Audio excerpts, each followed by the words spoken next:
Shin Sang-hyun stepped alone into the dungeon. His figure swallowed almost immediately by the heavy darkness of the entrance. With a longsword gripped firmly in his hand and not a trace of hesitation in his eyes, he moved forward as if the suffocating tunnels were nothing more than a familiar path, continuing deeper without ever slowing his pace. His destination was a goblin nest, a den infamous among hunters for its unpredictable brutality and overwhelming numbers. These weren't monsters. Most people challenged alone. Teams were usually required just to stand a chance against their vicious swarm tactics. Yet Shin Sang-hyun didn't behave like a cautious adventurer preparing for survival. Right there in front of the others, he calmly raised a blindfold and wrapped it over his own eyes, tightening it as though he were making some silent vow to himself rather than preparing for battle. His intention was absurd on the surface, almost reckless beyond belief. He planned to wipe out every single monster inside that place without relying on his sight even once, as if vision itself was an unnecessary crutch he had already surpassed. The goblins froze for a brief moment, tilting their heads in confusion as they tried to comprehend the strange human standing before them. But that hesitation didn't last long. With shrill screeches erupting through the cave, they surged forward all at once in a chaotic, bloodthirsty rush. What followed stunned even those savage creatures into terror. Despite his eyes being completely covered, Shin Sang-hyun moved like someone who could see everything, slipping through their attacks with impossible precision while his blade carved through their ranks one after another without a single wasted motion. By the time the final movement came to a halt, the dungeon had turned into a field of devastation. Dozens upon dozens of goblin corpses lay scattered everywhere, the floor buried beneath broken bodies and thick, pooling blood. Only then did Shin Sang-hyun slowly raise a hand, reaching up to the blindfold that had covered his eyes throughout the entire slaughter, and with calm precision he finally removed it. As his gaze swept over the scene of carnage surrounding him, he let out a quiet, almost indifferent murmur, commenting that everything he had just faced was far too simple, almost disappointingly so. To him, the entire ordeal hadn't even qualified as a real challenge. In fact, he already felt the outcome had been decided from the very beginning, and this mission was nearing its end far sooner than expected. Just a few days earlier, Shin Sang-hyun had arrived at the dungeon entrance, carrying nothing but a longsword at his side.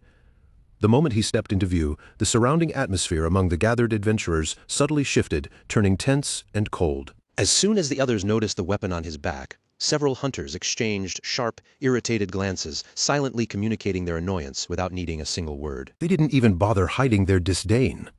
To them, he looked exactly like another reckless beginner who had wandered into a world he clearly didn't understand, pretending to be far more capable than he actually was. The party leader quickly came to the conclusion that Shin Sang-hyun was likely just another delusional amateur, someone who had watched a few combat recordings and foolishly convinced himself he was ready to become a hunter.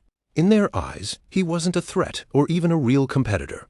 He was simply another arrogant newcomer walking straight toward a death he didn't yet realize was waiting for him. One of the team members finally spoke up bluntly, warning him that no one here would be responsible for keeping him alive. If he insisted on joining, then he would have to carry his own weight like everyone else, or not survive at all. Not a single person believed Shin Sang-hyun would make it through the raid alive. Yet what came next would completely overturn every assumption they had made about him. A few hours later, after the entire raid party had been crushed by the dungeon boss and forced into a panicked retreat, Shin Sang-hyun calmly walked forward alone, stepping into the boss chamber with an almost relaxed smile.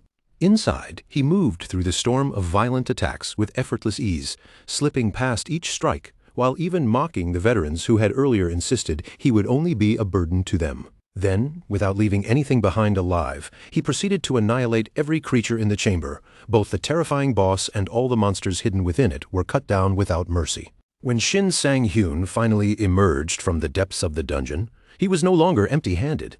In his possession was the rarest treasure that had been hidden within that dangerous labyrinth. After witnessing such an unimaginable display of power, those who once mocked him no longer dared to treat him lightly. Some looked at him with deep respect, while others couldn't hide the fear that now lingered in their eyes. However, none of them understood the truth, that Shin Sang-hyun's terrifying strength was rooted in a far darker and more painful past than any of them could possibly imagine. Back when Shin Sang-hyun was still a child, the world itself was changing. It was during that time that cursed portals first began tearing open across the land, unleashing monsters into human cities without warning. He could only stand frozen as his teacher shouted at him desperately, urging him to run away and survive, even as she faced a horrifying death right in front of his eyes. Even though her voice rang out, filled with panic and desperation, commanding him to escape, his body refused to obey.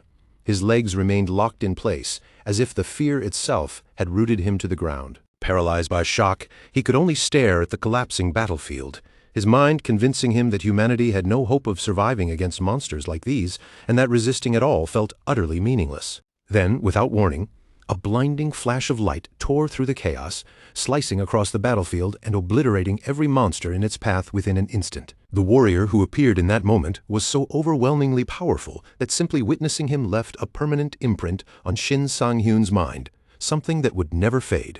At that time, Shin Sang-hyun believed that if he could one day become someone like that, someone strong enough to stand above despair, then perhaps even his fallen teacher would have been proud of him. But reality would prove far more unforgiving than that hope.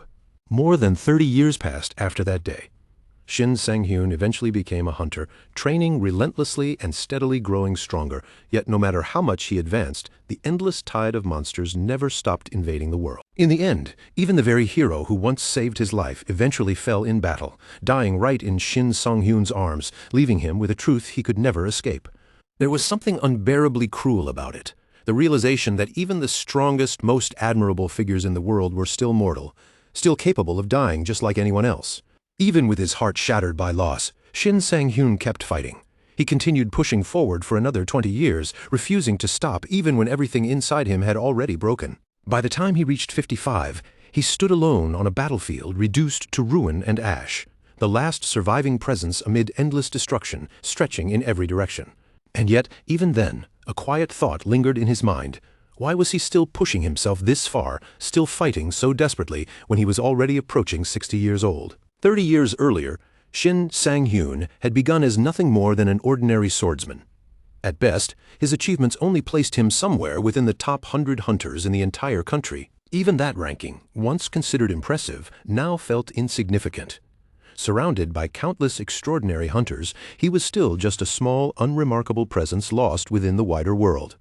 After clearing the dungeon, he received a skill book as his reward. As he held the skill book in his hands, Shin Sang-hyun's thoughts drifted to the artifacts he had consumed in the past, quietly wondering whether this one might also be something he could absorb. At that exact moment, something unexpected materialized beside him, breaking the silence without warning. A being known as the Constellation Late Exemplary Student appeared, congratulating Shin Sang-hyun on his recent battle and even praising the precision of his final strike with surprising approval. This strange entity wasn't just an observer, it was, in essence, the physical manifestation of Shin Sang-hyun's own personal constellation. In this world, every hunter needed to form a contract with a constellation in order to truly step into their role, and Shin Sang-hyun was genuinely grateful that he had even managed to secure one at all. However, the terms of that contract had been so strange and demanding that even now Shin Sang-hyun felt as though he had never truly gained a proper advantage from it. The constellation urged him to consume the skill book. Of course, he didn't literally eat it, rather.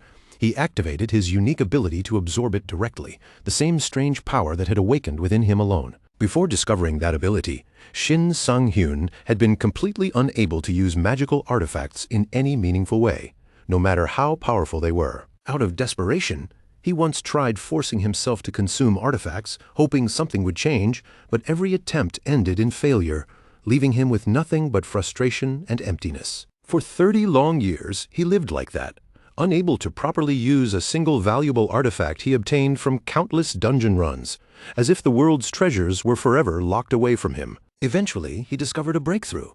By synchronizing his mana with specific artifacts, he succeeded in absorbing one for the first time. From that moment on, he named this strange ability Artifact Devouring. But by the time he finally mastered how to use that power, the world had already moved far ahead without him. Other hunters had grown into overwhelming strength, leaving Shin Sang-hyun stranded behind them, facing a gap he could no longer easily close. Shin Sang-hyun slowly turns the book over in his hands, as if expecting some hidden instruction manual or activation guide to reveal itself between the pages. His fingers trace the edges, flipping it again with a faint sense of disbelief.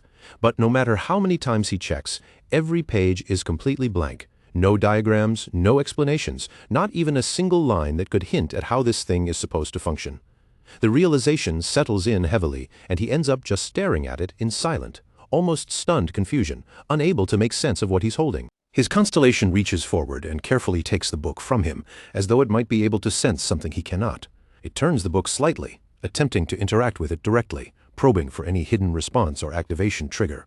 But after a brief pause, its voice drops into a subdued, almost apologetic tone. It admits that its knowledge of Shin Sang-hyun's abilities is extremely limited, and there's a clear sense of regret in the way it speaks, like it genuinely wishes it could offer more guidance, but simply cannot. Then, as if trying to recover from the silence and uncertainty hanging between them, the constellation speaks again. It gently suggests that there is still time remaining, and perhaps Shin Sang-hyun could attempt to synchronize his mana once more. The implication is clear. It's hoping that a second attempt might yield a better result, something more stable, something usable this time. Shin Sang-hyun exhales sharply, frustration slipping through the controlled breath. He shakes his head, dismissing the suggestion without hesitation. There is no patience left in his tone as he mutters that he doesn't have the luxury of wasting time anymore. Bitterly, he adds that he's already old enough to be the father of some of these so-called rookie adventurers, and the words carry a rough, exhausted edge that reveals just how far his patience has worn down. A moment later, however, the tension in his face softens. The frustration fades, replaced by something quieter and heavier. He tells his constellation that none of this is its fault, and he apologizes for letting his anger spill onto it. In a lower, more tired voice, he admits that his life has been filled with pressure, disappointment, and burdens that he has carried far longer than he should have had to. Shin Sang-hyun continues speaking slowly, his gaze drifting downward as memories surface. He says that he has never once forgotten the person who saved him in the past. That moment, that figure, it has stayed with him all these years, unchanged, as if carved into his very existence. Because of that single moment from his past, he explains, he has spent his entire life trying to become someone like that savior. He chased that ideal relentlessly, pushing himself forward without rest or hesitation, but instead of fulfillment, all it brought him was exhaustion. Like every step forward slowly drained something out of him until only weariness remained. For a brief, fragile moment, he allows himself to imagine something different. If he had been even a little younger, perhaps, things might have turned out another way. Maybe he could have chosen a different path entirely, one that didn't lead him here. Weighed down by time and regret, the thought lingers only for an instant before reality presses back in. Reality settles over him again like a heavy coat, and he speaks bluntly. He says he's old now, and he's preparing to retire. There's no hesitation in his voice as he tells his constellation that it should start looking for someone else, another adventurer who can take over after he steps away from all of this. The moment those words leave his mouth, something shifts in the air, subtle but unmistakably wrong. Shin Sang-hyun barely has time to register the change before an unexpected development cuts through the moment, catching him completely off guard. Without any warning at all, his constellation activates its power directly upon him. There is no struggle, no time to react, just an instantaneous, overwhelming force. And in that single, silent instant, Shin Sang-hyun's 55-year-old life comes to an abrupt end, everything stopping as if the thread of his existence has been cut cleanly in one decisive moment. Elsewhere, a television broadcast is already in progress. A reporter is conducting an interview with a woman, the camera framing them in a formal professional setup.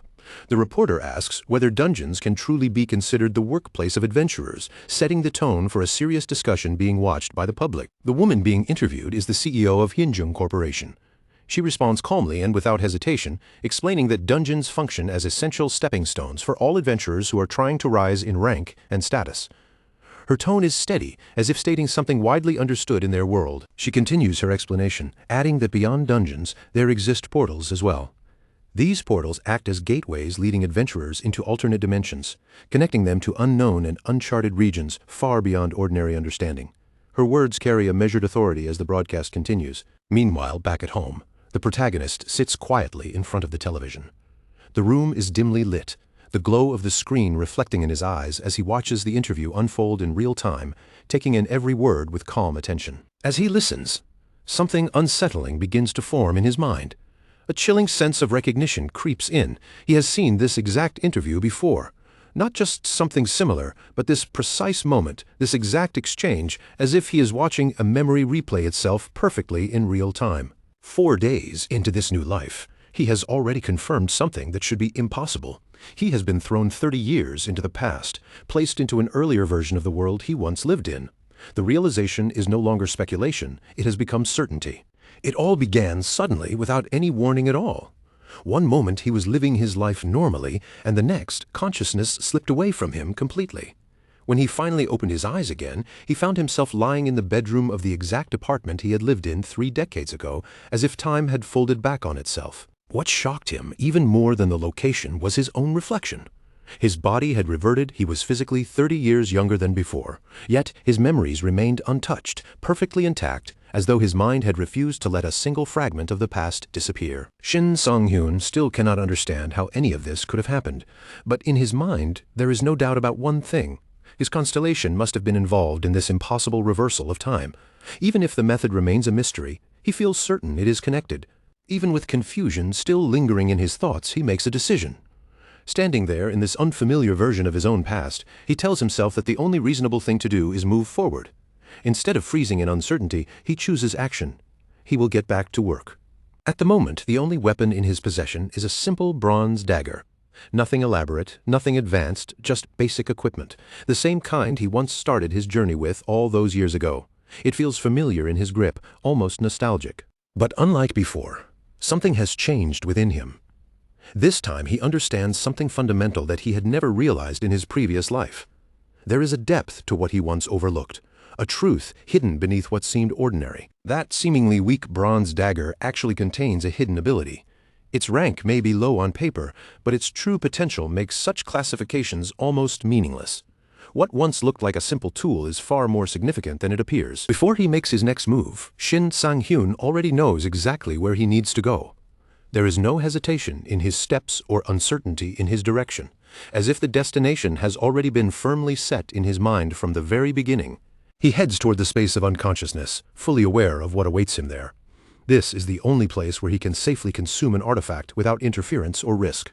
His steps are steady, purposeful, and controlled. Each time he goes through this process, a faint tension builds in his chest, and this time is no different. Even though he has done it before, a quiet nervousness still creeps in, settling at the edges of his thoughts as he prepares himself. Then right before him, the artifact begins to materialize. Slowly, its form takes shape, emerging into something that looks deceptively ordinary, like simple food rather than anything magical or dangerous. The contrast makes the moment feel strangely unreal. He exhales in clear relief as he realizes what has appeared this time. It's normal food, something harmless, familiar, and safe, not the grotesque, unsettling forms he has experienced before, like insects or other disturbing manifestations. If every artifact could always take a form this simple and familiar, he can't help but think things would have been far easier in the past. His growth would likely have accelerated much faster, without the mental strain of dealing with those disturbing appearances. When he eats the chicken, everything changes at once. The essence of the dagger merges directly with him, and in that moment he unlocks its hidden ability, Demon Strike. The power settles into his body as a newly awakened skill. After the consumption is complete and he returns, the bronze dagger itself disappears entirely. It vanishes as if it has fulfilled its purpose in this world and can no longer remain, leaving no trace behind. Still, Shin Sang-hyun achieves exactly what he set out to do. With the ability now secured and etched into him, he steadies himself, his focus sharpening as he prepares for whatever comes next on his path forward. In the heart of the city, a team gathers at the entrance of a dungeon. The atmosphere is tense and heavy with anticipation as each member prepares mentally and physically for what lies beyond the threshold. Just before departure, the team leader, Yoon Dae-kyung, is approached by someone from the logistics department. The timing is tight, and the interaction feels urgent as preparations reach their final stage. The transport manager delivers unexpected news. Shin Sang-hyun, one of the assigned members, has left the group. This leaves them one person short for the upcoming operation, disrupting their planned formation. Yoon Dae-kyung responds immediately, without even pausing. He states that Shin Sang-hyun didn't simply disappear. He left because he has already chosen to join his own group instead. His tone is firm, leaving no room for argument. The transport manager reacts with confusion, struggling to understand how a newly awakened individual could be recruited so quickly into a properly organized expedition with experienced adventurers. The situation doesn't seem to make sense to him. He goes further, pointing out that the young man hasn't even completed the Adventurer Academy. In his view, sending someone like that into the field is reckless and could easily endanger the entire operation. Yoon Dae-kyung answers firmly and without hesitation. He states that everything is under his control, reminding them that he is responsible for the group's operations as well as its role within the wider distribution system. His authority is unmistakable. Those words are enough to shut down any further objections.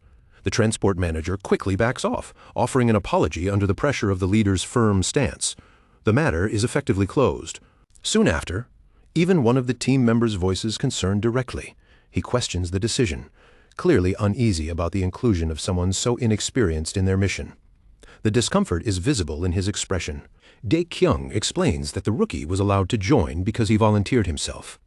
Then, in a colder tone, he adds that if someone has to die out there, it would be better for it to be him rather than anyone from the core team. He further remarks that if the young man fails to survive, it will actually benefit the group in the long run, saving them from unnecessary complications or future problems that could arise later. His words are blunt and pragmatic. At that moment, the protagonist arrives at the location. Standing before the entrance, he looks ahead with quiet determination and declares internally that from this point forward, he will no longer remain a simple transport worker. He will become an adventurer. From a distance, his former co-workers watch him arrive. The protagonist notices their stares, sharp and judgmental. Internally, he can't help but wonder if they could at least try to hide their disapproval a little better, rather than making it so obvious on their faces. Regardless of the tension, he is greeted by the team leader. Yoon Dae-kyung calmly approaches him and offers a polite welcome, saying it is a pleasure to finally meet him in person. His tone is controlled and professional. However, Yoon Dae-kyung's attention soon shifts downward toward the longsword the protagonist is carrying. He studies it briefly before questioning whether the young man truly intends to use that weapon in real combat situations. The protagonist responds without any hesitation at all. He confirms that yes, he intends to use it, and even adds confidently that he has watched numerous online videos and believes he understands how to handle it based on what he has learned. The uneasy tension hanging over the group refuses to fade, lingering like a heavy fog as arguments continue to spark over the final preparations, especially when it comes to the rookie standing among them. Suspicious glances and quiet objections ripple through the team, yet none of it is enough to shake his resolve. The young man simply stands his ground, unyielding, as if every warning and indirect caution is sliding right off him. No matter how the leader tries to guide the situation back under control, the rookie's determination remains rock solid. In the end, the leader's shoulders drop slightly, and he lets out a quiet, resigned breath, realizing there is no changing what's already been decided. Rather than pushing the conflict any further, the leader shifts his tone, softening it just enough to acknowledge the rookie's stubborn spirit. He studies the young man for a brief moment, taking in that steady, unwavering expression that doesn't flinch under pressure. After that pause, he gives a rare, almost reluctant nod of approval. His words come with a mix of recognition and caution, telling the rookie that his determination is solid and that he hopes carefully that he can be trusted once they step inside. Beneath the encouragement, however, there's an unspoken warning, as if testing whether the rookie truly understands the weight of what lies ahead. With the final missing member finally arriving, the entire team converges at the dungeon entrance. The atmosphere changes instantly. What was once preparation and hesitation now shifts into something far more final. Everyone can feel it clearly now. There is no turning back. The raid is about to begin for real. One by one, they adjust their gear, tighten their grips, and steady their breathing, sinking themselves into a single, cohesive unit ready to move forward together. Yoon Dae-kyung steps forward and takes command, his voice cutting through the tension with firm authority. He lays out strict instructions without hesitation. Once they enter, no one is to scatter. Instead, everyone must regroup immediately at the entrance point rather than wandering blindly into the dungeon's depths. His tone leaves no room for misunderstanding. This is not advice, but an order forged from experience. The team listens closely, expressions tightening as they nod in acknowledgement and reinforce their grip on their weapons. While the group waits for full entry, Yoon Dae-kyung's attention slowly drifts toward the rookie. His eyes narrow slightly as he studies him from the side, thoughts turning doubtful beneath his composed exterior. In his mind, it makes no sense. Someone who only watched a few videos and bought a sword shouldn't be standing here at all, let alone stepping into a real dungeon. The idea feels reckless, almost absurd, like a mistake waiting quietly to unfold. The more he observes the rookie, the more Yoon Dae-kyung's judgment begins to solidify into two uncomfortable possibilities. Either the young man is completely unaware of the reality he's walking into, or he's dangerously overconfident, someone who genuinely believes he already belongs in this world of adventurers. Neither option offers comfort. Both point toward trouble once the fighting begins, and the leader's caution deepens accordingly. As his thoughts continue to sharpen, Yoon Dae-kyung begins forming a simple but ruthless strategy for the upcoming raid. The plan is straightforward. Let the rookies take the initial pressure. Let them draw attention and absorb the chaos, and then allow the experienced members to clean up whatever remains. In his mind, anyone reckless enough to act without caution will quickly be exposed once reality hits them head-on. But just as he settles into that expectation, something happens that completely disrupts his assumptions, something that immediately throws his mental calculations off balance. For the first time, it isn't the rookie who looks unprepared, it's Yoon Dae-kyung himself who is caught off guard. Instead of struggling or hesitating like expected, the rookie begins eliminating monsters with shocking ease. His movements are clean, precise, and strangely controlled, each strike landing exactly where it needs to. Yoon Dae-kyung watches in stunned silence, his eyes widening slightly as disbelief creeps in.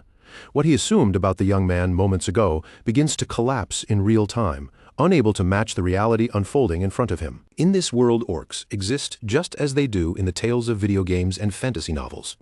Their presence is unmistakable, brutal, primitive, and violently aggressive creatures that charge forward without hesitation, driven by pure instinct and rage. However, even among dungeon monsters, orcs are not considered the highest threat. They sit lower in the hierarchy, far beneath the truly horrifying creatures that dwell deeper within the dungeon's darkest regions. What makes them dangerous is not intelligence, but overwhelming aggression. They are blunt instruments of destruction, loud, relentless, and brutally direct. They don't strategize or hesitate, they simply rush forward with violent intent. Because of this, many overconfident adventurers fall into the same fatal misunderstanding. They assume that smarter tactics alone will always outplay such simple creatures, believing orcs are too primitive to pose a serious threat. But for many of them, that belief becomes the last mistake they ever make. Despite their lack of intelligence, orcs overwhelm inexperienced adventurers through sheer physical dominance. Their size, strength, and ferocity crush hesitation in an instant, and even a single misstep in front of them can turn confidence into a fatal error buried deep inside the dungeon. Yoon Dae-kyung's group continues pressing forward deeper into the dungeon. Step by step, they maintain formation, weapons ready, as the surrounding darkness thickens and swallows more of their visibility. At one point, one of the experienced adventurers turns toward the rookie, voice firm and unyielding. He makes it very clear, there will be no special treatment just because he is new. If he wants to survive here, he must contribute like everyone else, without exception. Shin Sang-hyun simply nods and replies calmly that he understands, showing no resistance or complaint. Even after that, the experienced adventurer doesn't let up. His tone remains sharp as he continues warning him that hesitation or half-hearted effort will only result in him being left behind when chaos erupts. The message is clear. In this place, hesitation gets you killed. Then, unexpectedly, Shin Sang-hyun asks a question that shifts the mood. He wonders if he will be allowed to fight any monster they encounter along the way. The question lands strangely, causing confusion among the others. One adventurer frowns and asks him what exactly he means by that. Before anyone can fully process the question, everything changes in an instant. An orc suddenly emerges from the surroundings without warning, breaking the silence with its brutal presence. The air tightens immediately as every member of the group snaps into combat readiness. Yet Shin Sang-hyun doesn't react like the others. He doesn't flinch, doesn't step back. His expression remains calm and steady. It's as if he had already predicted this moment might come. One of the adventurers quickly raises his shield and shouts at Shin Sang-hyun, urging him to do something instead of standing there frozen. His voice is sharp, filled with urgency and pressure as the situation escalates. But almost immediately, he contradicts himself, telling Shin Sang-hyun not to interfere and ordering him to stay back instead. He insists he doesn't want a rookie's death weighing on his conscience, even as the danger closes in. That split-second hesitation nearly becomes fatal. In the middle of the confusion, the adventurer barely manages to dodge a devastating strike from the orc, the attack passing dangerously close and slicing through the air where he had just been standing. At the last possible moment, Yoon Dae-kyung rushes in and intercepts the orc's momentum with a powerful strike. The impact forces the creature back, breaking its follow-up attack and saving the adventurer from what would have been a lethal blow. Immediately afterward, the leader's voice rings out sharply. He orders everyone to calm down, regain their formation, and not let panic destroy their coordination. His command cuts through the chaos, forcing focus back into the team. Yoon Dae-kyung steps fully into a defensive stance at the front line. He instructs the others to cover his blind spots and support him from behind, re-establishing structure within the collapsing situation. The orc lunges again with brutal force, but Yoon Dae-kyung meets it head-on. His shield absorbs the impact cleanly, the collision echoing loudly through the corridor like a hammer striking stone. Without wasting even a fraction of that momentum, he immediately counters. His weapon snaps forward with precision, striking the orc and forcing it off balance just enough to disrupt its rhythm. For a brief moment, the team thinks the situation is stabilizing. A few even begin to relax slightly, impressed by the leader's control. But the orc is far from finished. It had only been feigning instability. In a sudden twist, it exploits the opening and strikes back violently at Yoon Dae-kyung, nearly landing a fatal blow. Watching silently from the side, the rookie comes to a quiet realization. Among everyone present, Yoon Dae-kyung is clearly operating at the highest level of skill and experience. Even so, it becomes painfully obvious that even his strength has limits. No matter how skilled he is, he cannot bring the fight to an instant conclusion. Yoon Dae-kyung continues pressing forward, launching controlled and precise attacks against the orc. Each strike lands cleanly, but the creature refuses to go down quickly, absorbing the damage and continuing to resist. Forced into a prolonged exchange, he maintains relentless pressure, striking again and again in a steady rhythm. Gradually, through persistence and control, he begins wearing the monster down until it finally starts to lose stability. Once the immediate threat is suppressed, Yoon Dae-kyung quickly scans the group and calls out, asking if anyone has been injured. Relief washes through the team as everyone confirms they are unharmed. For a brief moment, the tension breaks, and a small sense of relief and survival spreads among them. But that calm doesn't last. Without warning, more orcs begin emerging and closing in on their position from multiple directions. The shift is immediate, and fear begins creeping back into their expressions. Sensing the overwhelming threat, Yoon Dae-kyung makes a quick but serious decision.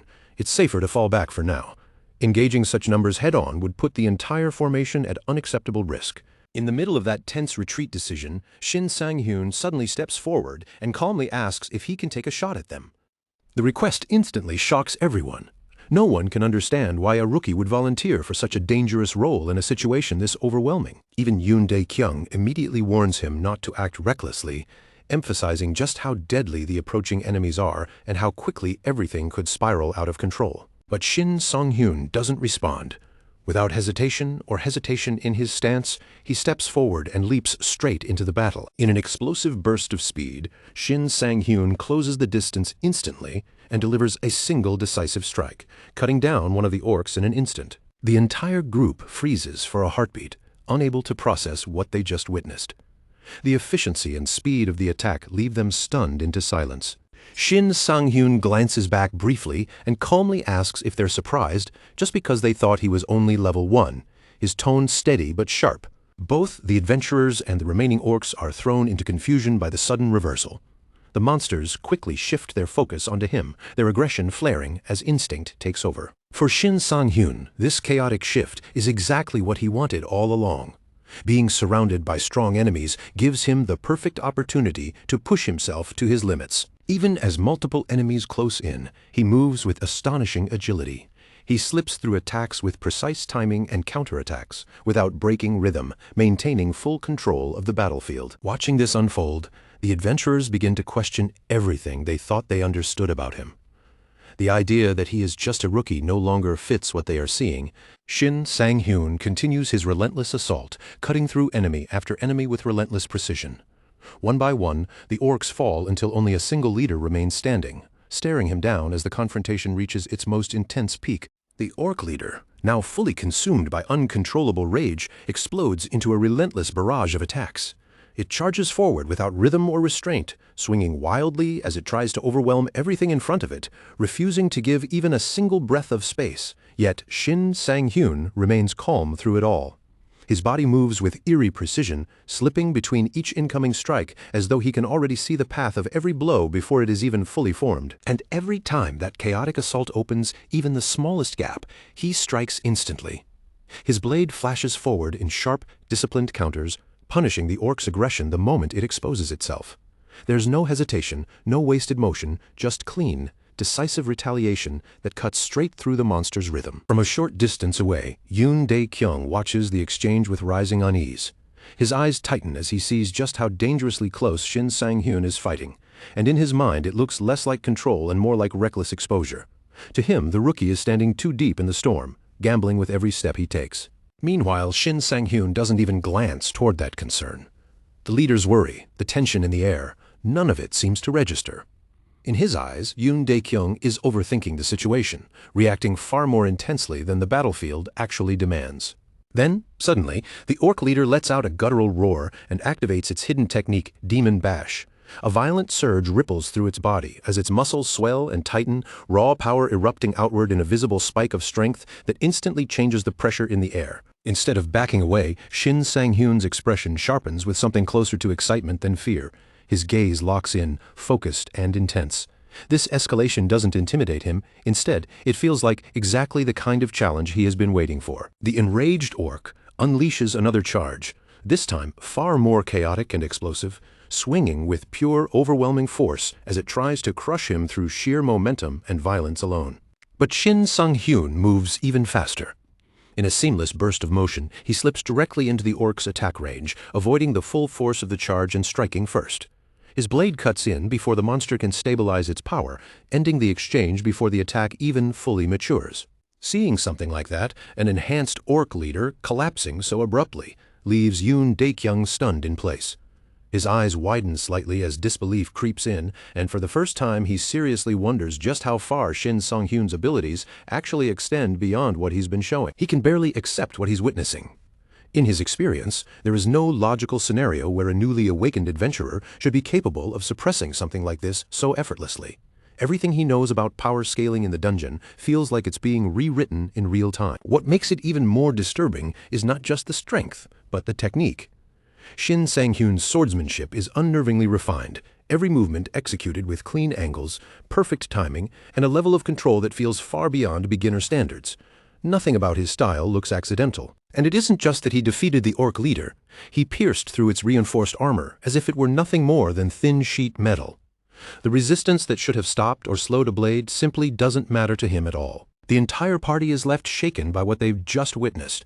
The confidence they had moments ago begins to crack, replaced by uncertainty and disbelief as they start to question who Shin Sang-hyun really is and what kind of existence they are actually traveling with. In the aftermath of the battle, as the tension slowly settles, Shin Sang-hyun notices something appear in his vision. A system notification flickers into existence, delivering rewards tied to the fight's completion. But he barely even acknowledges it. His attention doesn't linger on the rewards for more than a passing glance. His mind is already elsewhere, focused on calculations and priorities that matter far more than immediate gain. Instead, he begins allocating his newly earned points with deliberate intent. Unlike in his past life, he doesn't distribute them randomly or instinctively. This time, every decision is calculated, especially as he chooses to prioritize the luck attribute, shaping his growth with careful strategy rather than impulse. At that moment, Yoon Dae-kyung finally steps closer, unable to suppress his confusion any longer. His voice comes out sharp and direct as he demands to know how a newly awakened adventurer could possibly possess that kind of overwhelming strength. Shin Sang-hyun doesn't hesitate for even a second. Knowing the truth would never be believed or would cause even more trouble, he calmly answers that he simply woke up this strong, his tone steady and completely unbothered. Yoon Dae-kyung immediately reacts with frustration. His brows tighten, and he bluntly states that what he just heard makes absolutely no sense whatsoever, refusing to accept such an explanation at face value. He pushes further, accusing Shin Sang-hyun of deliberately avoiding the real answer. In his mind, there must be some hidden artifact, some concealed weapon or secret tool that explains everything he just saw. Without a hint of hesitation, Shin Sang-hyun simply tells him that if he doesn't believe it, he is free to inspect the sword himself. Yoon Dae-kyung takes the blade and studies it carefully, turning it in his hands, checking every detail. But what he finds is completely ordinary. No enchantment, no hidden mechanism, nothing at all that could account for the monstrous power he just witnessed. Even with all his experience as a seasoned adventurer, he comes to a troubling realization. He has never seen a newly awakened fighter move like someone operating at level 50. Nothing in his knowledge fits what he is observing. Just then, the tension is interrupted when one of the party members calls out from ahead, pointing towards something they've discovered further inside the dungeon. A hidden chamber, carefully concealed within the dungeon's architecture, has finally been revealed, its entrance blending unnaturally into the surroundings until now. Yoon Dae-kyung quickly refocuses, pushing aside his confusion for the moment. He declares firmly that while the rookie may have handled the lower threats, the upcoming boss fight is on an entirely different level, and he intends to keep Shin Sang-hyun out of it for his own safety.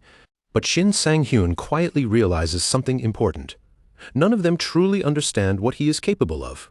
Yet, their judgment is still based on assumptions that no longer apply. So he steps forward, drawing attention to himself, and calmly declares that he intends to be the one to defeat the dungeon boss.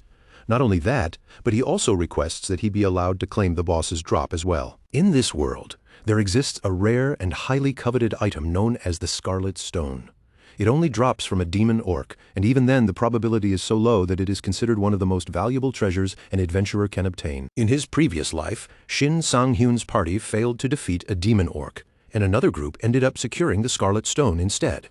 That rival party later bragged openly about obtaining it, fully aware of its immense value and the fortune it represented.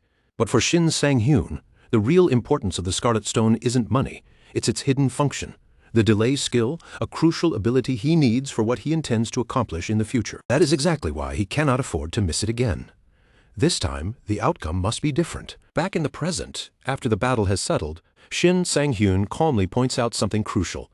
The party is operating under a contribution-based loot system. And by that logic, since he was the one who personally handled the majority of the kills, he should rightfully be entitled to the full rewards from the raid. Hearing this, Yoon Dae-kyung quickly connects the dots. He begins to suspect that Shin Sang-hyun's true target isn't just loot in general, but specifically the delay skill hidden within the Scarlet Stone. However, no matter how reasonable the argument may sound, the fact remains that a rookie speaking this boldly naturally doesn't sit well with the rest of the party. Discomfort spreads through their expressions. Several members immediately voice their objections, claiming he is becoming far too arrogant and that defeating a few orcs does not give him the authority to make such demands. Unexpectedly, despite the backlash, Yoon Dae-kyung chooses to accept Shin Sang-hyun's request. However, he attaches a strict condition. If the party fails to defeat the boss, then Shin Sang-hyun must handle it alone. Only under that circumstance will he be allowed to claim all the loot. For Shin Sang-hyun, this condition is not a problem at all. In fact, it aligns perfectly with his original intention from the very beginning. The leader ultimately gives him permission to proceed however he sees fit, letting the decision stand. But deep down, Yoon Dae-kyung remains convinced that this level of reckless confidence will eventually lead the young man to his downfall. Rather than restraining him further, he decides it is better to let Shin Sang-hyun experience the consequences of his choices directly in real combat. In his view, first-hand experience in the field is the only teacher that truly matters. With the decision finalized, Yoon Dae-kyung pushes open the heavy entrance to the boss chamber, and the entire party steps inside together. Inside, the final boss of the dungeon waits chained within the chamber, its presence heavy and oppressive. Nearby, the Scarlet Stone lies visible, faintly glowing in the dim, eerie light. Yoon Dae-kyung immediately signals the team to prepare for combat, his voice steady but laced with seriousness as they approach the final confrontation. He acknowledges that although the creature appears terrifying, guild records confirm that it is still within the limits of what a full party should be able to handle.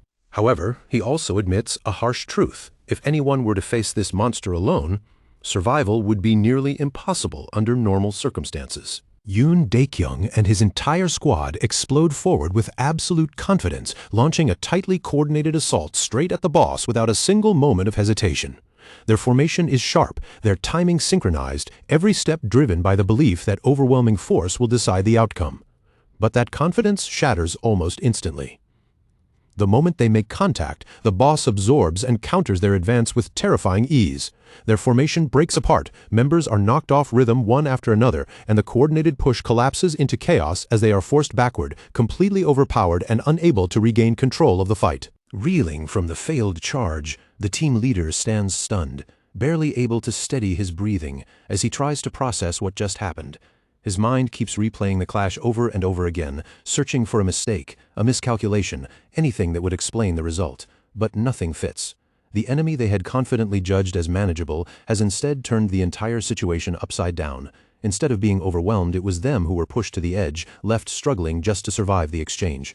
From a distance, Shin Sang-hyun observes the battlefield in silence. Watching Yoon Dae-kyung charge in with such unwavering certainty, there was a fleeting moment where even he almost believed the group might actually succeed in bringing the boss down together. The confidence in their movement was that convincing, that sharp. For an instant, it felt like coordination alone might be enough to tip the balance of the fight. But that thought quickly fades, replaced by something far more personal. Shin Sang-hyun's gaze darkens slightly as memories from his past life surface, moments where he himself rushed into battles blindly, relying on instinct rather than planning, paying the price for it every time. He recognizes that same dangerous overconfidence in them. This time he silently vows to himself that he will not repeat those fatal mistakes again, no matter what it takes. One of the exhausted teammates, barely staying upright, staggers back while urgently calling out to the leader. His voice is strained and shaking, filled with panic, as he insists they need to retreat immediately. He makes it clear that their opening has already been lost, and continuing forward would only lead to total annihilation.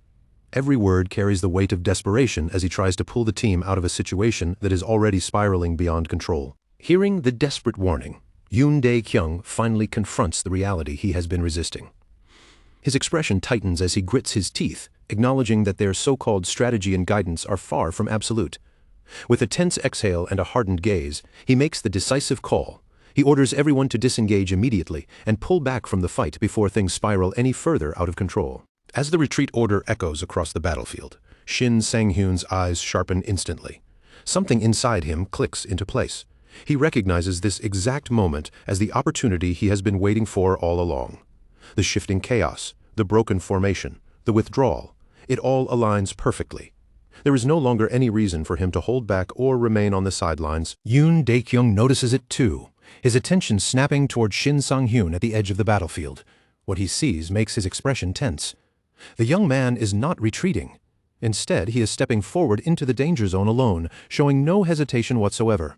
It becomes immediately clear that Shin Sang-hyun intends to continue the fight by himself. Despite their shock, Yoon Dae-kyung and the remaining team members stick to the retreat order. One after another, they fall back rapidly, increasing the distance between themselves and the monster as quickly as possible. Their movements are urgent and disorganized now, focused entirely on survival rather than coordination as they abandon the front line. Before fully withdrawing, Yoon Dae-kyung shouts back toward Shin Sang-hyun with one final warning. His voice carries both urgency and frustration as he questions whether the young man truly understands what he is doing by facing the monster alone. He makes it clear that if things go wrong from here, he refuses to bear responsibility for the outcome. Without even turning around, Shin Sang-hyun responds in a calm, steady voice. His tone is composed, almost indifferent, as he tells them not to worry about him. There is no hesitation, no fear in his words, only quiet confidence. He declares with absolute certainty that the outcome of this battle is already decided in his favor. The moment his words fade, the monster reacts. Its massive presence shifts violently as it locks onto Shin Sang-hyun. With brutal momentum, it takes the initiative, launching itself forward in a heavy, aggressive charge. The ground trembles slightly under its movement as it prepares to strike first with overwhelming force. In that instant, Shin Sang-hyun analyzes everything with razor-sharp clarity. He understands that if this becomes a pure contest of strength, he would be at a severe disadvantage. The monster's raw power is far beyond his current limits. However, he also knows he is not without advantage. There is something hidden in his arsenal that changes the equation entirely. Unlike anyone else here, Shin Sang-hyun carries with him the weight of accumulated combat experience. He has faced similar creatures before in far more brutal conditions. Every movement he makes is guided not by instinct alone, but by memories of past battles. Patterns he has already seen, mistakes he has already survived. As he launches his opening strike, the monster reacts quickly and manages to block it cleanly. The impact is strong, but not decisive. However, something unexpected happens. Rather than complete indifference, a flicker of surprise appears in the creature's eyes, as if it did not anticipate such precision or timing from his attack. That surprise is not limited to the monster alone. From a safer distance, the remaining adventurers are equally stunned. They watch in disbelief as Shin Sang-hyun holds his ground against a foe that had completely overwhelmed them moments earlier. Confusion spreads among them as they struggle to understand how he is managing to perform at this level. Shin Sang-hyun quickly adjusts his stance mid-fight, reassessing the flow of combat in real time. After a brief evaluation, he concludes that direct confrontation remains too dangerous. Instead, he shifts his strategy, deciding that evasion and controlled movement will give him the safest path to maintain control while waiting for the right opportunity. His true objective remains firmly locked in his mind, the Scarlet Stone. Everything he is doing in this battle is ultimately directed toward reaching it. He also considers how his delay-type ability could synergize with his other skills, forming a combination that allows him to control timing and momentum more effectively. More importantly, his artifact devouring ability adds another layer of danger to his potential. By absorbing and merging different powers, he can amplify their effects beyond their original limits. When used correctly, these combined abilities can create far greater impact than any single skill could achieve alone. A subtle shift crosses Shin Sang-hyun's expression as he deliberately provokes the monster. He throws out a taunting remark, carefully designed to irritate it and draw its attention fully onto him. The goal is simple: manipulate its aggression and control the rhythm of its attacks. The provocation works exactly as intended. The monster's patience snaps instantly. Its grip tightens around its weapon as its entire focus locks onto Shin Sang-hyun. Its body language shifts into pure aggression, preparing for another violent and direct charge without hesitation. What makes the situation even more dangerous is the monster's blindness. It cannot rely on sight at all. Instead, it depends entirely on sound to locate its target. Every small movement, every subtle noise becomes a tracking signal in the darkness for it to follow. Shin Sang-hyun immediately recognizes this weakness. Without wasting a moment, he begins adjusting his movement patterns. He minimizes unnecessary sound, carefully controlling his steps and timing. Every action is now calculated to exploit the monster's reliance on auditory cues. In a sudden burst of speed, he slips past the monster's attack range.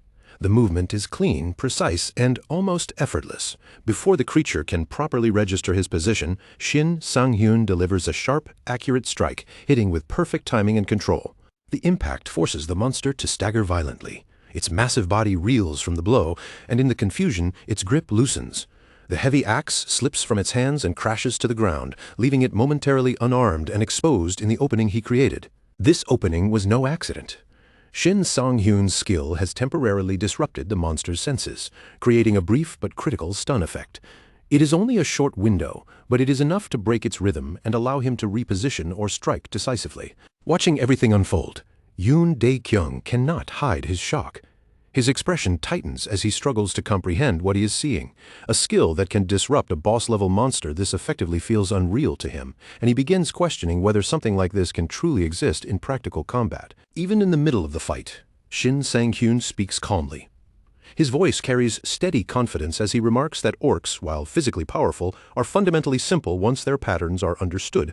Their behavior becomes predictable the moment you recognize their rhythm and structure. However, that moment of focus creates a brief lapse in his awareness. The monster instantly exploits it. In a sudden counterattack, it unleashes a heavy strike that breaks through his timing, landing a powerful blow that catches him off guard in an instant. Even so, Shin Sang-hyun reacts at the very last fraction of a second. He twists his body sharply, redirecting the impact just enough to avoid a direct hit. The attack still grazes him, but the damage is reduced significantly, sparing him from what would have been a devastating blow. For a brief moment, Shin Sang-hyun realizes something important, something he had pushed to the back of his mind during the intensity of combat. That forgotten detail suddenly resurfaces in his thoughts, forcing him to reassess the danger in front of him more carefully. Orcs possess a terrifying regenerative ability. Wounds that would normally slow or cripple other monsters begin healing rapidly, allowing them to recover in a short span of time. This makes prolonged engagement significantly more dangerous than it initially appears. Because of this, repeating the same stun-based strategy will not work reliably anymore. Shin Sang-hyun understands that the monster will adapt quickly. His delay-type skill, however, becomes even more valuable now, giving him the control needed to manage timing and prevent escalation. With no room left for hesitation, he reaches a clear conclusion. There is only one viable path forward. He must commit fully and engage the monster head-on. Half measures will no longer be enough to end this fight decisively. His fighting style shifts instantly. All restraint disappears as Shin Sang-hyun begins fighting at full intensity. Every movement becomes sharper, faster, and more lethal as he commits completely to overwhelming the monster through precision and aggression. Meanwhile, at the edge of the battlefield, another exhausted team member anxiously urges Yoon Dae-kyung to abandon the dungeon entirely. His suggestion is harsh but practical: leave Shin Sang-hyun behind as a distraction and escape while they still can. That same member is convinced the outcome is already sealed. In his mind, the monster will eventually win no matter what. Staying any longer only increases the risk of total annihilation, and survival now depends on immediate withdrawal. Yoon Dae-kyung hesitates, his eyes fixed on Shin Sang-hyun. Even amid the chaos of battle, what stands out most is the young man's expression, strangely calm, even carrying a faint smile. That composure in such a deadly situation unsettles him deeply. The sight leaves Yoon Dae-kyung uneasy. He begins to question whether someone who can remain that composed under pressure can truly be considered an ordinary rookie. Something about Shin Sang-hyun no longer fits the category he had assumed. Only Shin Sang-hyun understands the full truth of what is happening. Every move he makes is built upon knowledge and experience that no one else on this battlefield possesses. He alone sees the deeper structure behind the fight. Internally, he concludes that when raw stats are insufficient, the smartest approach is to concentrate all available power into a single decisive point. Spreading strength evenly only dilutes effectiveness. Focus is what creates breakthroughs. In this situation, that philosophy extends further. He understands that even the enemy's own force can be redirected and used against it. By manipulating timing, momentum, and positioning, the monster's strength can become part of his strategy instead of an obstacle. Without hesitation, Shin Sang-hyun moves again. He closes the distance in a sudden burst of speed, slipping into range and launching a precise, decisive strike aimed directly at the opening he has been carefully waiting for. The attack lands perfectly. It strikes a critical point on the monster's body with undeniable force. This time, there is no recovery or counterattack. The blow pierces through its defenses completely, leaving no room for resistance. With that final strike, the orc collapses to the ground, defeated at last.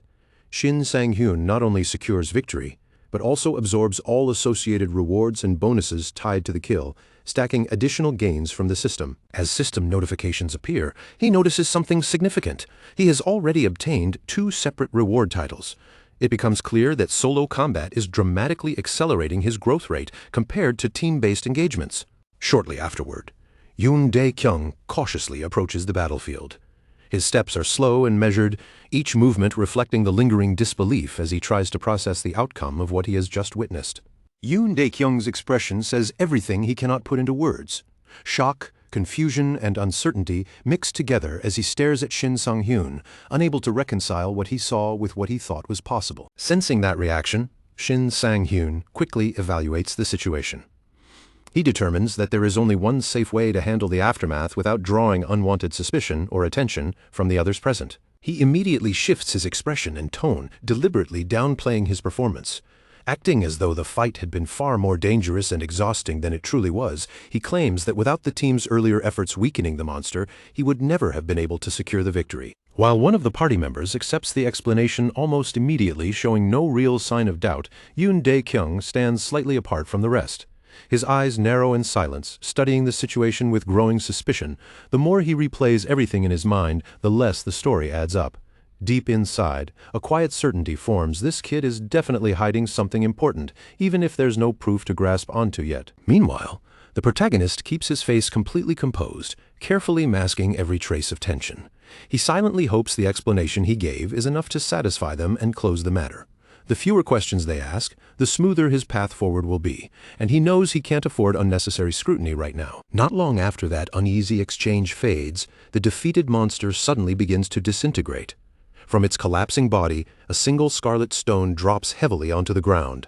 The moment it lands, its deep crimson glow pulses outward, instantly drawing every pair of eyes in the area. The team leader stares at the glowing item in silence for a brief moment, as if weighing its meaning. Then, with a slow shake of his head, he steps back.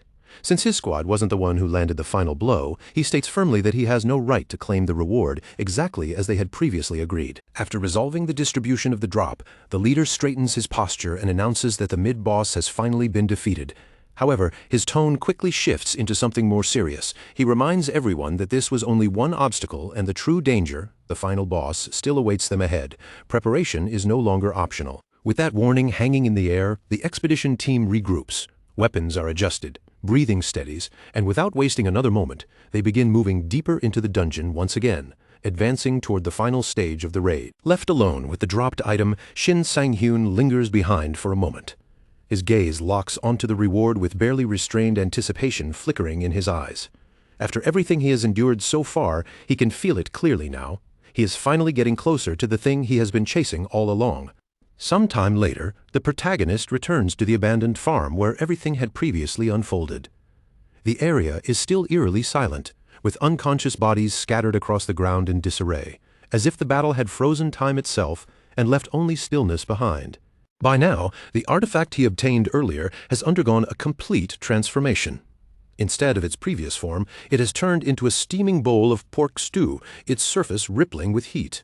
A rich, mouth-watering aroma spreads through the air, strangely out of place, yet undeniably real. He looks down at the steaming bowl, and despite himself, his throat tightens as he swallows lightly. The scent alone is overwhelming, savory, deep, almost impossibly perfect. It smells far too good for him to believe it could possibly be anything but delicious. Without letting hesitation linger, he finally lifts the bowl and begins eating the stew. The moment the last bite disappears, a strange energy surges through him.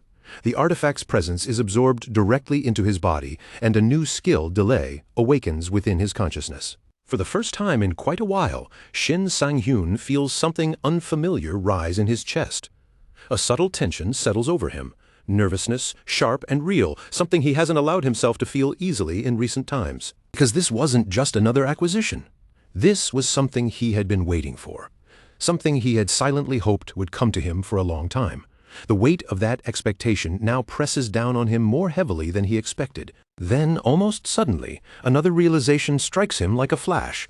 The new delay skill doesn't just stand alone, it can be chained with Demon Bash.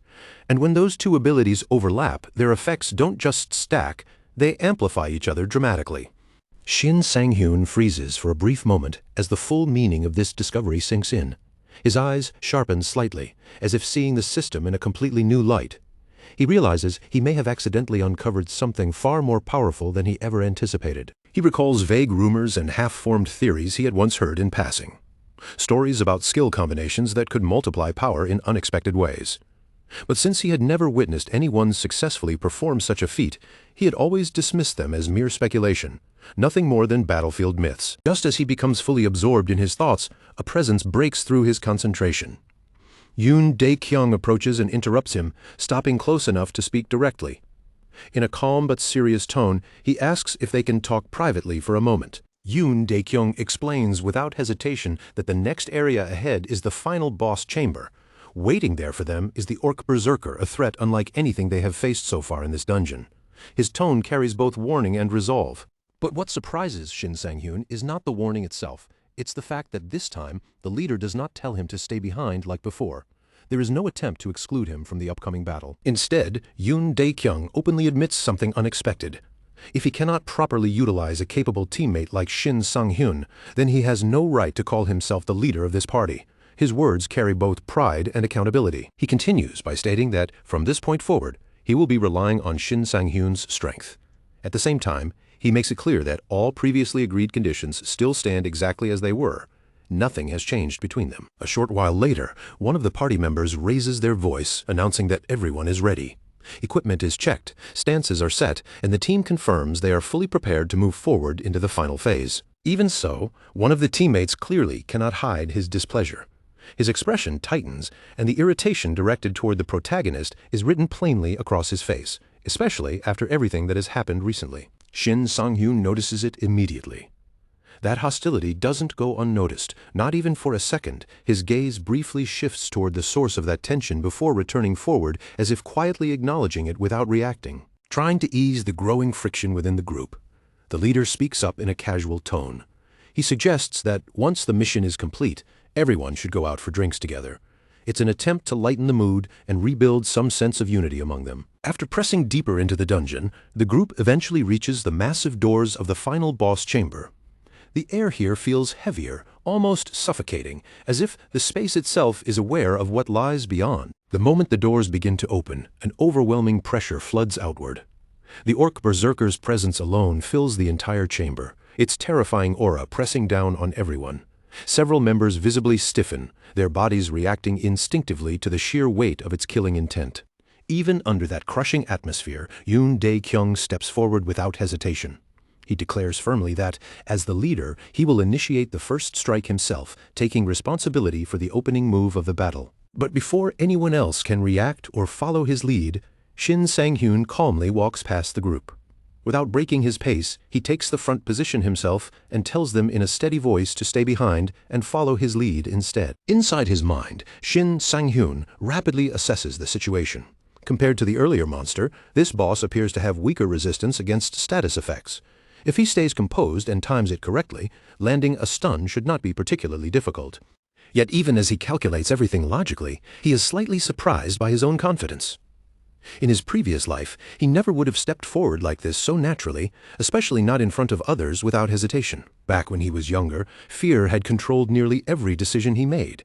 It dictated his actions, his choices, and even the way he faced the world around him. As he grew older, that fear never truly disappeared. It simply transformed.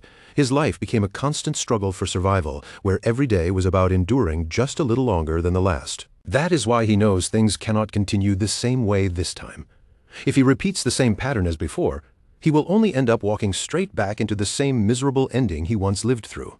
He understands clearly that changing himself will not be easy.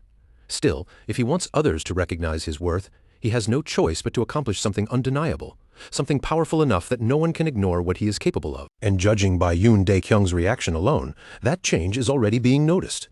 Even the leader cannot fully hide his shock at the level of power Shin Sang-hyun is beginning to display. At that exact moment, Shin Sang-hyun activates his plan. He unleashes Delay and Demon Bash together in perfect synchronization, the combined force locking onto the Orc Berserker and stunning it instantly in place. The instant the boss freezes, Yoon Dae-kyung reacts without hesitation. He shouts at the top of his voice, ordering every member of the party to attack at once while the opportunity is wide open. Unable to break free from the stun in time, the Orc Berserker is left completely exposed. The entire party surges forward, striking from every direction, overwhelming it with a coordinated barrage it cannot defend against. The battle ends far quicker than anyone could have anticipated. In fact, the speed of the victory leaves several members stunned in silence, wondering if the final boss had been defeated almost too easily. By this point, many of them clearly recognize the critical role Shin Sang-hyun played in the fight. Some even begin openly discussing whether they should invite him to officially join their party moving forward. Shin Sang-hyun immediately notices the shift in their attitude, especially compared to how distant and dismissive they were at the beginning. However, when the invitation comes, he politely declines. He explains that he intends to continue growing stronger on his own path, without relying on a fixed group. As he reflects on everything that has happened, he realizes something striking. He is already gaining recognition and titles in this life, things he never once managed to obtain in his previous existence. Even so, Shin Sang-hyun still views himself as insignificant when compared to the legendary figure known as the Phantom Swordsman. Kyung-soo, in his mind, that gap remains almost incomprehensibly large. Kyung-soo's name is spoken everywhere across Korea. He is known as the ultimate collector of titles, the perfect swordsman, the strongest adventurer in the nation, and countless other legendary epithets that follow his reputation. In just 2 short years, Kyung-soo surpassed level 500, an achievement so unreal that Shin Sang-hyun never even allowed himself to imagine reaching such heights in his previous life.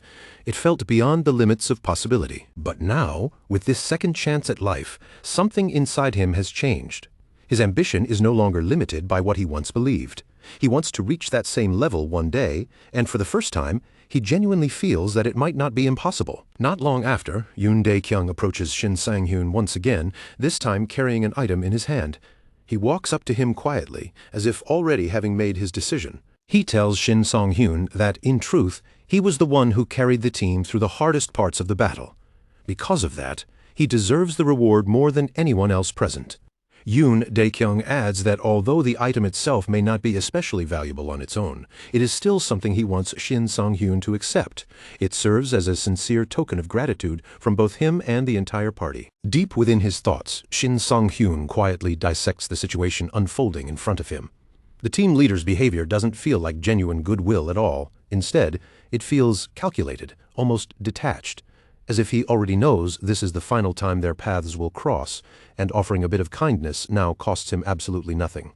That kind of surface-level decency is something Shin has seen before in this world, and even without anyone voicing it, it leaves a faint, bitter sting in the air. Even if it doesn't sit well with him emotionally, Shin Sang-hyun understands the reality with perfect clarity. This world doesn't reward attachment, it punishes it. The moment you start relying on others, you give them leverage over you. So he keeps his distance, tightening his emotional boundaries, forcing himself into detachment as the only reliable way to move forward without getting burned again. Not far away, one of the other party members lingers with his gaze locked on Shin Sang-hyun. Watching him walk away with a noticeably larger share of the loot, the man's expression slowly tightens, his eyes narrow, and beneath that calm exterior envy begins to coil and grow. The more he watches, the heavier that quiet jealousy becomes, simmering just under control. Unable to suppress it any longer, the man convinces himself that this situation isn't truly finished yet.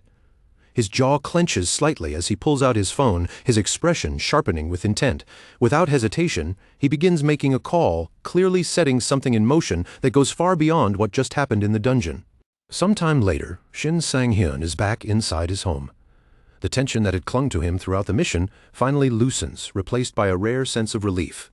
He exhales slowly, allowing himself to actually relax for once. The reward is in his hands now, and for a brief moment, it genuinely feels like everything went in his favor. As he goes over the payout more carefully, Shin Sang-hyun's eyes pause.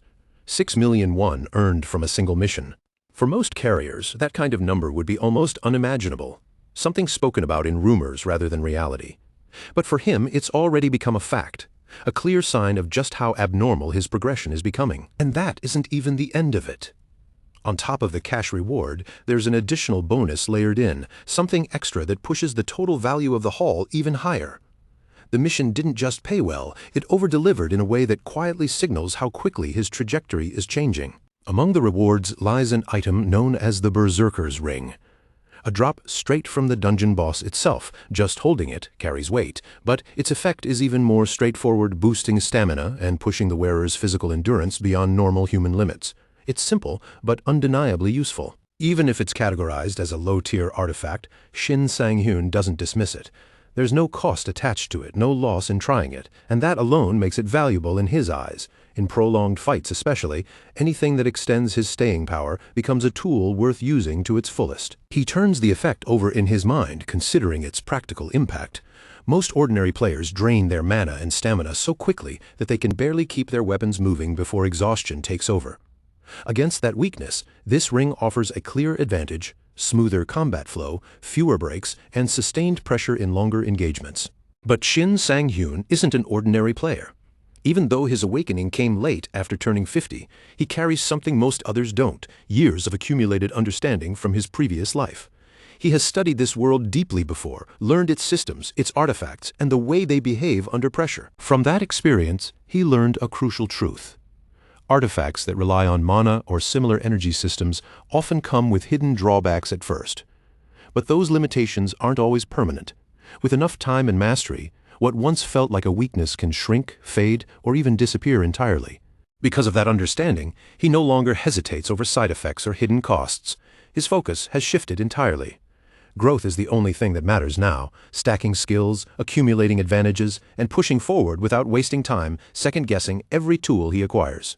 Far away, inside an upscale private club in Gangnam, the blond man from the earlier expedition sits visibly agitated. His leg bounces with restless frustration, and his face is twisted with anger as he leans forward, demanding help. He insists almost obsessively that he needs assistance to take revenge on Shin Sang-hyun. Across from him, his acquaintance remains completely calm. He leans back slightly, expression unreadable, and tells him bluntly that he's overreacting.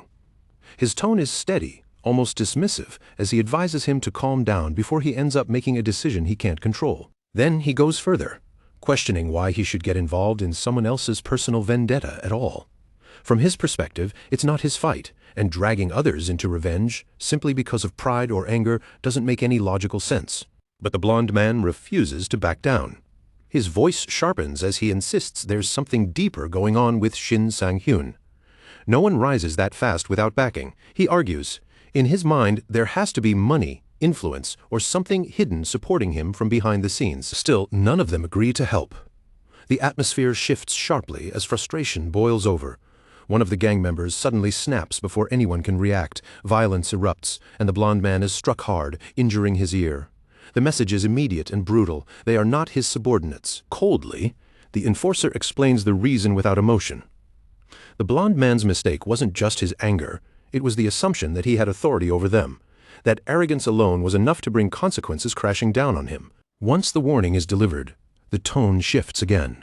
The enforcer's expression settles, calm and focused, as he asks a simple question: where is Shin Sang-hyun right now? The real intent behind all of this finally begins to surface. Meanwhile, Shin Sang-hyun is already deep in a training ground. The wide, empty space echoes softly with movement as he repeats his motions over and over.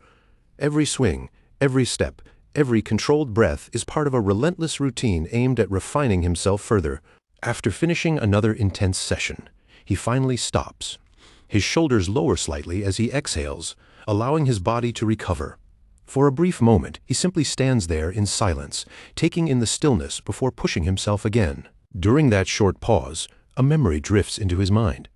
He recalls how the berserker ring, after being transformed through its strange effect into something edible, had ended up tasting like cucumber soup. The memory alone makes his expression tighten slightly. It's a flavor he clearly despises. Even so, he concludes it was still worth it. The ring's effect helped reduce the burden on his sword, making it far easier to handle while simultaneously increasing the force behind his strikes. The trade-off, unpleasant as it was, proved beneficial overall. For now, he decides not to change anything. The longsword remains in his hands exactly as it is. True mastery won't come from shortcuts, it will come from repetition, from letting his body adapt naturally through constant use. After a brief moment of stillness, his thoughts shift forward. His focus turns from the present to what comes next. Carefully, he begins evaluating his options, weighing each possible direction for his continued growth. After checking his current status and stats, he arrives at a clear conclusion. If he wants to advance further, he needs to attract the attention of a constellation, but not recklessly. The process has to be deliberate, controlled, and carefully timed. Ideally, the constellation that notices him would align with his dominant attribute, luck. That kind of match would amplify his potential in the most efficient way possible, opening a smoother and far more powerful growth path. However, there's a problem. His attributes still aren't strong enough to draw the gaze of any constellation at all. That leaves him with only one path forward for now, relentless, almost punishing training to force his growth upward through sheer persistence. After pushing his training even further, Shin Sang-hyun eventually turns toward a portal in the distance.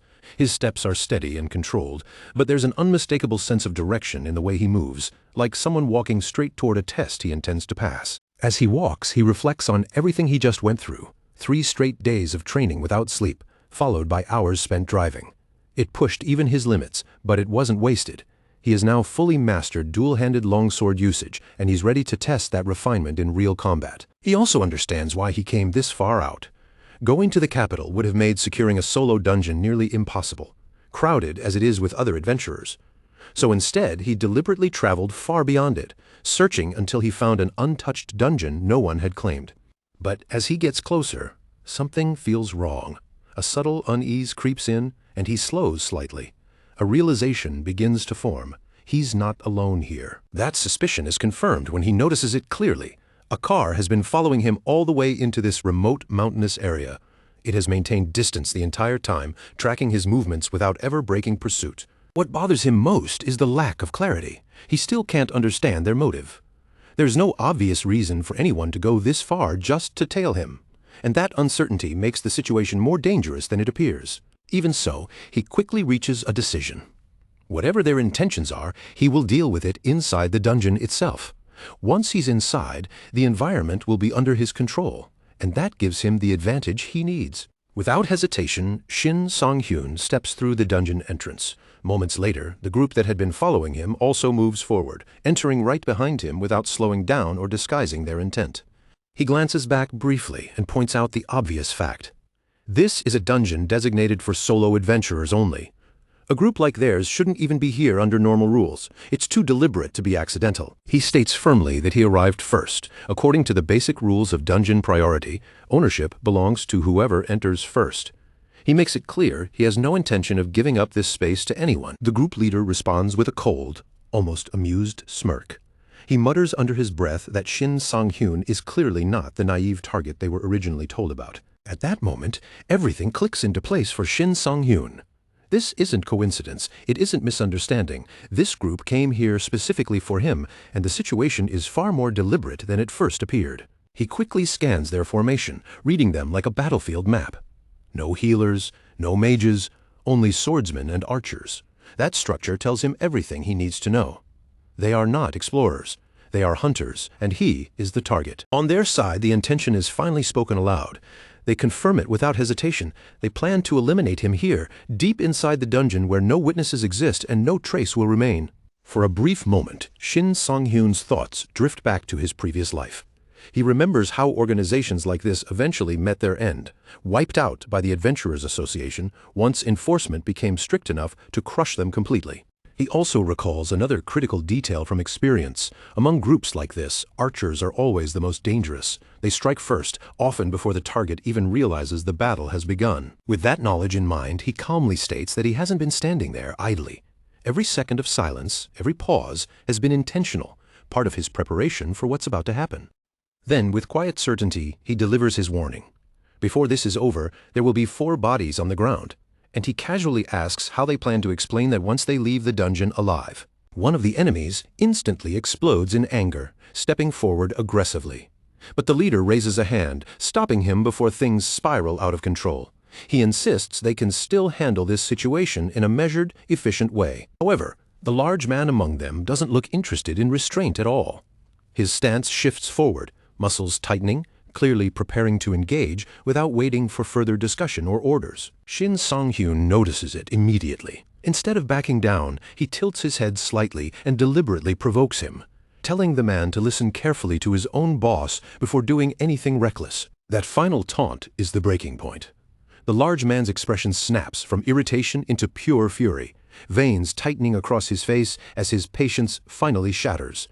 With a furious roar, he lunges forward, heavy footsteps slamming into the ground as he charges straight at Shin Sang-hyun without even a moment of hesitation. Watching the incoming attack, Shin Sang-hyun remains unnervingly calm.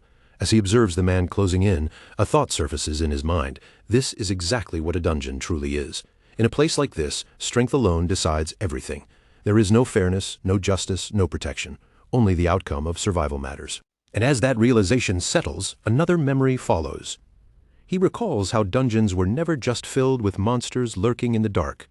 Humans were just as dangerous, sometimes even more so. People who hunted others for artifacts, profit, or power were often far deadlier than the creatures they fought. It becomes even clearer in his mind now. In these lawless spaces, humanity itself becomes the greatest threat. Dungeons strip away rules and morality, leaving only one truth behind: kill or be killed. Survival is the only law that matters. This was the lesson carved into him through experience in his past life. A brutal truth that shaped every instinct he had for survival. It wasn't something he could forget or ignore, not even for a second. It was etched too deeply into him. And so, in Shin Sang-hyun's eyes, what is happening now is nothing more than justified self-defense. The moment the large man drops, his body hitting the ground with finality, Shin Sang-hyun calmly lifts his gaze toward the remaining enemies and asks almost casually whether they still have the courage to come at him. That simple question ignites them instantly. Rage erupts across the group as the remaining members can no longer hold themselves back. In an instant, they all surge forward together, abandoning any restraint and throwing themselves into the fight at once. The leader's voice cuts sharply through the chaos as he begins issuing rapid commands. He orders them to spread out, maintain distance, and avoid clustering together. Then he specifically calls out to the archer, telling him to suppress Shin Sang-hyun with continuous covering fire. The archer hesitates for a fraction of a second. His grip tightens as doubt flickers across his face. Even though the man who just fell was reckless and impulsive, he was undeniably strong, and seeing him taken down so easily has shaken his confidence more than he wants to admit. Questions start flooding his mind. How could someone who only recently awakened possess this level of strength? How could he dismantle someone like that so effortlessly, without hesitation or struggle? None of it fits what he thought was possible. Still, reality leaves him no room to hesitate for long. He forces himself to accept what's in front of him. They're not dealing with an ordinary opponent. This is something far beyond expectation, something closer to a monster wearing human skin. Steeling his nerves, he releases a full volley of arrows toward Shin Sang-hyun, but the result is instant and effortless. Shin Sang-hyun shifts slightly, his movements calm and controlled as he deflects each arrow mid-flight. It's almost casual, like he's brushing away nothing more than falling leaves rather than deadly projectiles. The archer freezes completely, eyes widening in disbelief. For a brief second, his mind fails to process what just happened. That single hesitation becomes fatal. Shin Sang-hyun closes the distance in an instant and strikes him down cleanly before he can recover. The leader's expression sharpens immediately as he analyzes the moment. He realizes something crucial. Shin Sang-hyun didn't simply throw his weapon. He launched his longsword with the precision, force, and trajectory of a spear, executed flawlessly without even a moment's delay. But that single move comes with a consequence. In that exact instant after the throw, Shin Sang-hyun is left completely unarmed, standing without his primary weapon in hand. The leader's eyes narrow as he instantly detects the opening. If they act immediately, this is their chance to overwhelm him before he can retrieve his sword and reset his position. Without wasting another moment, he and the last remaining ally launch forward together. Both commit fully to the attack, believing they've finally caught Shin Sang-hyun at his most vulnerable point. But Shin Sang-hyun reacts at once. Instead of retreating, he sprints directly toward where his sword landed, moving with explosive speed. The two enemies rush to intercept him, trying desperately to cut him off before he reaches it. At the very last instant, his body twists sharply. He slips through their interception by a hair's breadth, dodging their combined attempt with near-impossible precision and continuing forward without breaking momentum. In one fluid motion, he reaches his longsword and grips it firmly once again.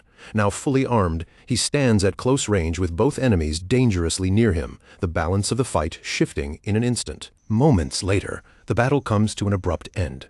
Shin Sang-hyun finishes it decisively, noting to himself that while he would have preferred a cleaner engagement, the confrontation still served its purpose. His abilities had improved. When he checks his status afterward, his eyes pause. A clear milestone appears before him. He has reached level 50. On top of that, another reward has been added to his inventory. The recovery ring, taken from the opponent who rushed in recklessly, now belongs to him as part of the spoils of victory. Reflecting on the encounter, Shin Sang-hyun realizes something important.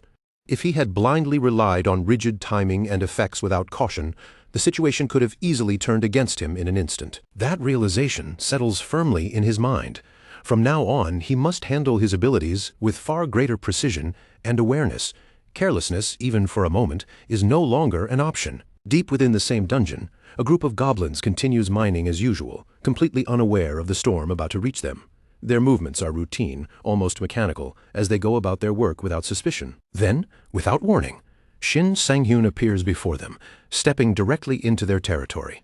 His sudden arrival shatters their routine instantly, drawing every goblin's attention in confusion. Now blindfolded, he briefly reflects on the conditions required for the Lucky Day title, defeating 500 monsters while fighting without sight. The requirement lingers in his mind as he prepares himself for what's ahead. The goblins stare at him in confusion, tilting their heads. From their perspective, this human simply stands there blindfolded, completely still and unreadable, as if inviting confusion rather than combat. Shin Sang-hyun, however, remains motionless and calm. He quietly waits, wondering when they will make the first move, fully aware that the battle has already begun the moment they noticed each other. Even without sight, he can clearly sense their presence surrounding him. He sharpens his awareness, relying entirely on sound and spatial intuition, tuning his senses to every subtle shift in the air. His focus narrows further and further until everything else fades away. Only movement, sound, and intent remain. Like a dormant instinct awakening, his perception adjusts itself to this blindfolded combat state. The moment the first goblin lunges, Shin Sang-hyun reacts instantly. His strike lands with perfect timing, cutting it down cleanly before it can even complete its attack. Without pause, he flows into the next movements.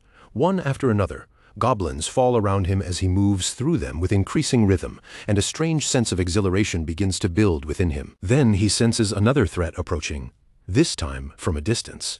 But it makes no difference. With a precise motion, he catches the incoming arrow mid-air before it can reach him, stopping it effortlessly and leaving the attackers frozen in shock. Shin Sang-hyun mentally notes that today has pushed him further than expected.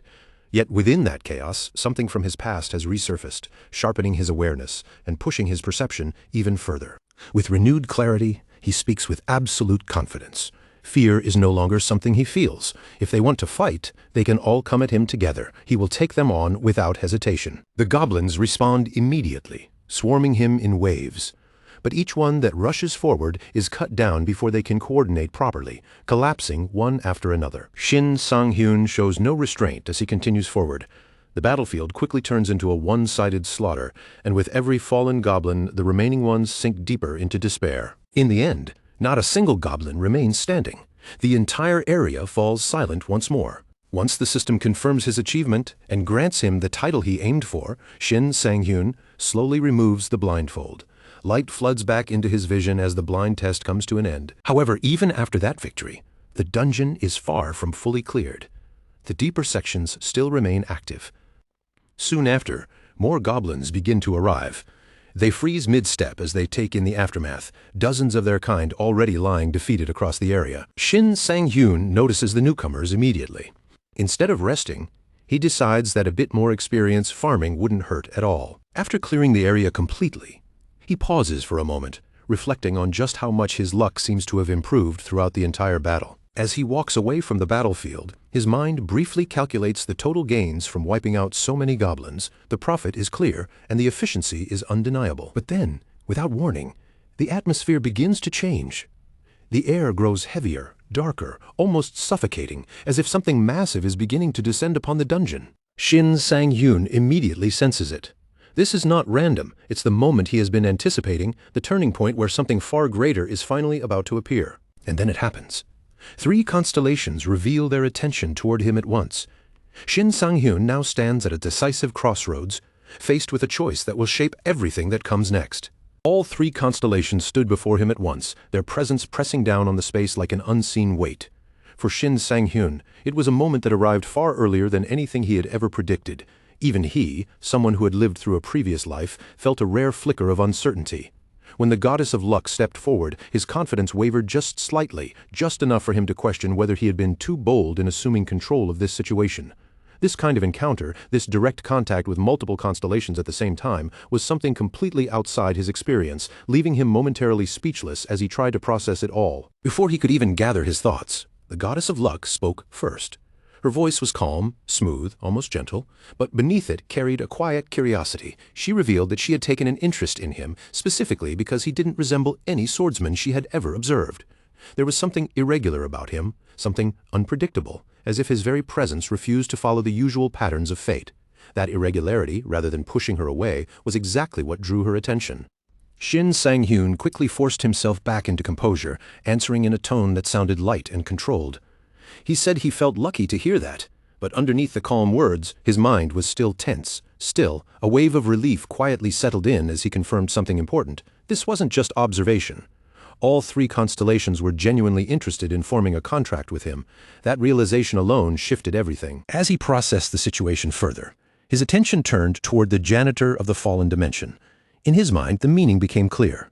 This constellation wasn't interested in glory or potential, but in death itself. Those who killed without hesitation, those who treated life as something disposable. His recent slaughter of goblins must have been more than enough to attract its gaze. Then there was the pilgrim of the great expanse. Just thinking about it made even Shin Sang-hyun pause internally. This was a being that only appeared before individuals who carried the potential to become something close to a saint, and yet he honestly couldn't understand what part of his life or actions could possibly qualify him for such a judgment. Nothing about his path felt holy in any conventional sense. Because of that contradiction, he came to a different conclusion. The only explanation that made sense was influence, specifically from the goddess of luck herself. As a high-ranking constellation, her presence alone likely bent perception and fate in subtle ways, enough to draw in even other powerful entities. Then the goddess of luck added something else, her tone still composed but surprisingly generous. She said she placed no strict demands on him. Even if he chose another constellation, she would not disappear. She would remain quietly available whenever he needed her. Hearing that, Shin Sang-hyun finally understood the scale of what he was being offered. It wasn't just rare, it was almost unfairly advantageous. A memory suddenly surfaced from his previous life. There had only ever been one person he knew who experienced something similar, an adventurer known across the world as the Miracle Archer. That man, Hashimoto Yuki, had been legendary for something that sounded impossible. Never missing a single shot and never running out of arrows no matter how long the battle lasted. But Shin Sang-hyun knew that miracle wasn't truly natural. That man's absurd performance had been the result of 2 constellations working in perfect harmony, their combined blessings stacking into something that broke the limits of normal existence. What should have been impossible had simply become reality because of them. Pulling himself back to the present, Shin Sang-hyun admitted he wasn't prepared to handle 3 constellations pressing him at once. He asked for a moment to think, but the moment those words left him, the constellations immediately pressed closer in their own way, refusing to give him the luxury of time, demanding a decision right there and then. He began weighing everything carefully. The goddess of luck was undeniably powerful, but choosing her might come with a hidden consequence, locking himself out of forming contracts with other constellations in the future. That single possibility made the decision far more complicated than it first appeared. At that moment, another memory resurfaced. Back in his early adventuring years, after a full decade of struggle, only one constellation had ever shown interest in him at all. That constellation had been known as the Late Exemplary Student, remembered for its strange, almost unreal appearance that didn't quite belong to any known category. Even then, when he was still struggling and full of naive hope, Shin Sang-hyun had believed that this connection meant his future would finally change. He thought it was the beginning of something greater. But reality had been far harsher. Even after turning 55, nothing truly awakened within him. No transformation, no breakthrough, just a slow, grinding disappointment that never resolved into power. Only after being reborn into his current life did he finally understand what real constellation power actually looked like. In a strange way, that painful past now felt like preparation or even a kind of twisted blessing. Still, he couldn't ignore the danger of this moment. One wrong decision here wouldn't just affect this life, it could define the outcome of both lives he had experienced. There would be no second chance after this. He mentally broke down his choices. Holy-type powers, overwhelming destructive force, raw stat amplification, or something far more subtle like the goddess of luck, where probability itself would bend in his favor. Each path carried a completely different future. After a long moment of silent calculation, Shin Sang-hyun finally made his choice. He extended his acceptance. He would form a contract with the goddess of luck. The goddess responded immediately, outlining the terms in a calm voice. The contract would remain active for 30 years, and even in the event of his death within that period, its effects would not simply vanish. She then offered a rare, almost warm congratulations. According to her, 15 other benevolent constellations were quietly observing him as well, supporting his journey from the background without interference. But her tone shifted slightly after that. She warned him that not all attention was friendly. 3 hostile constellations had already marked him as an enemy, and they would oppose him at every possible opportunity moving forward. Shin Sang-hyun simply nodded and responded with calm sincerity, wishing both himself and the goddess of luck continued fortune. She seemed pleased by his composure, acknowledging that it was indeed a wise and stable decision. Once the contract fully solidified, immediate changes followed. The goddess of luck granted him several enhancements on the spot, and even Shin Sang-hyun couldn't hide his shock. These effects exceeded anything he had anticipated. She explained that these benefits were both part of the contract and a reflection of his accumulated efforts up to this point. Then, casually, she asked what he planned to do about the 2 remaining constellations still watching him. Without any hesitation at all, Shin Sang-hyun rejected them both. The pilgrim of the great expanse responded without anger, only a quiet acceptance, stating that it would simply wait. Their paths, it implied, would cross again someday. The janitor of the fallen dimension, however, reacted far more violently. Its voice carried a cold promise. This rejection would not be forgiven, and it would pursue him until the end. Shin Sang-hyun remained completely unfazed. With the goddess of luck now backing him, he felt no need to fear such threats. In his mind, other opportunities and other victories would inevitably come in time. Without delay, he turned and advanced deeper into the dungeon, stepping directly toward the boss chamber as the final challenge awaited him. High above, the goddess of luck quietly observed everything, watching every movement he made as he fought under the influence of her newly granted power.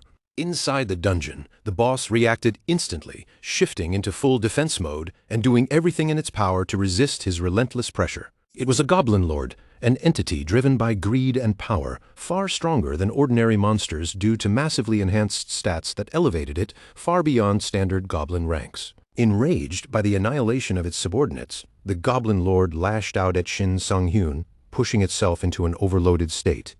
But for him, this was exactly the opening he had been waiting for. He calmly assessed the condition. It wasn't immediately fatal like his stun effects, but it steadily eroded the enemy's fighting spirit over time, weakening its resolve the longer it lasted. Confident in its overwhelming strength, the Goblin Lord launched a full-power assault, only to realize in disbelief that none of its attacks were landing at all. Shin Sang-hyun moved with effortless precision, evading each strike, while already thinking several steps ahead, planning how he would extract value from the boss after the fight ended. Then he made his decision. This was the perfect moment to test his newly amplified luck in real combat against a worthy opponent. In a single instant, he landed a clean, decisive strike on the Goblin Lord. The Goblin Lord couldn't react at all. The flow of battle had already slipped completely under Shin Sang-hyun's control. With every ability working in perfect synchronization, he maintained total dominance. keeping the boss trapped within a rhythm it could neither break nor escape. Strike after strike followed in rapid succession as Shin Sang-hyun closed in, declaring through action that no matter how powerful the enemy was, defeat was inevitable. At last, the Goblin Lord collapsed, its resistance finally broken. The battle was over. Shin Sang-hyun let out a long breath, a mix of relief and satisfaction washing over him as he felt his attributes rise once again from the victory. The fight had taken longer than expected, but in the end, he was satisfied that it was finally behind him. Especially after everything he had endured, endless training without sleep, gang conflicts, hundreds of goblins, and now a boss battle.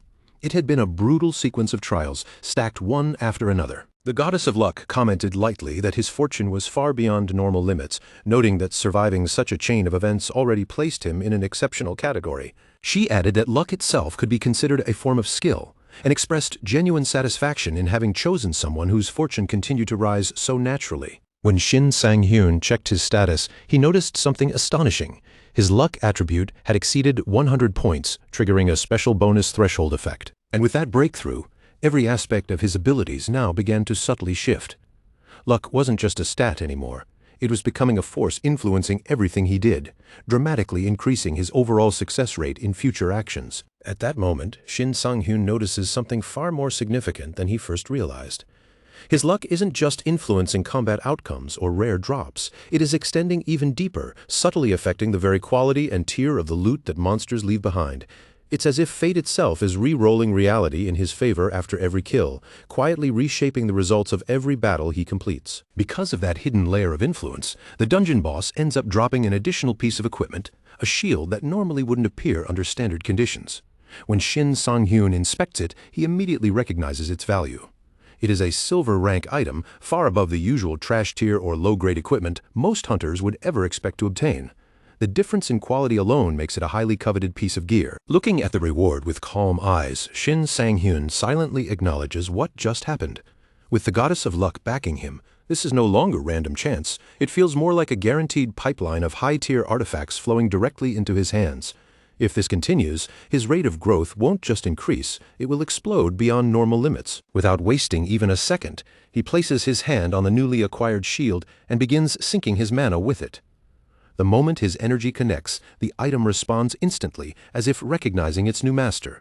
Even the Goddess of Luck reacts faintly in the background, her attention sharpening for a brief moment, as though she too is confirming just how far his potential can stretch. Sometime later, near Jamsil Station, the atmosphere shifts sharply. Shin Sang-hyun finds himself standing across from a receptionist after submitting a request, only to be met with immediate rejection. The air feels cold and final, as if the decision has already been sealed before he even finished speaking. He doesn't back off easily. Maintaining a calm expression, Shin Sang-hyun tries again, carefully explaining his circumstances and asking her to reconsider the approval. But the attendant remains unmoved, her stance firm and unchanging, refusing to bend no matter how reasonable his tone becomes. Even after being denied twice, Shin Sang-hyun doesn't step away. His gaze remains steady, and although the rejection is clear, something inside him refuses to accept it. For him, walking away here would mean giving up a path he can't afford to lose. Earlier that same day, just 2 hours before this confrontation, he had been driving while half lost in thought. During that drive, a strange idea crossed his mind. What if the boss shield he obtained wasn't just an item, but something that had literally transformed due to his abnormal luck, almost like reality itself was rewriting its own loot table in real time? But that line of thinking was abruptly interrupted when warning indicators suddenly lit up across his car's dashboard. Blinking lights and alert signals shattered his focus, immediately signaling that something was wrong with the vehicle's condition. After checking the situation, he quickly realized the problem was serious enough that repairs wouldn't be enough. The car would need to be replaced entirely. And considering he was already in the middle of relocation plans, this unexpected expense made an already tight situation even worse. Reflecting on the recent ambush he survived, Shin Sang-hyun comes to a practical conclusion.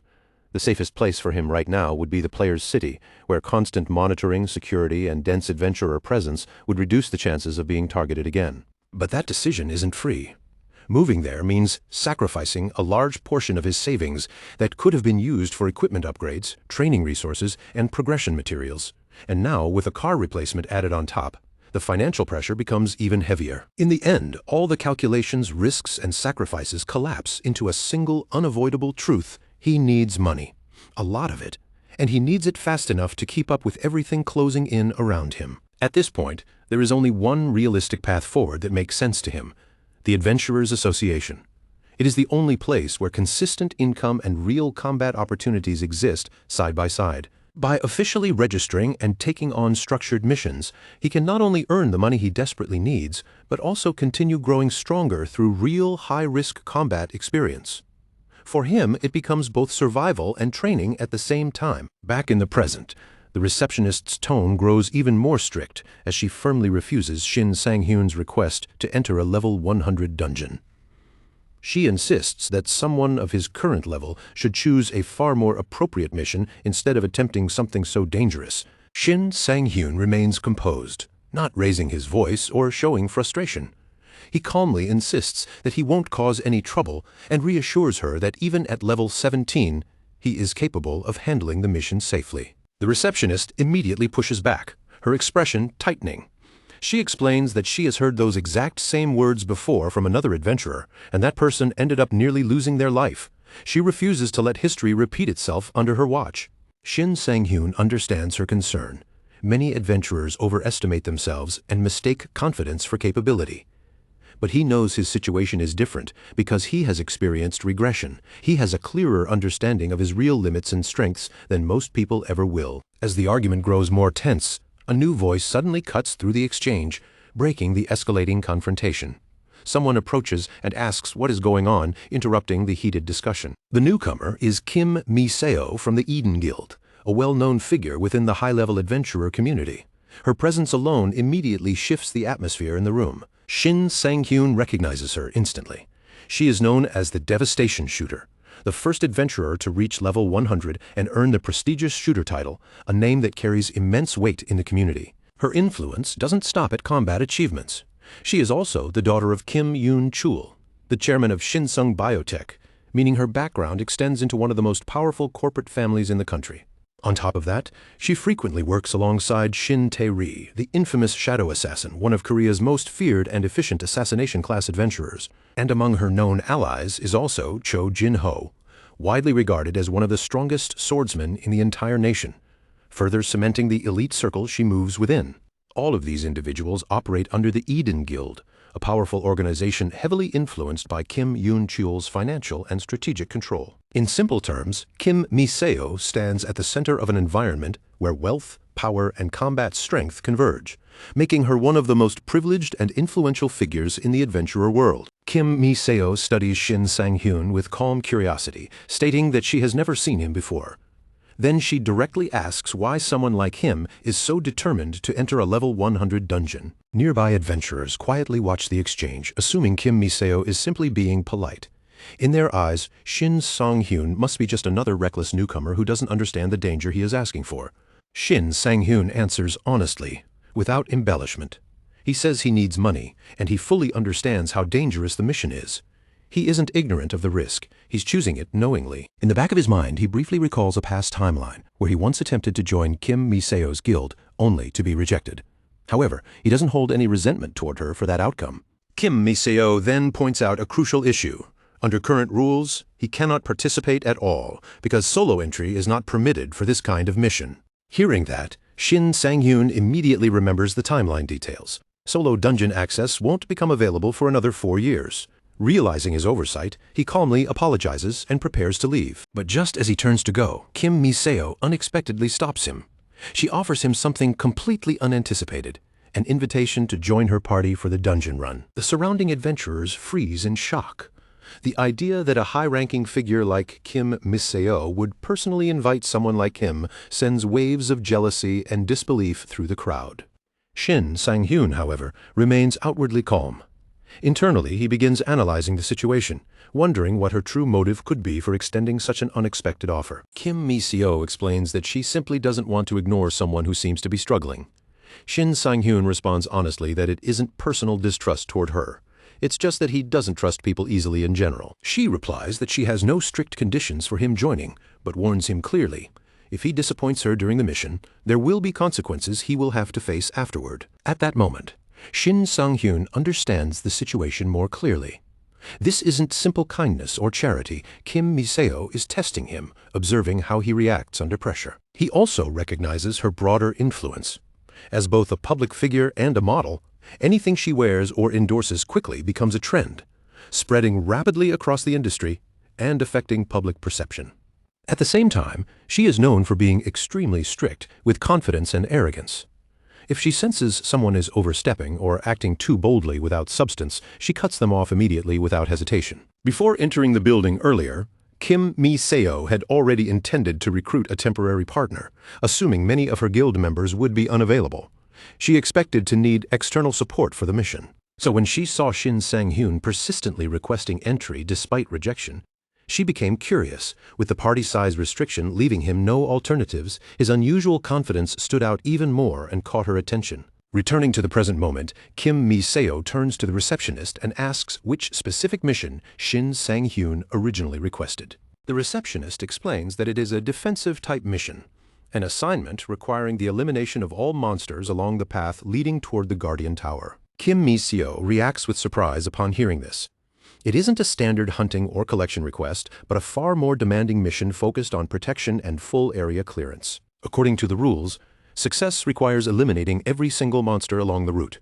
Because of this difficulty, the mission is typically assigned to a full party of 4 for safety and efficiency. This makes the implication clear. Shin Sang-hyun intended to attempt it alone, something that immediately signals to Kim Mi-seo just how reckless and dangerous his plan really was. Turning back to him, Kim Mi-seo asks whether hearing all of this has made him feel nervous or uncertain about the mission ahead. Shin Sang-hyun answers calmly that he is fine working with her. However, if she prefers, she is free to bring additional party members to ensure the mission is completed safely and efficiently. Kim Mi-seo stands her ground with calm, unwavering composure, her voice carrying a quiet certainty as she dismisses the idea of bringing anyone else into this mission. In her eyes, there is no need for backup or reinforcements at all. She makes it explicitly clear that she and Shin Sang-hyun alone are more than sufficient to handle whatever awaits them, her tone suggesting absolute confidence rather than recklessness. The very moment their acceptance is registered, an intense flash of radiant light erupts around both Kim Mi-seo and Shin Sang-hyun, engulfing them completely. Before anyone nearby can even process what is happening or react in time, their figures are abruptly pulled away from the space they stood in. In an instant, without warning or transition, both of them are forcefully transported straight into the dungeon itself. As the light fades and they vanish without a trace, the receptionist is left staring at the empty space they once occupied. A quiet sense of unease settles over her as she instinctively folds her hands, silently offering a prayer that nothing disastrous awaits them inside. Around her, the other players remain frozen, eyes wide and mouths slightly open, unable to believe what they have just witnessed unfold before them. Even though Kim Mi-seo's reputation as a highly skilled adventurer is well known, the surrounding players still struggle to comprehend her decision. In their minds, it makes no sense that she intends to clear such a dangerous dungeon with only a single newcomer by her side. The imbalance feels too extreme, and doubt quietly spreads through their expressions as they try to reconcile her confidence with what they consider reality. However, amidst the skepticism, one player raises a different perspective, interrupting the growing doubt. He reminds everyone that the association has recently implemented a completely new ranking system designed specifically to better evaluate adventurers and match them more accurately with dungeon difficulty. His tone suggests that their assumptions might already be outdated. According to this updated system, an adventurer's rank is determined by 2 primary conditions that must be evaluated together. It is not a simple or one-dimensional classification, but rather a structured assessment meant to capture both experience and innate ability. The first condition is straightforward: the total number of dungeons a player has successfully completed, reflecting their accumulated experience over time. However, the second factor carries even greater weight, something far less tangible but far more crucial: natural combat instincts and overall battle sense, the kind of intuition that cannot easily be trained. It is precisely because of that second factor that Kim Mi-seo earned her A+ ranking. According to the association's records, her evaluation is driven almost entirely by her overwhelming combat instincts rather than sheer experience. In practical terms, this means there are extremely few monsters known to surpass her capabilities. From the outside perspective, the rookie traveling with her is seen as incredibly fortunate, effectively being protected by one of the most dangerous fighters in existence. Sometime later, after entering the mission area, Kim Mi-seo positions herself slightly behind the main path of movement. She deliberately keeps a rear-leaning formation, maintaining distance rather than taking point. This is not hesitation but preference. She performs best as an archer, where distance and observation give her full control over the battlefield. As she maintains her position, she quietly reminds herself that this arrangement was something she agreed to. Because of that, she mentally reinforces her responsibility. If the situation turns dangerous at any point, she has already decided she will step in and protect Shin Sang-hyun without hesitation, regardless of the risk to herself. Still, even with that resolve, she cannot shake her doubts about him. In her eyes, Shin Sang-hyun carries himself with far too much confidence for someone who should still be inexperienced. That overconfidence, she believes, is not a strength but a weakness waiting to be exposed, and sooner or later, this mission will force him to face a harsh and unavoidable reality. Earlier, roughly 30 minutes before their arrival, Shin Sang-hyun had spoken with complete confidence, instructing Kim Mi-seo to only intervene if absolutely necessary. He even went further, offering her 5% of the mission profits in exchange for staying back and simply observing, as if this arrangement were nothing more than a business deal. Kim Mi-seo had openly acknowledged that the offer sounded deceptively easy. 5% just for staying in the rear did seem tempting. However, she immediately pushed back, arguing that clearing this mission alone was far from realistic. Based on her estimation, there were at least 300 monsters roaming within the area, making the situation far more dangerous than it appeared on paper. From her perspective, even experienced high-tier players would struggle immensely just to survive in a place like this. The sheer density and hostility of the monsters meant that underestimating the dungeon would be a fatal mistake, no matter how skilled someone believed themselves to be. Despite her warnings, Shin Sang-hyun remained firm, insisting that he could handle everything on his own. In response, Kim Mi-seo proposed a different arrangement entirely. Instead of a fixed cut, she suggested a performance-based condition. For every monster he failed to eliminate, she would claim 1% of the reward. If 95 enemies slipped through untouched, she would receive nothing at all, effectively making her earnings dependent on his success. Back in the present, Shin Sang-hyun stands directly before the pack of wolves, his posture steady and unshaken. Confidence burns clearly in his eyes as he locks on to the enemies ahead. There is not even a trace of hesitation. He fully intends to eliminate every single monster himself, refusing to leave even a single one for Kim Mi-seo to handle. Without wasting another second, he launches himself forward with explosive speed. His movement is sharp and decisive, cutting straight into the battlefield without the slightest pause or sign of fear. From a higher vantage point overlooking the battlefield, Kim Mi-seo has a clear and unobstructed view of everything unfolding below. Her position allows her to track Shin Sang-hyun's movements in real time, carefully observing every shift in his stance, every strike, and every reaction as the fight begins to escalate. Then, almost instantly, her expression changes. Her calm, analytical gaze sharpens with surprise as she realizes something unexpected. For the first time, she begins to understand that Shin Sang-hyun is not merely an arrogant newcomer speaking beyond his skill. He is genuinely capable, with real and refined combat ability backing every move he makes. The way he positions his body during combat immediately stands out to her. His stance gives him remarkable reach and control over the battlefield, a level of refined positioning that she has only ever observed from one of her most experienced teammates before. It is not random movement, it is deliberate, trained precision.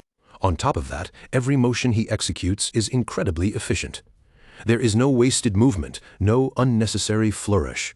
Each strike flows directly into the next, allowing him to cut down multiple wolves in rapid succession with clean, precise attacks that maximize impact while minimizing effort. Even so, Kim Mi-seo remains unconvinced that the situation is under control. The sheer number of enemies surrounding Shin Sang-hyun is overwhelming, and in her judgment, these are not creatures a typical level 17 adventurer should be handling so effortlessly. A sense of unease lingers in her mind as she continues watching, but then something unusual suddenly catches her attention mid-observation. A subtle shift in the battlefield breaks her focus, pulling her eyes sharply toward the center of the chaos. Without any warning at all, every monster surrounding Shin Sang-hyun suddenly comes to a complete halt. Their aggressive movements stop instantly, as if time itself has been frozen in place, leaving the entire battlefield eerily silent and still. In an instant, Kim Mi-seo pieces together what just happened. Her eyes widen slightly as she realizes the truth. Shin Sang-hyun has somehow activated a technique that stuns all surrounding enemies at the same time, locking them completely in place. The shock of this realization hits her so suddenly that she nearly loses her balance.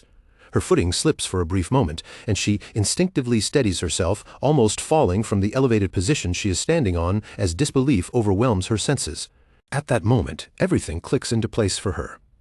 She finally understands why Shin Sang-hyun carried himself with such absolute confidence from the very beginning.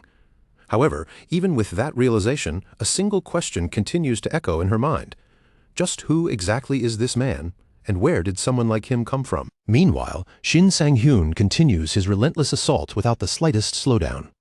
He moves through the battlefield like a force of nature, never allowing even a single moment of hesitation as he presses forward against the remaining monsters. After carving through wave after wave of smaller wolves, he eventually closes in on a far more imposing presence. Standing before him now is the strongest creature in the pack, the Black Wolf itself, the undisputed leader commanding the entire group from the shadows of the battlefield. Shin Sang-hyun fixes his gaze on the Black Wolf, and for a brief moment, an odd sensation stirs within him.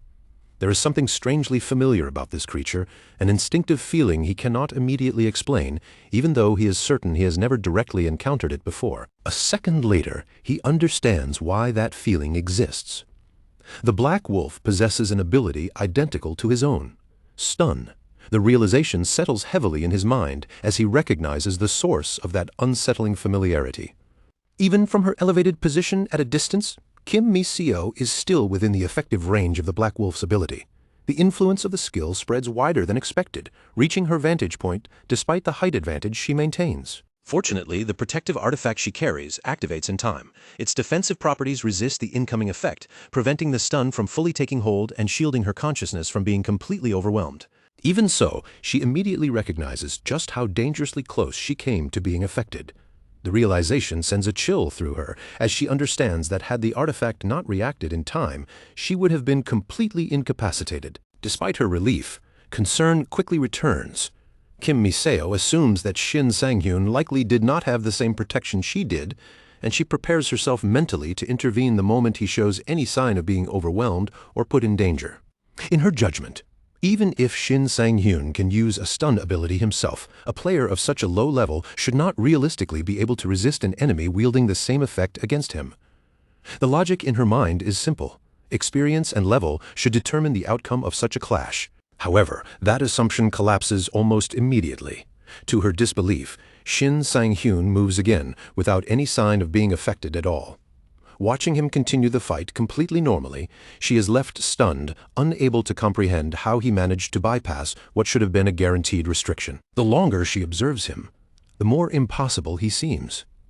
Not only are his combat techniques highly refined, but he also demonstrates precise control over his abilities, all while supposedly being only level 17. The contradiction between his level and his performance grows more disturbing with each passing second. Even the Black Wolf itself appears shaken.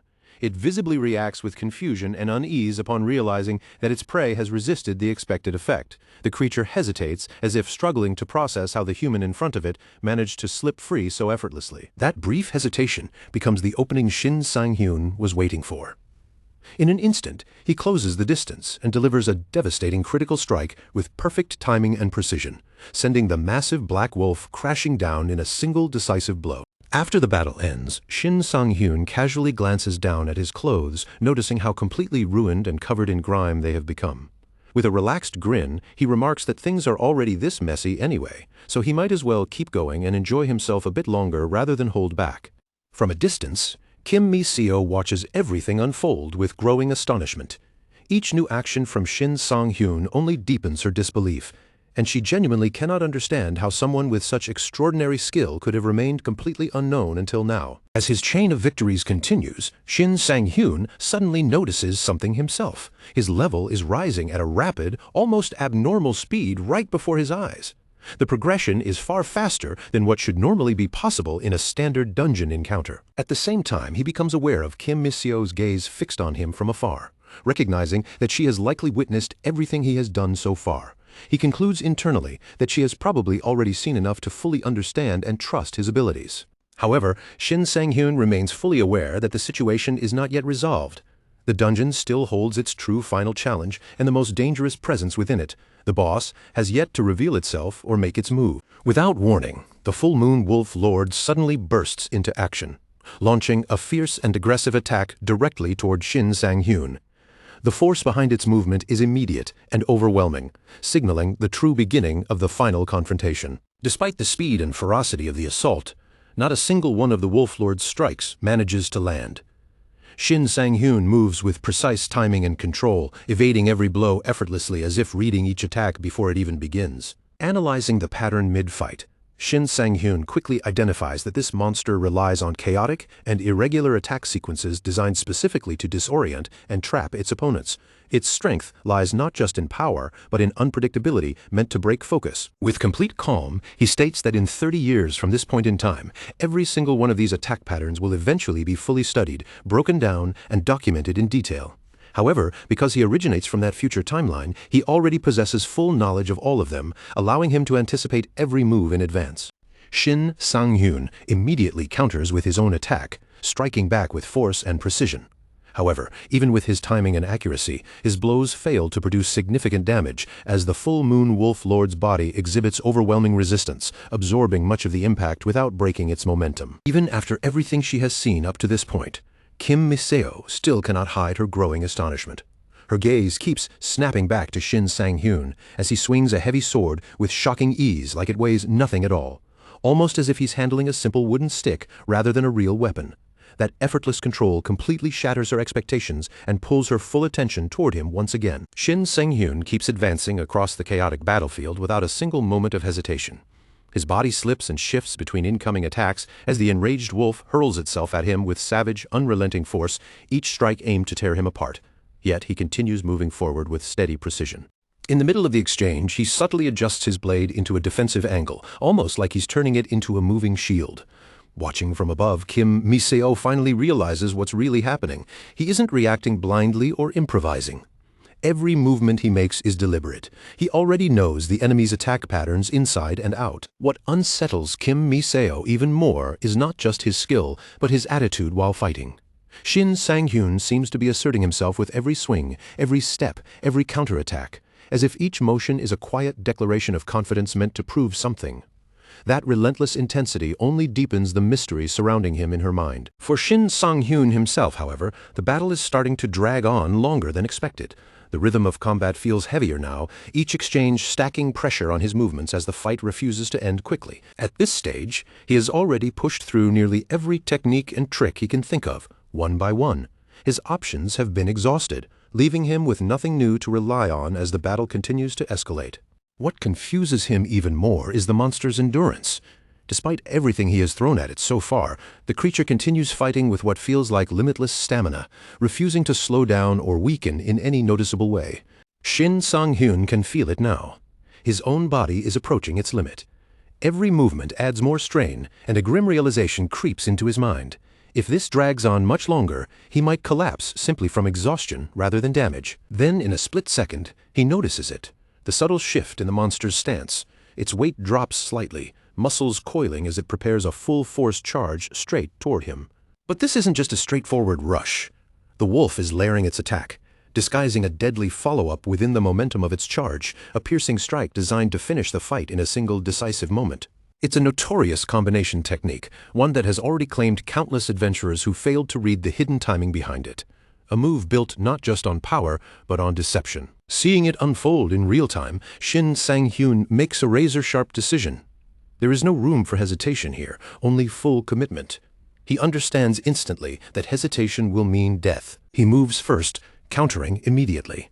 His blade lands cleanly, cutting into the monster and drawing blood. Yet, even after taking the hit, the wolf refuses to stop its momentum and continues forcing its way forward through the exchange. From her high vantage point, Kim Mi-seo's eyes widen in shock. For the first time in this fight, Shin Sang-hyun, the man who seemed untouchable until now, has actually been struck directly. Even though she barely knows him, that single moment of impact sends a sharp jolt through her chest. The sight alone tightens her expression with sudden tension. She can't help but think she let her guard down for just an instant, too focused on his overwhelming strength. And in that brief lapse, she missed the moment she should have stepped in. Convinced she's too late, Kim Mi-seo begins to speak under her breath, almost like she's about to apologize for failing to act in time. But before her words can finish, a sudden explosion of blinding light erupts right in front of her, cutting her off mid-sentence. Moments earlier, Shin Sang-hyun had been speaking with his constellation, carefully discussing a newly acquired healing ability he had just obtained. The conversation lingered in his mind even as the battle unfolded. The strange part of that ability was its restriction. It only activated on a single, very specific area of his body. Even he couldn't fully understand why it was limited in such an unusual way. Still, he made a calculated decision. If he could only protect one zone, then he would make sure it was the most critical one, the front of his abdomen, where a fatal strike was most likely to land in combat. He had sacrificed the orc's shield to obtain this ability, and now, seeing it trigger at the exact right moment, he confirms the gamble was not wasted. The risk he took has finally paid off. Had the strike landed anywhere else, it would have ended him instantly.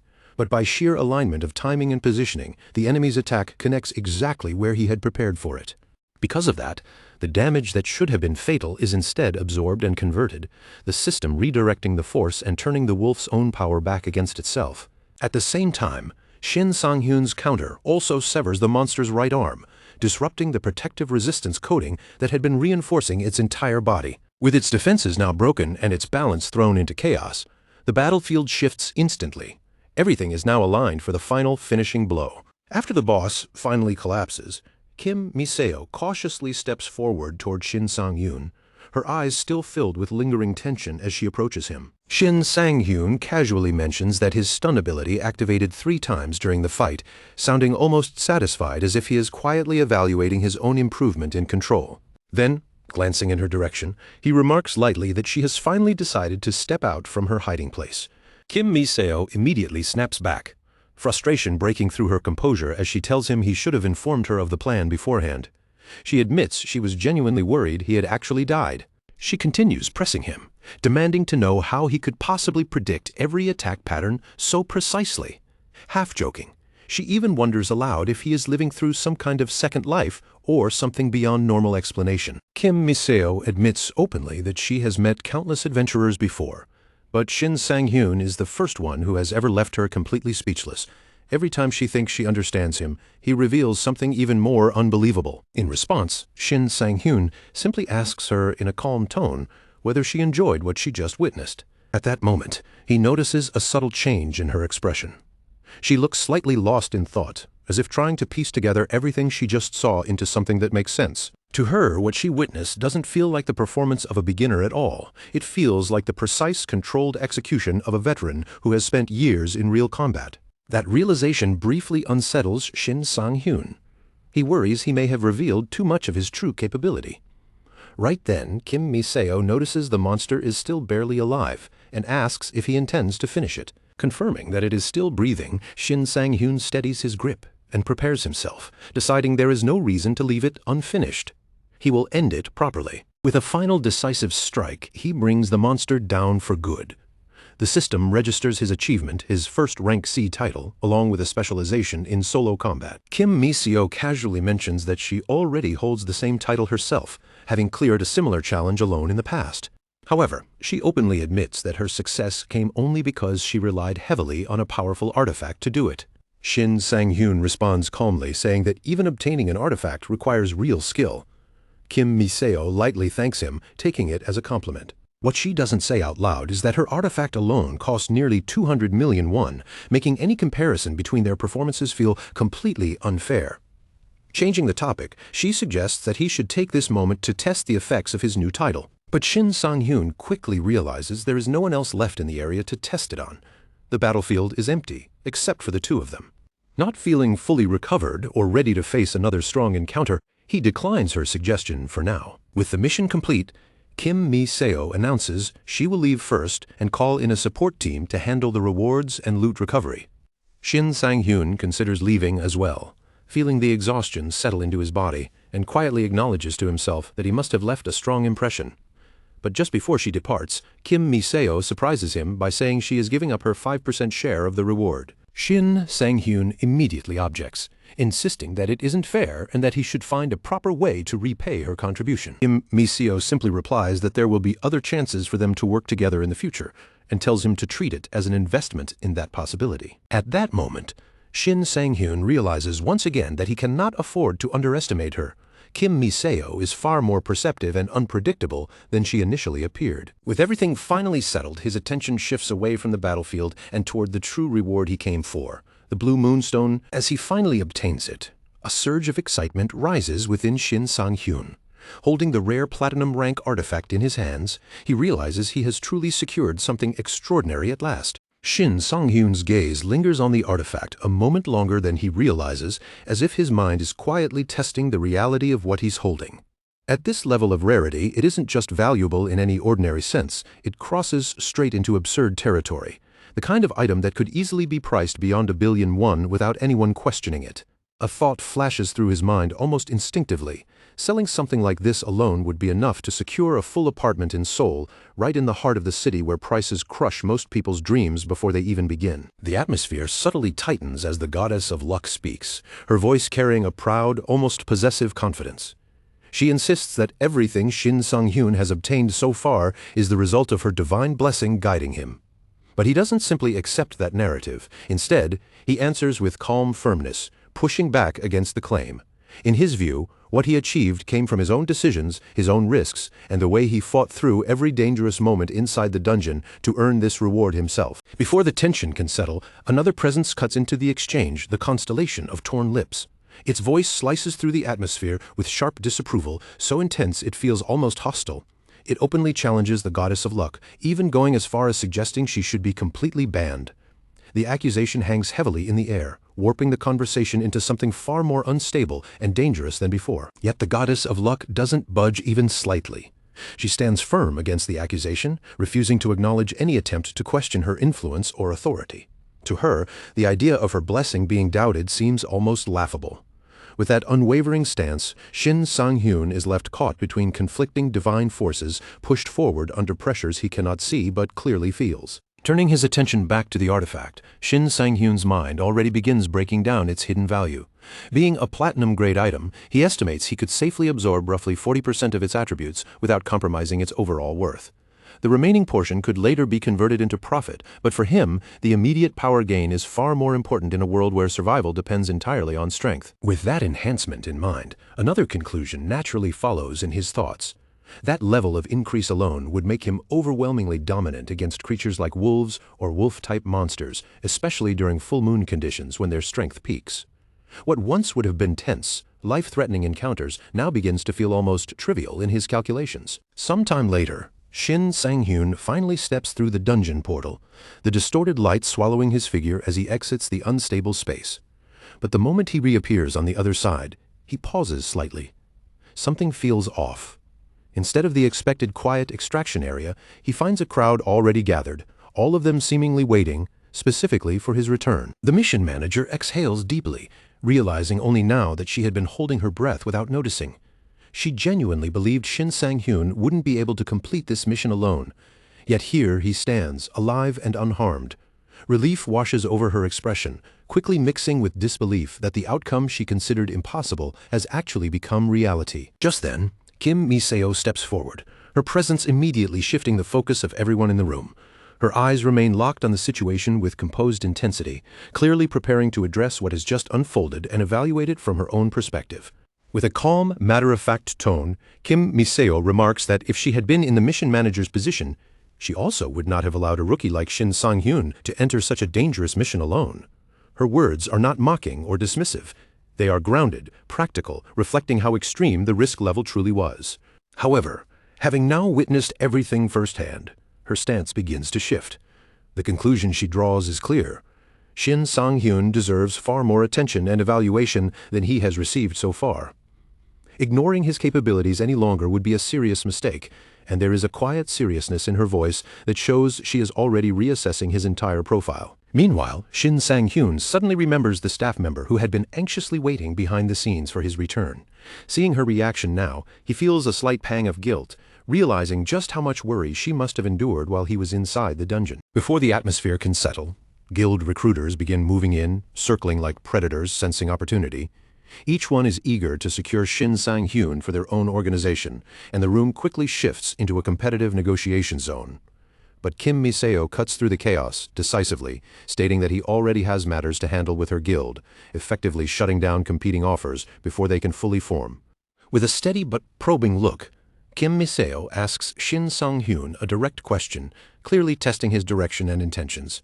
He answers honestly, confirming it, though internally he cannot ignore the feeling that she is subtly steering the entire situation toward a goal he hasn't fully figured out yet. Sometime later, Shin Sang-hyun sits inside a limousine, the quiet luxury of the interior sharply contrasting the chaos he has just left behind. Outside the tinted windows, the world drifts by in blurred motion as the vehicle carries him forward into the next stage of events. He glances down at his phone and notices something immediately. His reward has already been deposited into his account. What surprises him most is not just the amount, but how incredibly fast the transaction was processed. Kim Mi-seo explains it with a composed, almost casual smile.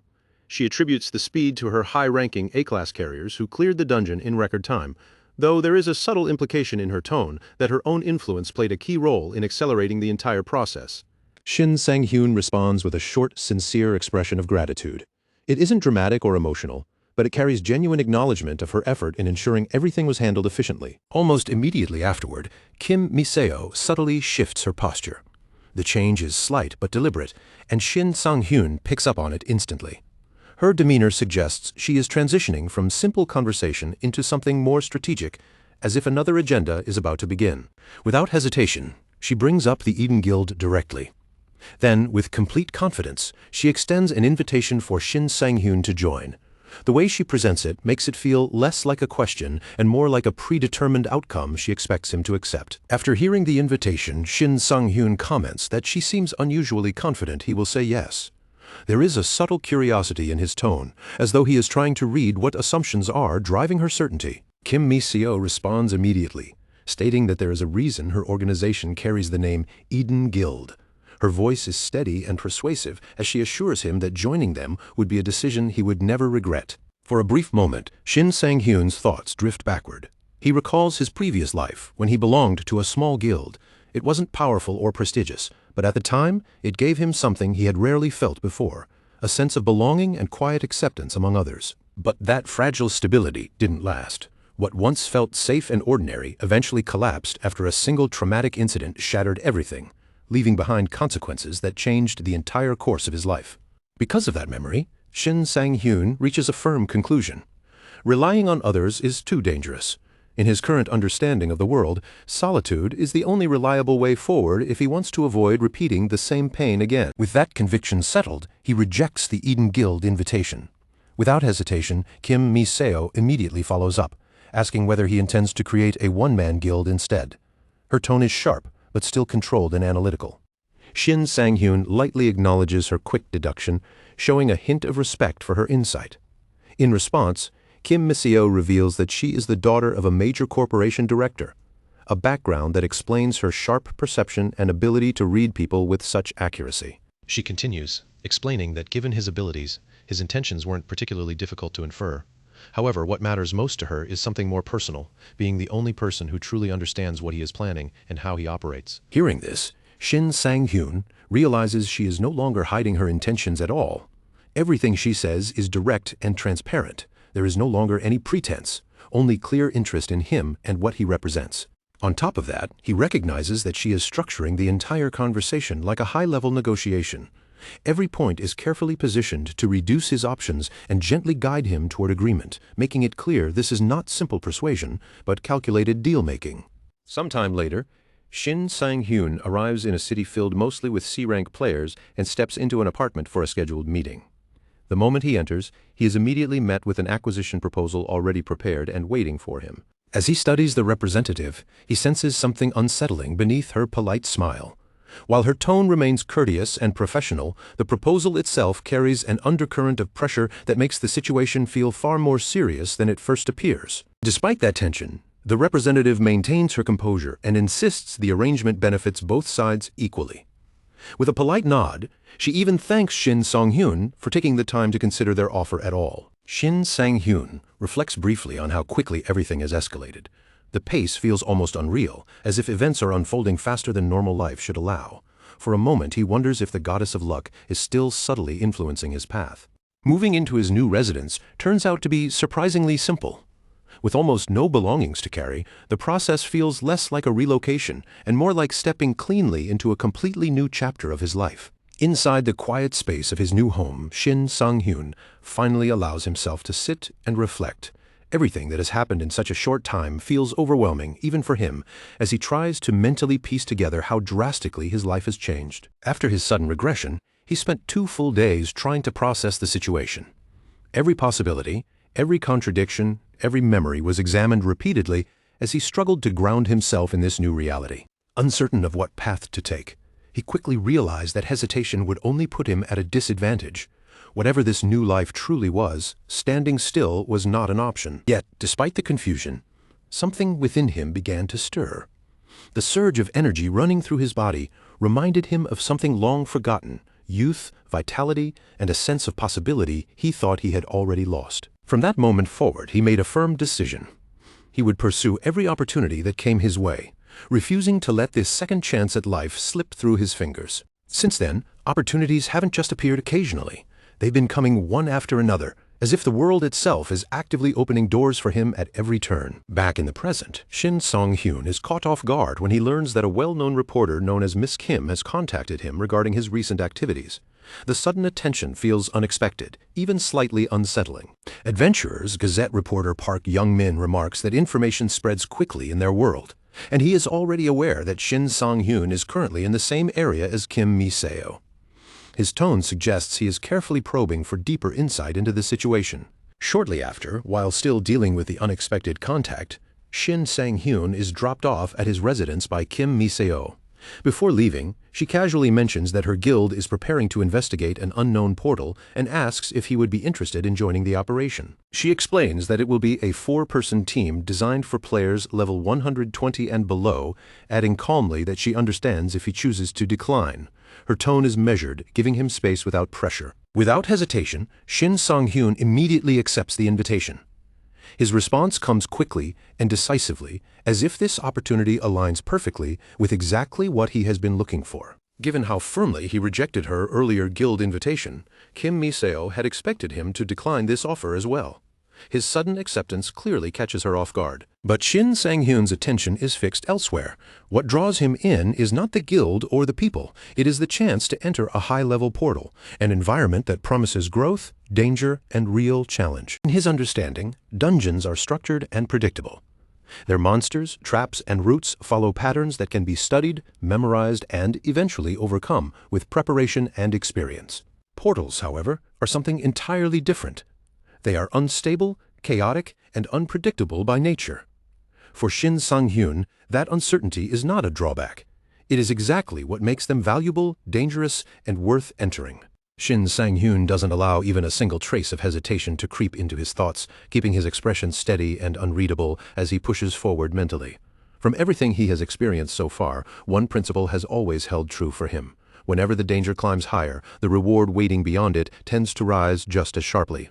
In this world, risk and gain have always been locked together like two sides of the same blade, and over time he has come to trust that balance far more than the instinctive pull of fear. That belief hardens quietly inside him, guiding his decision without a moment of doubt. And there's still another advantage working silently in his favor. The very first time an adventurer steps through an unknown portal, there is always that unpredictable chance of discovering a high-grade artifact hidden somewhere within the unstable dimensional space. Just the possibility alone is enough to make even seasoned hunters pause and reconsider their caution. For someone like Shin Sang-hyun, that kind of opportunity is not something to ignore lightly. It is precisely the kind of gamble worth taking. Shin Sang-hyun's gaze shifts briefly toward Kim Mi-seo as he continues evaluating the situation. From her posture, her controlled movements, and the ease with which she handles the uncertainty around portals, it's clear she isn't new to this kind of work. Someone inexperienced would never be able to treat effects like the Black Wolf debuff so casually, much less remain composed under its pressure. Now that he has already agreed to join her, she smoothly transitions into coordination mode, suggesting they exchange contact information so they can plan their movements properly. Kim Mi-seo casually extends her phone toward him, leaning in just slightly so he can enter his number without difficulty. The motion is simple, almost routine, but in that brief moment of proximity, something unintended flashes across her screen, something she clearly did not intend to expose. It appears for only an instant, but it is enough to break the otherwise professional atmosphere between them. The moment Kim Mi-seo realizes what just happened, her usually controlled composure fractures for a split second. A faint flush spreads across her cheeks as her eyes widen ever so slightly, clearly caught off guard by her own mistake. For someone who normally maintains such tight discipline over her expressions, this sudden slip makes her embarrassment all the more noticeable, as she quickly becomes aware that something personal has been unintentionally revealed. She quickly tries to recover her professional tone, brushing the moment aside with an awkward attempt at casual explanation. With a slightly strained laugh, she admits that her mind has been a bit scattered lately, as if that could smooth over what just happened. Despite the brief tension lingering in the air, the two of them still managed to complete the exchange of contact information, officially linking their communication lines for future coordination. After returning home, Shin Sang-hyun replays the entire interaction in his mind, his eyes narrowing slightly as he tries to piece together the subtle details he noticed. Something about Kim Mi-seo doesn't fully align with what he would expect from a typical professional in her position. Still, after a moment of consideration, he sets the thought aside for now, reasoning that anyone operating at a high level in this dangerous world is bound to carry some form of internal pressure or hidden strain. He is no exception to that burden. Shin Sang-hyun carries his own weight, but they are not the kind of truths he can casually expose to anyone else. The reality of his past is something he has deliberately buried deep, layered carefully so that no one can uncover it easily. He understands better than anyone that speaking about it would only invite complications he is not prepared to face. Because if anyone were to ever uncover the truth behind his regression, Shin Sang-hyun cannot even begin to imagine how drastically his world would collapse around him. That secret alone feels heavier than any weapon he has ever carried, pressing constantly against the back of his mind. It is not just dangerous, it is existential, the kind of truth that could rewrite everything about his present life if exposed. As those thoughts slowly settle, his attention drifts toward the constellation that once guided him through that impossible, almost unreal experience. He wonders silently what has become of that mysterious presence since the moment everything changed. There is no answer, only the lingering echo of something he once relied on when he had nothing else to hold on to. They had been connected for what felt like years in a way he still cannot fully comprehend, bound together through circumstances beyond normal understanding. Now that distance exists between them, a quiet unease lingers in his chest, subtle but persistent. Despite everything, he finds himself genuinely wondering whether that old companion is still out there, and if so, whether they are truly all right. Far away from his thoughts, inside the luxurious VIP lounge of the Eden Guild, a member named Cho Jin-ho leans back into the soft seating with a faint expression of boredom. He had expected a meaningful conversation with Kim Mi-seo, something strategic or engaging, but instead he notices that her attention is completely absorbed by her phone. It is as if the entire room, and even his presence, barely registers in her awareness. Without even lifting her eyes from the screen, Kim Mi-seo calmly explains that she is currently in direct contact with Shin Sang-hyun. The two of them are making preparations to enter a portal together, and she needs to coordinate details with him in real time. Her tone remains professional, but her focus never wavers from the glowing display in her hand. Cho Jin-ho immediately reacts at the mention of that name, his interest sharpening in an instant. He asks if she means the same Shin Sang-hyun who is rumored to possess a stun skill even stronger than his own, and also the same newcomer who boldly turned down an invitation to join the Eden Guild. The way he speaks carries both curiosity and a hint of competitive pride. With a teasing smile forming on his face, Cho Jin-ho pushes the conversation further, casually suggesting that Kim Mi-seo might actually be developing personal feelings for Shin Sang-hyun. The accusation is light, almost playful, but it lands sharply. Kim Mi-seo's reaction is immediate. She denies it firmly, her tone turning sharp and defensive as she rejects the implication without hesitation. Instead of letting the misunderstanding linger, Kim Mi-seo clarifies her position with controlled emphasis. What interests her is not anything emotional or personal. It is Shin Sang-hyun's raw capability as a fighter. In particular, his swordsmanship left a lasting impression on her. In her professional judgment, it is the most refined technique she has ever witnessed in real combat. Cho Jin-ho responds with an immediate scoff, clearly unimpressed by the comparison. In his mind, there is no possibility that a newcomer like Shin Sang-hyun could surpass his own level of skill or recognition. His confidence borders on arrogance as he dismisses the idea entirely, refusing to entertain the notion that he could be outclassed. Sometime later, in the quiet, open space of a training ground, Shin Sang-hyun steps slightly aside and makes a phone call to Kim Mi-seo to continue discussing the portal situation. The surroundings are relatively empty, with the kind of silence that makes even small sounds feel sharper and more noticeable than usual. On the other end, Kim Mi-seo informs him that the portal has manifested near Chuni Station.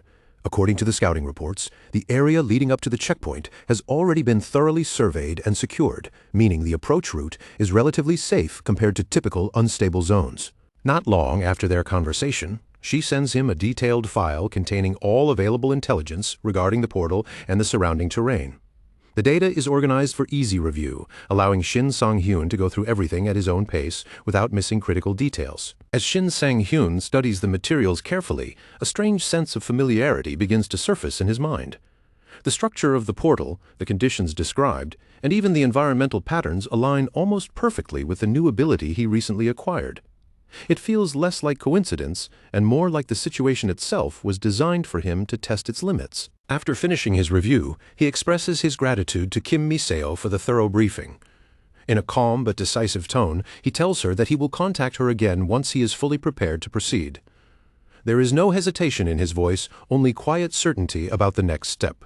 Nearby, Yoon Dae-kyung lets out a low, amused chuckle, watching Shin Sang-hyun with a slightly incredulous expression. He comments that Shin Sang-hyun has essentially become something of a public figure now, almost like someone who exists in conversations rather than just real life. It feels strange to him seeing someone he once knew so casually now being talked about in completely different circles.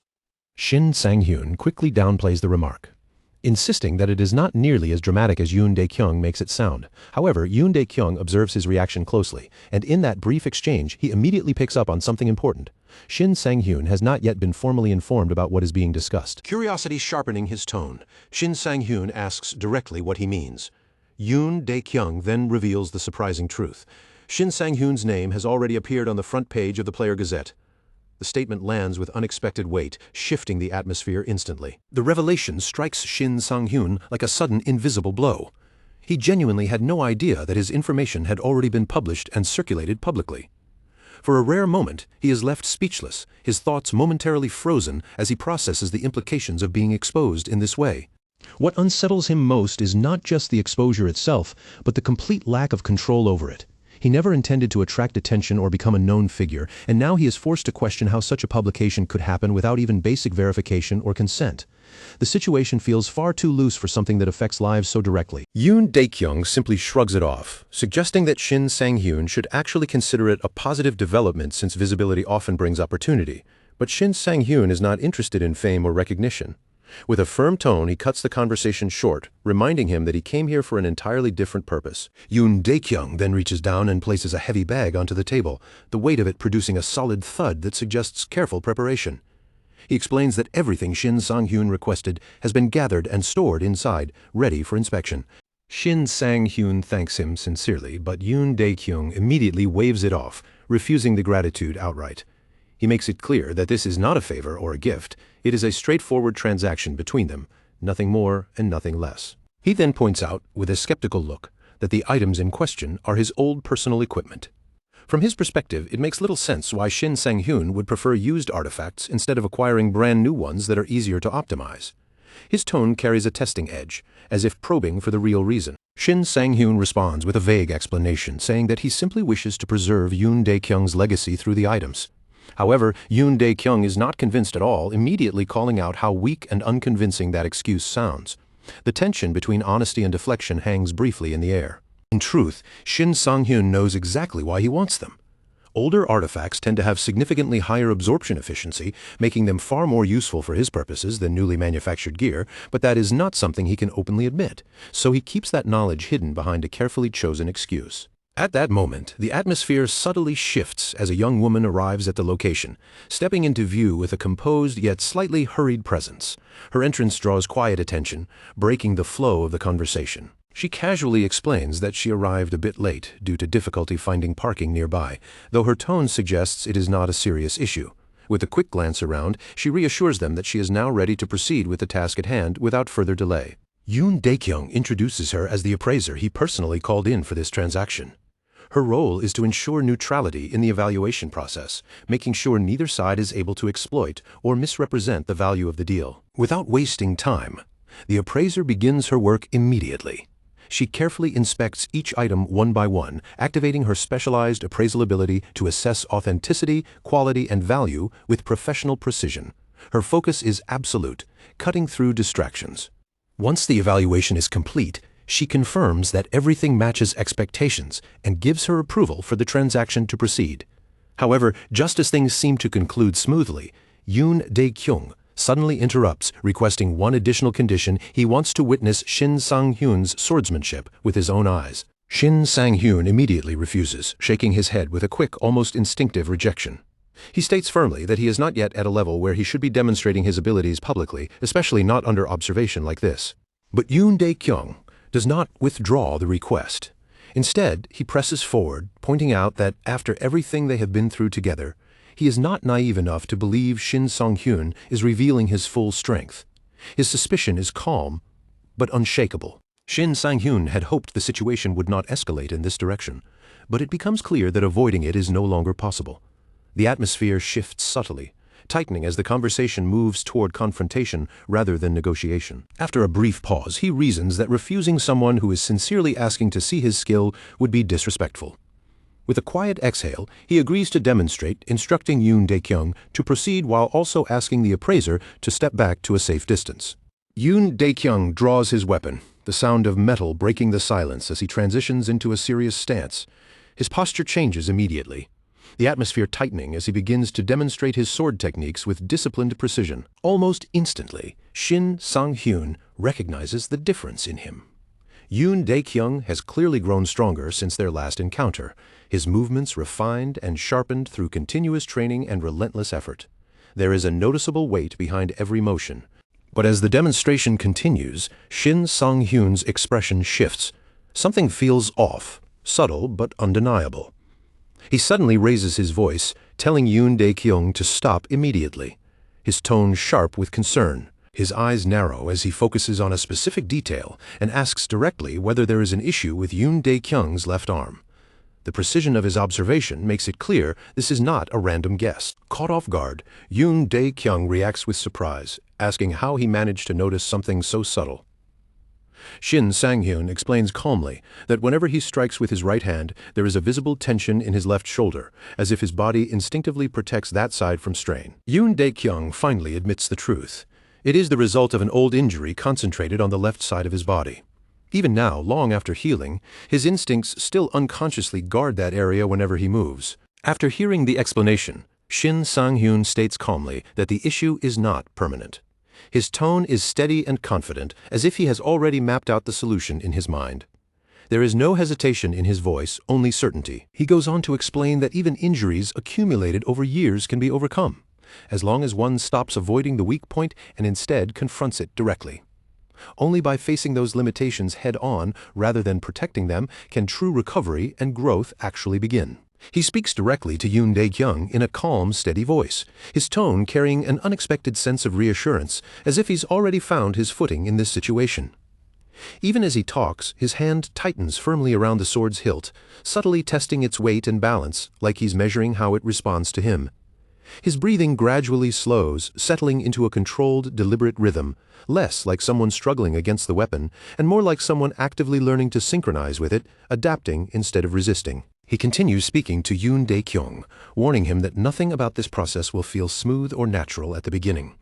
There's a roughness to it, he explains, something uncomfortable that has to be endured before anything improves.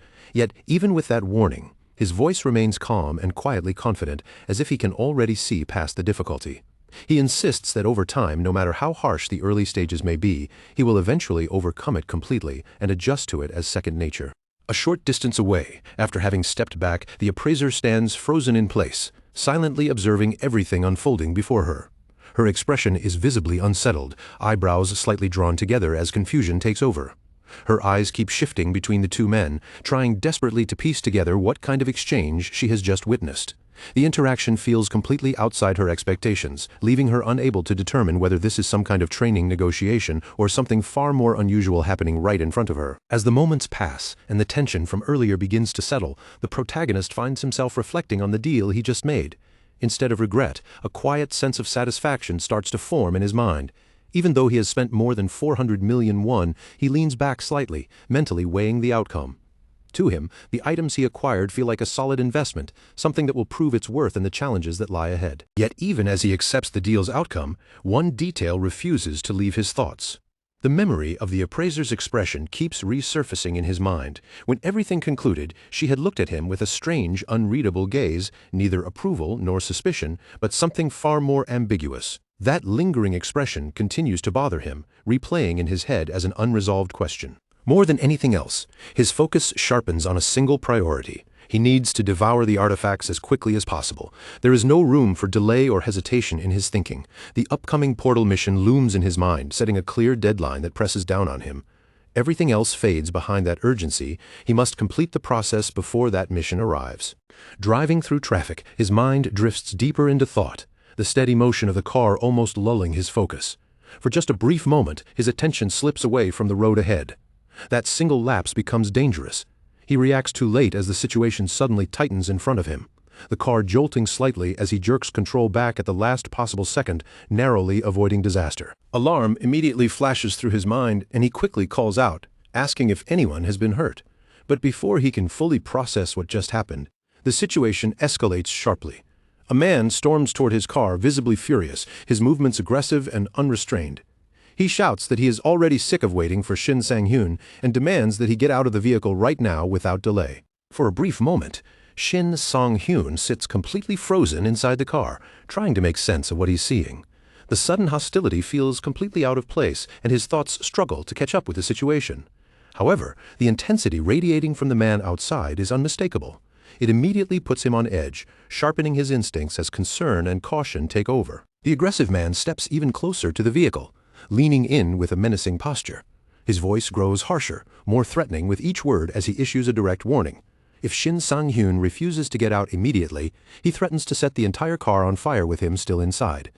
The statement is delivered without hesitation, turning the confrontation into something suddenly far more dangerous and real. At that moment, something clicks in Shin Sang-hyun's mind. Despite the chaos unfolding around him, a faint sense of recognition surfaces. He realizes he has seen these individuals before, somewhere tied to past information or reputation. That realization only deepens the unease as the situation shifts from random aggression into something far more deliberate. The identities lock into place. Choi, Young Chol, and Cho Seung-ho. Both names belong to members of the Utopia Guild. As the recognition settles, the seriousness of the encounter becomes clearer. This is no random confrontation. These are known figures with established reputations, and that makes the situation far more complicated. Choi Young-chol carries a notorious reputation for targeting weaker adventurers, often attacking them without hesitation, simply to assert dominance and power. Beside him, Cho Seung-ho is equally infamous in his own way, always loyal, always present, and constantly recording everything that happens. His camera never stops, capturing every violent moment as content without hesitation or remorse. Shin Sang-hyun also recalls their past notoriety in more detail. These two were once known for producing extreme and violent content online, pushing boundaries purely for attention. Their rise eventually came to a halt when they crossed a line too severe to ignore, resulting in their arrest. Even after that, their reputation never fully disappeared. Looking at them now, there is no hesitation in his judgment. To Shin Sang-hyun, they are nothing more than trash disguised as adventurers, dangerous, yes, but fundamentally disgraceful in every action they take. That conclusion forms in his mind quickly and without doubt. Outside the car, Choi Young-chol exchanges a knowing glance with Cho Seung-ho, both of them clearly coordinating their intentions. Their plan is crude and straightforward: provoke Shin Sang-hyun into a fight, overwhelm him in public, and capture everything on camera. The goal is not just violence, it's attention, views, and online traction. What was supposed to be a quiet return home for Shin Sang-hyun, a chance to safely consume the artifacts in peace, has now been completely derailed. Instead of solitude and preparation, he finds himself dragged into an unwanted confrontation he never sought. The disruption throws all his carefully laid plans into disarray. With no viable alternative left, he finally steps out of the car. His movement is controlled and deliberate, not rushed or panicked. Standing directly in front of them now, he calmly asks what they want from him, his voice steady, despite the tension hanging heavily in the air. Choi Young-chol raises one hand lazily, signaling him to stop being impatient. His posture is arrogant, almost dismissive, as if he is already in control of the situation. He claims he came here specifically to settle matters with Shin Sang-hyun, speaking with an air of superiority that barely hides his provocation. He continues, complaining loudly about rumors he's heard. People saying Shin Sang-hyun has been driving around in an ugly, run-down-looking car. According to him, that alone is reason enough for his visit. He claims he is here to clean up the embarrassment of that vehicle Shin Sang-hyun insists on using, as if he has appointed himself judge of the situation. Without warning, Choi Young-chol suddenly steps forward and violently kicks the car. the impact echoing sharply as the vehicle is deliberately damaged. The act is openly provocative, done without any attempt to hide hostility. Immediately after, he threatens Shin Sang-hyun again, telling him to gather his belongings and leave the entire complex at once, or the situation will escalate far beyond this. Nearby, several bystanders begin to notice the disturbance unfolding in real time. Heads turn, conversations pause, and attention quickly shifts toward the confrontation. It doesn't take long for people to realize that this is not a minor argument, but a public confrontation escalating between two parties with real hostility. Among the growing crowd, some individuals suddenly recognize Shin Sang-hyun. His face has been circulating in recent discussions and headlines, making him more familiar than he might expect. That recognition spreads quickly, turning casual curiosity into focused attention on the unfolding situation. Sensing the situation developing, Choi Young-chul turns sharply toward Cho Seung-ho and orders him to check Shin Sang-hyun online. He wants immediate confirmation of who they are dealing with, as if preparing to adjust his approach based on the information. Cho Seung-ho quickly pulls out his device and searches. After a few moments, he reports back with unexpected information. Shin Sang-hyun apparently cleared a level 100 mission solo with assistance from Kim Mi-seo. Even as he says it, his tone carries a hint of surprise, as though he himself is unsure how credible it sounds. Choi Young-chul narrows his eyes, clearly skeptical of what he just heard. He looks Shin Sang-hyun up and down, evaluating his appearance and demeanor. In his judgment, the man in front of him does not look like someone capable of such a feat, and doubt begins to cloud his initial reaction. Cho Seung-ho quickly dismisses the information as a misunderstanding. He suggests that if Kim Mi-seo was truly involved, then she must have done all the real work herself.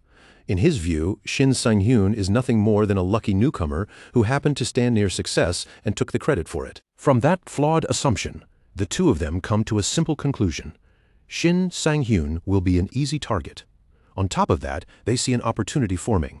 With his rising attention and recent activity, turning this confrontation into content could easily generate viral exposure for their next broadcast. As Cho Seung-ho activates a live stream, the atmosphere shifts immediately. The confrontation is no longer private, it is now being broadcast to an audience watching in real time. At the same moment, Choi Young-chul steps forward, preparing to confront Shin Sang-hyun directly under the scrutiny of the camera. He loudly declares a duel challenge, making sure his voice carries both to the gathered crowd and the live stream audience. The terms are simple but harsh. The loser must permanently leave the adventurer's city. His tone is confident, almost theatrical, as if he is already certain of the outcome. He adds another condition, framing it as fairness. If Shin Sang-hyun wins, they will never bother him again. The offer is presented with confidence, as if it is generous, even though it is clearly designed to corner him into accepting. Without hesitation, Shin Sang-hyun accepts, but immediately adds his own conditions. His voice remains calm, but his demand is sharp and unexpected. Choi Young-chul must add 500 million won and the expensive watch on his wrist to the wager. If he refuses, then he should walk away right now. Choi Young-chul's expression twists instantly in anger, his composure cracking at the bold counter-demand. He clearly did not expect Shin Sang-hyun to respond so aggressively or confidently. The situation has shifted in a way that disrupts his sense of control. At that moment, Cho Seung-ho leans closer, urgently informing him that the live stream chat has erupted. Comments are flooding in rapidly, and the audience is fully engaged, reacting intensely to Shin Sang-hyun's unexpected wager and bold attitude. The pressure of public attention suddenly increases. Sensing the tension spike, Shin Sang-hyun looks directly at Choi Young-chul and coldly asks if he is starting to feel afraid. The question lands like a deliberate strike, pushing psychological pressure back onto his opponent in front of both the crowd and the live stream audience. Realization slowly sets in for Choi Young-chul. He has walked himself into a corner. The crowd is watching. The live stream is active, and backing down is no longer an option without humiliation.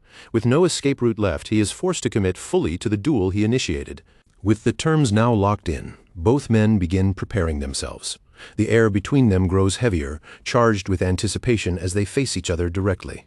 Every movement slows, as if the entire crowd is holding its breath for what comes next. The commotion continues to spread, drawing even more people toward the scene. What started as a confrontation quickly becomes a spectacle, and a small crowd forms around them. Onlookers press closer, eager to witness the duel unfold in real time. Shin Sang-hyun steadies his stance, fully focusing on the opponent in front of him. Across from him, Choi Young-chul straightens his posture, forcing confidence into his body language. Neither is willing to show weakness as the tension peaks between them. Choi Young-chul scoffs loudly, boasting that 500 million won means absolutely nothing to him. He declares with exaggerated confidence that there is no possibility of him losing this fight, his voice loud enough for both the crowd and the live stream to hear. He then leans forward slightly and taunts Shin Sang-hyun, suggesting that it is still not too late to back out if he is feeling afraid. The words are clearly not genuine advice, but another attempt to provoke doubt and assert dominance. Finally, the duel officially begins. Choi Young-chul announces that he will show no mercy, his voice cutting through the noise as the confrontation reaches its breaking point and transitions into open combat. But almost immediately, his confidence begins to crack. Shin Sang-hyun explodes forward with overwhelming intensity, closing the distance in an instant. He declares that he also will not hold back, even if his opponent ends up begging for mercy, while the entire fight is being streamed live for thousands to witness. From inside her home, Kim Mi-seo watches the livestream with sudden shock, her body freezing as she realizes the severity of the situation. The moment the fight begins, her calm shatters completely as concern takes over. Her expression tightens further, fear and anxiety clearly written across her face. She cannot look away from the screen, fully absorbed in the unfolding battle, her worry growing with every passing second. She immediately recognizes Choi Young-chul. He is a notorious Rank B adventurer from the Utopia Guild, infamous for abusing his status as the guildmaster's nephew to act without consequences. That realization only deepens her concern. At that moment, another girl approaches and notices her reaction. She pauses, sensing something serious is happening, and asks if something is wrong while observing Kim Mi-seo's tense expression. The girl introduces herself as Shin Tae-ri, a fellow member of the Eden Guild. She steps closer with curiosity, clearly intrigued by what could be causing such visible concern and urgency. Shin Tae-ri studies Kim Mi-seo carefully and asks again why she seems so anxious. Her gaze shifts toward the screen as she tries to understand what situation could possibly trigger such a strong reaction. Her eyes land on the livestream feed, and in an instant she recognizes Shin Sang-hyun. Surprise flashes across her face as she asks if that is the same man Kim Mi-seo once tried to recruit into their ranks, connecting the pieces of the situation in real time. Kim Mi-seo gave a small, almost automatic nod in response, confirming she understood what was happening, but the confusion written across her face refused to go away. Her brows stayed slightly knit as she stared toward the duel, clearly unable to wrap her mind around it. No matter how she replayed it in her head, she still couldn't understand why Shin Sang-hyun would willingly agree to a duel against some loud, unknown nobody who had suddenly appeared out of nowhere, acting as if he owned the place. The decision felt completely out of place to her. Not far away, Shin Tae-ri stood with her arms folded tightly across her chest. Her gaze sharpened as she quietly observed every movement unfolding before her. She didn't interrupt, didn't speak, just watched with careful, calculating focus. After tracking the man's footwork for a few seconds, her expression shifted slightly. She had to admit, almost reluctantly, that his movements weren't sloppy at all. In fact, his control over distance, timing, and weight distribution looked surprisingly clean and well-trained. Back in the center of the battlefield, the atmosphere shifted in an instant. Choi Young-chul's expression stiffened, his eyes widening in pure panic as the protagonist's strike came dangerously close. So close, it nearly landed clean across his body. That split-second near miss wasn't just a physical threat, it shattered something inside him. For the first time since the duel began, the confidence he had been clinging to cracked under pressure. Clearly shaken, Choi Young-chul's panic instantly turned into rage. His face twisted as he shouted that Shin Sang-hyun was nothing but a lying cheat, his voice echoing sharply through the space. Grinding his teeth so hard it looked like he might break them, he pointed forward with fury burning in his eyes. In a voice full of humiliation and anger, he swore he would personally put Shin Sang-hyun in his place and make him understand his position. Shin Sang-hyun didn't react to the outburst. Instead, he calmly lifted his sword, his posture steady and composed, and met the incoming attack head-on without hesitation. Steel clashed, but there was no visible strain on him. In that moment, when Choi Young-chul realized his strike had achieved absolutely nothing, no pushback, no opening, nothing at all, the color drained from his face. Panic, even stronger than before, surged back into him as if he had never escaped it. It wasn't only Choi Young-chul who froze in shock. The entire crowd watching the duel seemed to collectively stiffen, as if time itself had paused. Whispers began to spread almost immediately, disbelief turning into confusion, then into awe. Shin Sang-hyun's overwhelming strength had just been displayed so plainly that it didn't feel real. One question began forming in everyone's minds at once. Where on earth had someone like this suddenly come from? Meanwhile, within Shin Sang-hyun's own perception, Something entirely different was unfolding. Unlike the stunned observers around him, he could clearly feel a change deep within his body. For the first time since his regression, his movements didn't feel forced or delayed. Instead, everything responded naturally, his muscles, his timing, even his instincts moving in perfect synchronization with his thoughts, as if his body had finally caught up to his mind. 3 hours earlier, the atmosphere had been completely different. Shin Sang-hyun had just finished sealing the deal for the equipment acquisition, the final paperwork and evaluation officially completed. As things wrapped up, he gave a polite and respectful thank you to the appraiser who had assisted him through the process, acknowledging her time and effort without unnecessary words. The appraiser responded casually, brushing it off as nothing more than part of her job. Standing nearby, Yoon Dae-kyung looked practically ecstatic, his eyes sparkling as he realized just how much profit the transaction had generated. Unable to contain his excitement, he flashed a wide grin and eagerly suggested that they all head out together for drinks to celebrate the success. Shin Sang-hyun immediately declined the invitation without even a moment of hesitation. His tone was calm but firm as he explained that he had urgent matters he needed to take care of. That simple refusal hit the atmosphere like a sudden drop in temperature. Yoon Dae-kyung's bright excitement collapsed on the spot, his expression visibly deflating as disappointment replaced his earlier enthusiasm. Even after being turned down once, Yoon Dae-kyung still tried to salvage the mood. He turned toward the appraiser, attempting to convince her not to leave him hanging either, hoping at least one of them would join him. But the appraiser only gave a polite apology, explaining that she also had another place she needed to be and couldn't stay. The celebration he imagined slipped further out of reach. As for Shin Sang-hyun, the urgent matter he had mentioned was far simpler than anyone could have guessed. There was no complicated mission or meeting waiting for him. Instead, his plan was straightforward. He intended to consume the newly acquired artifacts immediately, without delay, treating them as fuel for his own growth. After separating from the others and finding a moment alone, Shin Sang-hyun paused and brought up the interface displaying the artifacts he had purchased. His eyes scanned the data carefully. Then, upon noticing that the adhesion rate had reached an astonishing 90%, his gaze sharpened slightly, a flicker of surprise breaking through his otherwise calm expression. At that moment, the goddess of luck spoke up with unmistakable pride in her tone, almost as if she had been waiting for that exact reaction.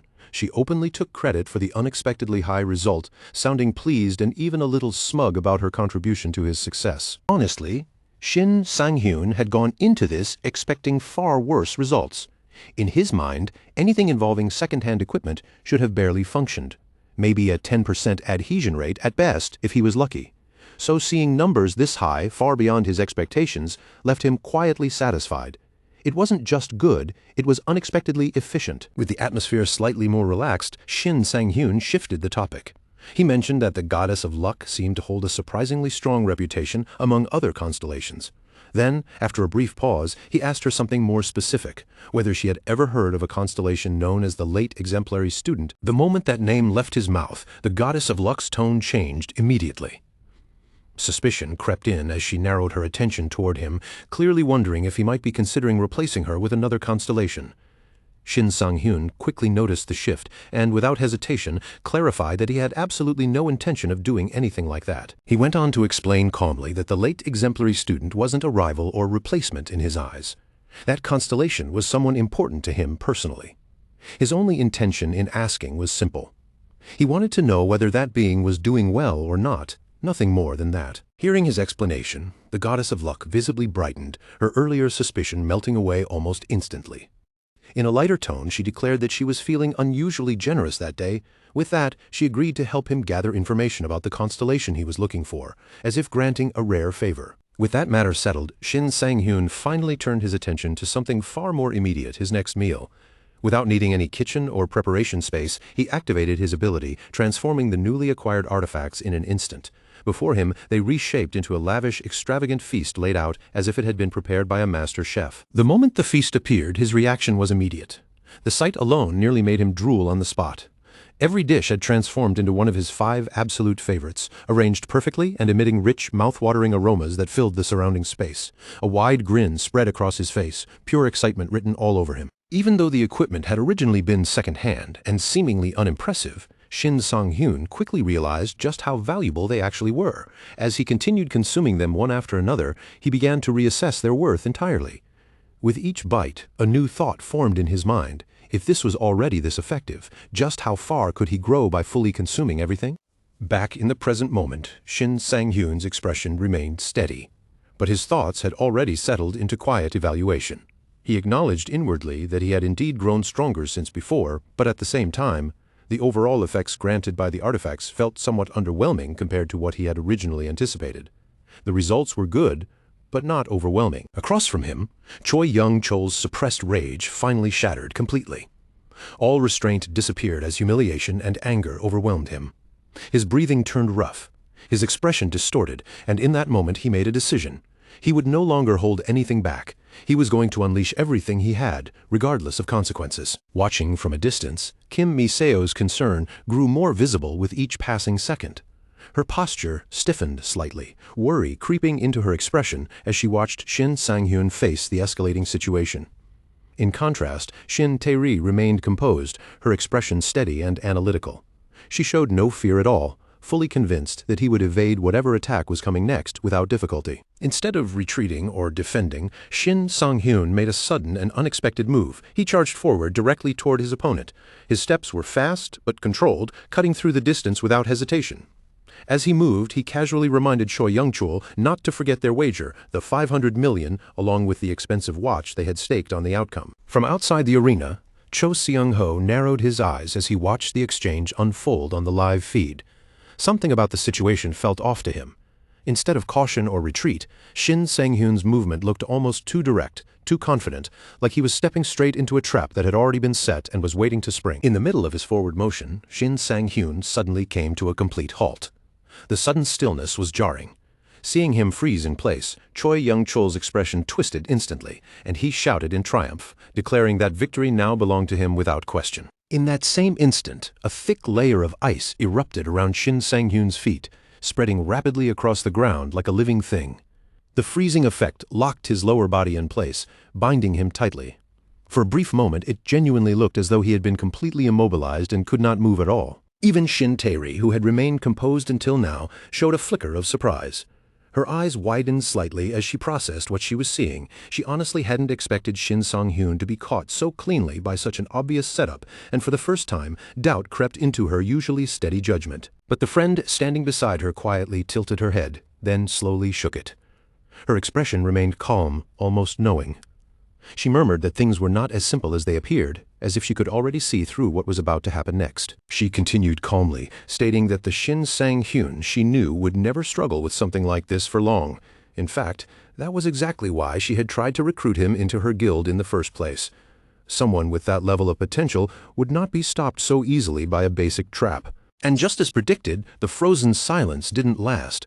Within moments, fine cracks began spreading through the ice trapped around Shin Sang-hyun's feet. The brittle structure shattered almost effortlessly as he forced his way out, breaking the restraint as if it were nothing more than glass. Choi Young-chol's eyes widened in complete disbelief. He stared at the scene unfolding in front of him, unable to accept what he was seeing. His confidence wavered again, replaced by shock and confusion, as the man he thought was trapped had so easily broken free from what should have been a decisive restraint, he couldn't comprehend it. A rookie hunter wasn't supposed to dispel or break negative status effects this easily, let alone in the middle of combat. But before he could even process the shock, Shin Sang-hyun was already moving again, suddenly appearing above him, launching a counterattack from an unexpected angle that left no time to react or defend. Looking down coldly at the stunned Choi Young-chol, Shin Sang-hyun's expression remained calm and detached. His voice was steady as he stated that the only reason Choi Young-chol was still alive right now was because this duel had been designated as nothing more than a training match, nothing more than controlled combat. He continued without hesitation, his tone unchanging, adding that if this had not been a training duel, Choi Young-chol would not even be breathing anymore. The words landed heavily, carrying absolute confidence and certainty, stripping away any illusion of safety. With that final declaration, the duel reached its conclusion. The tension that had filled the arena collapsed all at once, leaving only stunned silence in its place. Across the battlefield, every follower of Choi Young-chol was forced to watch the entirety of his defeat unfold in real time, unable to interfere, unable to look away. From a distant location, Cho Seung-ho watched the live-stream feed with narrowed eyes, his expression turning increasingly serious. Something about Shin Sang-hyun's presence felt fundamentally unusual, beyond skill alone. The more he observed, the more he found himself questioning not just his strength, but his identity. Nearby, Shin Tae-ri continued to study Shin Sang-hyun without blinking. her mind analyzing every detail of his movements. As she observed more closely, she came to a conclusion he possessed some kind of awakening-related ability, something layered beneath his physical skill that enhanced his performance. She narrowed her focus further, trying to pinpoint the exact nature of the ability.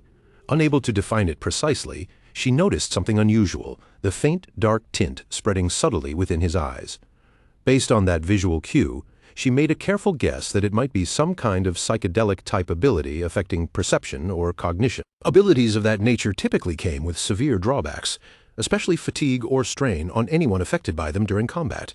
Knowing that, she concluded that Shin Sang-hyun must possess absolute confidence in his control and reflexes, because only someone certain they would not be hit would fight so aggressively while using such a high-risk ability. Still puzzled, Kim Mi-seo pointed out something she couldn't ignore. Shin Sang-hyun hadn't shown any trace of such an ability during their previous encounter. Her tone carried genuine confusion, as if she were trying to reconcile two completely different versions of the same person. Hearing that, Shin Tae-ri responded calmly, without taking her eyes off the battlefield. She explained that there were only two possible explanations for what they were seeing now, both equally plausible given what little they actually knew.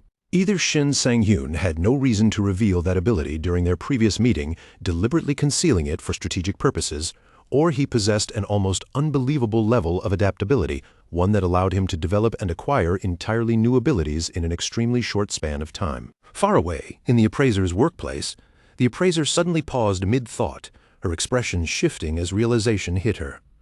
Something important about the earlier evaluation of Shin Sang-hyun's purchases had slipped past her attention, and only now was it coming back to her clearly. One of the artifacts he had acquired clearly contained a hidden function that had gone unnoticed during the initial assessment.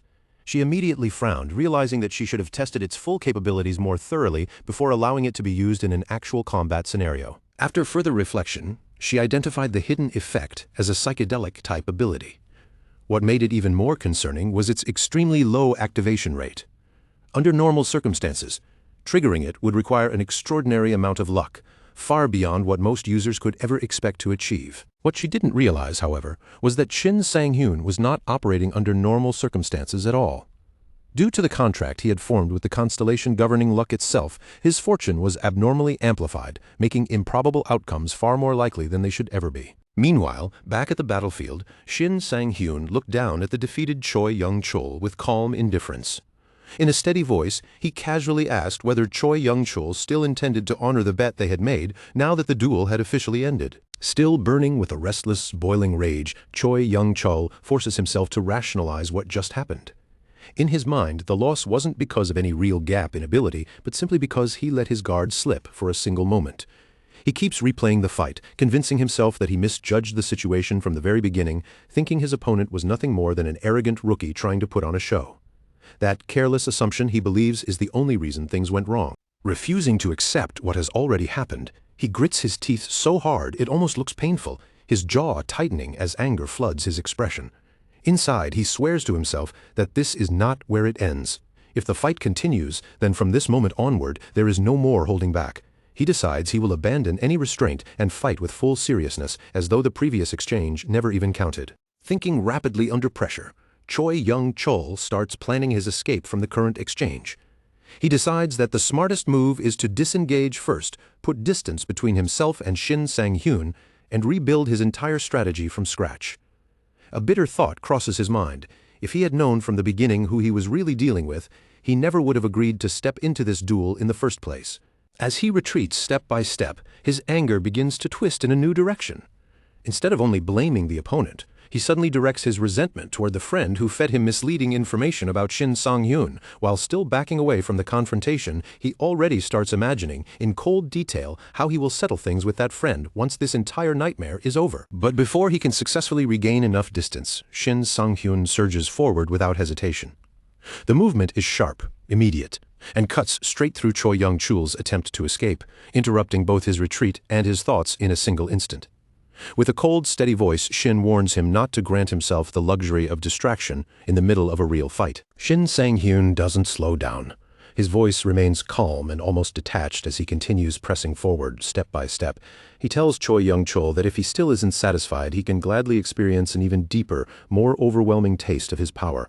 After all, in a training duel like this, neither of them will suffer fatal consequences, meaning there is nothing stopping him from repeating the lesson as many times as needed. Now, completely cornered, shaken, and stripped of his earlier arrogance, Choi Young-chol's confidence finally collapses in on itself. His breathing turns uneven as panic sets in, and in desperation he begins to beg. He pleads with Shin Sang-hyun to stop, insisting that he has already accepted defeat and promising that he will pay the agreed amount without hesitation or resistance. Yet, Shin Sang-hyun does not lower his weapon or ease his pressure even slightly. Instead, his gaze remains cold and unwavering as he responds that the duel itself had already concluded long ago. What is happening now, he makes clear, has nothing to do with their original agreement anymore. It has become something entirely personal, something he intends to settle on his own terms. Confusion and fear mix in Choi Young-chol's expression as he struggles to understand how the situation turned this far. He tries to desperately piece together what he might have done wrong, searching for a reason. Shin Sang-hyun answers without hesitation, his tone blunt and merciless, stating that everything happening to him right now is entirely his own fault. The scene suddenly shifts backward in time, 3 days earlier, where the atmosphere is completely different. Shin Sang-hyun is seen visiting a car dealership where his vehicle had been sent for maintenance. Unlike the chaotic intensity of the present battle, the environment here is quiet, orderly, and almost uneventful. At the dealership, the person in charge delivers an update in a serious tone. He explains that the vehicle has been repaired temporarily and is currently functional, but he warns that the fix is only short-term. If the car continues to be used as it is, it will soon reach the point where replacement becomes unavoidable. Shin Sang-hyun clearly wasn't expecting such a blunt assessment. The mechanic continues speaking, explaining that the car is simply too old, constantly breaking down and struggling under repeated strain. No matter how much sentimental value it holds, the reality is that it has already reached its limit and should be replaced as soon as possible. Hearing those words, Shin Sang-hyun falls silent for a moment. His usual composure softens slightly as a distant, almost reluctant emotion surfaces. It becomes clear that despite everything, he has grown far more attached to that old vehicle than he had ever openly admitted. Returning to the present, that memory sharpens his expression. His eyes harden as he locks onto Choi Young-chol, and in a cold, steady voice, he states that the man should never have laid a hand on his car. The tone carries a quiet but undeniable intensity. Now fully terrified, Choi Young-chol desperately begs for forgiveness, insisting over and over that he never intended any real harm. But even as he pleads, the punishment does not stop. He continues to be overwhelmed by a relentless, brutal barrage that leaves him completely powerless to respond. Around them, the entire crowd falls into stunned silence, unable to process what they are witnessing.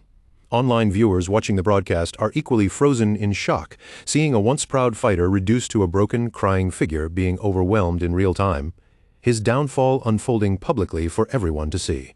Witnessing his friend being utterly crushed without any chance of recovery, Cho Seung-ho begins to panic. The confidence he carried earlier completely evaporates, replaced by visible fear and uncertainty as he struggles to comprehend how everything spiraled out of control so quickly. At this point, all concern for the audience, reputation, or reactions disappears from Cho Seung-ho's mind. Nothing else matters anymore. His only thought is escape, getting away from this disaster as quickly and quietly as possible before things get even worse. Just as he attempts to slip away from the scene, moving cautiously in hopes of avoiding attention, someone suddenly steps into his path.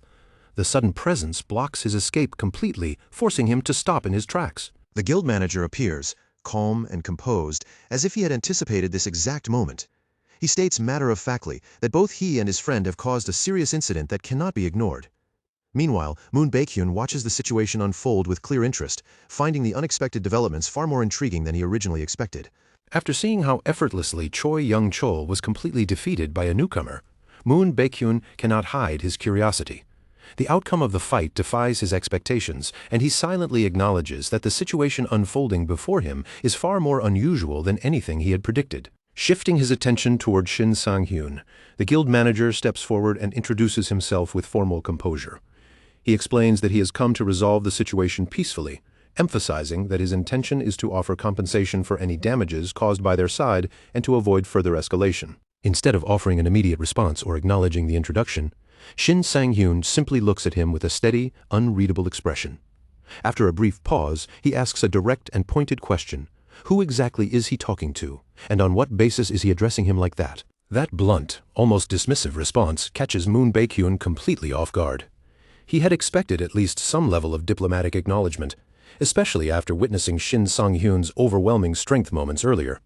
Instead, he is met with an unexpected level of directness that throws him slightly off balance. Observing more carefully, Moon Baek-hyun begins to analyze Shin Sang-hyun's presence. He notices something unusual. The man radiates overwhelming confidence and pressure, yet the depth of his actual skill doesn't seem to fully align with that aura. This contradiction makes him suspect that there may be something hidden beneath the surface. Still maintaining perfect composure, Moon Baek-hyun formally introduces himself once more, clearly stating his position as the manager of the Utopia Guild. With a controlled tone, he explains that he would like to propose a proper and structured settlement regarding the situation. He continues by stating that the Guild will take full responsibility for all damages caused by its members and ensure that everything is handled appropriately. In order to preserve a stable and positive relationship going forward, he promises that the matter will be resolved in the most suitable and professional manner possible. Without hesitation in his tone, Shin Sang-hyun responds with a single blunt figure. 2 billion should be enough to cover everything. The number lands heavily in the air, leaving no room for ambiguity about what he considers appropriate compensation. Even the usually composed manager is visibly taken aback by the sheer amount stated. For a brief moment, his calm expression falters as he processes the demand. However, he quickly begins to understand why such a high figure might be justified, given the circumstances surrounding the incident. After a short pause to reassess the situation, the guild manager regains his composure. In a calm and measured tone, he carefully asks whether Shin Sang-hyun would be willing to accept the compensation in installments rather than a single full payment. Sometime later, Shin Sang-hyun returns to his home, expecting at least a moment of quiet. Instead, he is immediately met with a chaotic scene. Reporters are already gathered outside, surrounding his entrance and blocking any easy path inside, cameras and microphones pressing in from all sides. After slipping through the crowd and enduring a series of uncomfortable, intrusive questions from reporters, Shin Sang-hyun chooses not to engage further. He ignores the noise, the cameras, and the voices, redirecting his focus toward what he considers far more urgent matters ahead. His thoughts shift quickly toward the upcoming raid. With his mind sharpening, he begins mentally preparing himself for what is about to come, reviewing the seriousness of the situation and the challenges that await him. He has been extremely busy lately, so overwhelmed with events and responsibilities that most of his preparation has been pushed all the way to the very last possible moment. There simply hasn't been enough time to do things properly in advance. Even so, he reassures himself internally that the progress he has made recently is not insignificant. Despite the lack of preparation time, he believes he should still be capable of handling whatever comes his way during the raid. Checking his current status, he notices that his overall abilities have increased significantly compared to before. This realization sparks a quiet sense of anticipation in him as he becomes eager to see just how far these improvements will carry him in real combat situations. However, beneath that confidence, a subtle trace of concern remains. He recalls his previous fight against the wolf, and remembers moments where his reactions were not as smooth or precise as he would have liked, leaving gaps in his performance that still trouble him. When compared to his past life experiences, he also realizes that his current arsenal of techniques still feels somewhat limited. If his recent opponents had been even slightly stronger or more experienced, the outcome of those battles could have easily shifted against him. With that sobering realization, Shin Sang-hyun steels his resolve once more. His expression hardens as he decides that he must continue to grow stronger, strong enough to ensure that he never repeats the failures or helpless moments from his past ever again. On top of everything else, his thoughts drift toward a far more distant and ominous future, the second invasion scheduled for the year 2040. The mere idea of that event returning fills him with a heavy sense of determination, pushing him to prepare so that he can prevent it no matter what it takes. But he also understands that changing that future will require him to go far beyond his current limits. To achieve that, he knows he must surpass his own boundaries, just like the knight from his memories who once saved him when he was still a child, leaving a lasting impact on his path. At that very moment, his thoughts are abruptly interrupted by the sharp ring of his phone, cutting cleanly through his internal focus and pulling him back into the present reality. On the other end of the call, reporter Park Young-min speaks up, asking whether Shin Sang-hyun still intends to attend the scheduled interview. His voice carries a reminder of the appointment, as if checking whether the plan is still on track. Only then does Shin Sang-hyun suddenly realize that he had completely forgotten about the interview amid everything else happening around him. The realization hits him briefly, as if time had slipped past unnoticed. He quickly runs the timing through his mind. The raid is set to begin at 7 in the evening, while the interview is scheduled for 2 in the afternoon. He silently calculates the narrow window between both events, realizing just how tight his schedule has become. With only about 15 minutes remaining to make it on time, he understands the situation clearly. If he intends to reach the interview location without delay, he has no choice left but to run immediately. As he steps outside, reporters once again attempt to swarm him from every direction, pushing forward with questions and cameras. But this time, a dark and oppressive aura seems to spill out from him as he coldly orders them to get out of his way, forcing a brief moment of hesitation in the crowd. Not long after, reporter Park Jung-min arrives on the scene and spots Shin Sang-hyun approaching. However, he immediately feels that something about him has changed, an unfamiliar intensity in his presence that wasn't there before. Observing him more closely, the reporter notices a subtle shift in Shin Sang-hyun's appearance and energy.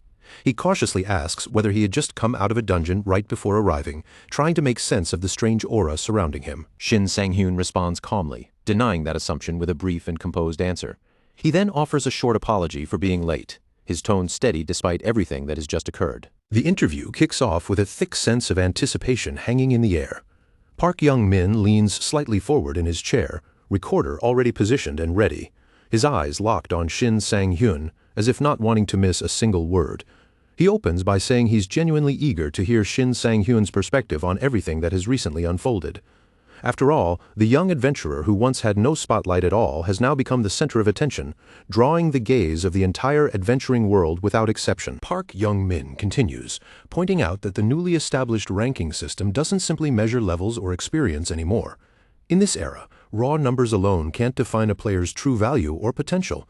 Even so, Shin Sang-hyun's explosive appearance has completely disrupted expectations. His sudden rise has stunned observers everywhere, earning him recognition, praise, and curiosity from every corner of the community. With curiosity clearly building in his expression, Park Jung-min leans in a little more and asks directly whether Shin Sang-hyun is aware of the fact that multiple guilds have already begun trying to recruit him. The question is delivered casually, but the implication behind it is huge. Shin Sang-hyun responds in a relaxed, almost indifferent tone, admitting that he has indeed received several invitations recently. However, he adds that he can already guess what most people are really interested in hearing about, especially when it comes to the Eden Guild, which seems to be at the center of all attention. Not letting the topic settle, the journalist presses further, continuing the line of questioning. He asks whether any of those recruitment invitations came from foreign guilds as well, clearly trying to measure the global scale of attention surrounding Shin Sang-hyun. Park Jung-min then reveals an even more striking detail. According to official confirmation, 5 foreign guilds have already submitted formal requests for identity verification through the Korean Adventurers Association. This alone signals just how far Shin Sang-hyun's reputation has spread beyond national borders, reaching international-level interest far sooner than expected. Most of these guilds are known for actively scouting promising talent, always searching for rising stars to recruit early. But even by their standards, Shin Sang-hyun's recent performances have clearly left a lasting impact. As he listens to all of this, he finally begins to realize the scale of attention directed at him is far greater than he had ever anticipated. Once the interview finally wraps up, Shin Sang-hyun steps out and begins walking through the busy city streets. Neon lights flicker across the pavement and reflect softly across his thoughtful expression as he processes everything he has just heard, his mind clearly occupied with deeper considerations. As he continues walking, he can't help but compare his current situation to his past life. Back then, he struggled endlessly just to gain even the smallest amount of recognition, grinding through effort that never seemed to lead anywhere meaningful. Now, however, even international guilds are reaching out to him, chasing after the very identity he has built for himself. Lost in his thoughts, he doesn't immediately notice his surroundings and accidentally bumps into Kim Mi-seo. She steadies herself and casually reminds him that there is still time left before the portal is scheduled to appear, bringing him back to the present moment. As he refocuses, Shin Sang-hyun quickly realizes something else. Kim Mi-seo is not alone. Standing beside her is another girl he immediately recognizes, and in that instant, he understands exactly who she is without needing an introduction. Kim Mi-seo explains with a slightly awkward smile that her friend insisted on meeting him. She didn't have much choice but to bring her along, since the other girl was quite determined to come in person. With a bright and enthusiastic expression, Kim Mi-seo formally introduces the girl as Shin Tae-ri. The moment she appears, Shin Tae-ri is visibly excited, practically glowing with energy as she finally meets Shin Sang-hyun face-to-face for the first time. For Shin Sang-hyun, there is no hesitation or confusion. In his mind, there is no way he wouldn't recognize her immediately. Her reputation alone makes her impossible not to know in their world. Shin Tae-ri is widely known across the adventuring community, her name carrying weight even on an international level. Much of the Eden Guild's current prestige is closely tied to her influence, skill, and reputation, making her a central figure in the current era of adventurers. Just as the atmosphere begins to settle, Shin Sang-hyun is caught off guard when Shin Tae-ri suddenly makes a direct request. With a mix of excitement and challenge in her voice, she asks him to engage in a training duel as if testing him on the spot. Kim Mi-seo immediately reacts, scolding her friend and telling her not to casually challenge someone she has only just met. Her tone carries both embarrassment and urgency, trying to stop the situation from escalating too quickly. Shin Tae-ri, however, shrugs off the warning without hesitation. She calmly explains that she needs to assess whether Shin Sang-hyun is truly worthy of joining her guild, and that a direct duel is the fastest way to determine that. Feeling slightly embarrassed by the situation, Kim Mi-seo quickly turns to Shin Sang-hyun and apologizes on her friend's behalf. She explains that Shin Tae-ri has a habit of challenging people impulsively, often driven more by curiosity and excitement than formal etiquette. To everyone's surprise, Shin Sang-hyun responds with a calm smile. Instead of refusing or showing hesitation, he says that he doesn't mind accepting the duel at all, as if the situation is far less troubling to him than expected. He goes one step further, stating that if they are ready, there is no need to delay anything. They can settle the matter right here and now, without waiting or preparation. With a steady tone, he adds that it's not often someone at the very top level is willing to give a newcomer this kind of direct opportunity.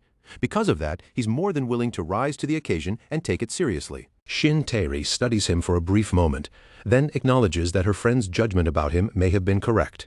With that said, she declares that she is ready to begin the training duel without further delay. Shin Sang-hyun understands very clearly that Shin Tae-ri is far stronger than he is at his current level. Even so, he refuses to let this opportunity slip away, knowing that experiences like this are extremely rare and valuable. He also fully realizes that this is not going to be a simple sparring match. Even though it is labeled as a training duel, every movement from her carries enough weight to push him beyond his limits. Despite that awareness, he makes a firm decision. From the very beginning of the fight, he will not hold anything back. There is no room for hesitation, only full commitment from the first exchange onward. Meanwhile, Kim Mi-seo is completely caught off guard by how quickly things have escalated. She looks between the two of them in confusion, clearly flustered, as if she never expected a casual meeting to turn into an immediate duel. Shin Tae-ri announces that she will strike first, her tone sharp and confident. In an instant, she activates her overwhelming speed, vanishing forward in a blur so fast that Shin Sang-hyun momentarily loses his sense of her position. In that split second, Shin Sang-hyun realizes something crucial. Against an opponent like her, even the smallest hesitation or lapse in awareness could decide everything.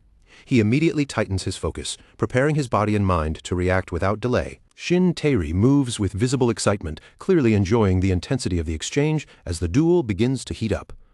On the other side, Shin Sang-hyun focuses entirely on defense and countering, carefully adjusting to her overwhelming speed. While continuing her attacks, Shin Tae-ri even finds time to comment with a confident smile, praising his movements.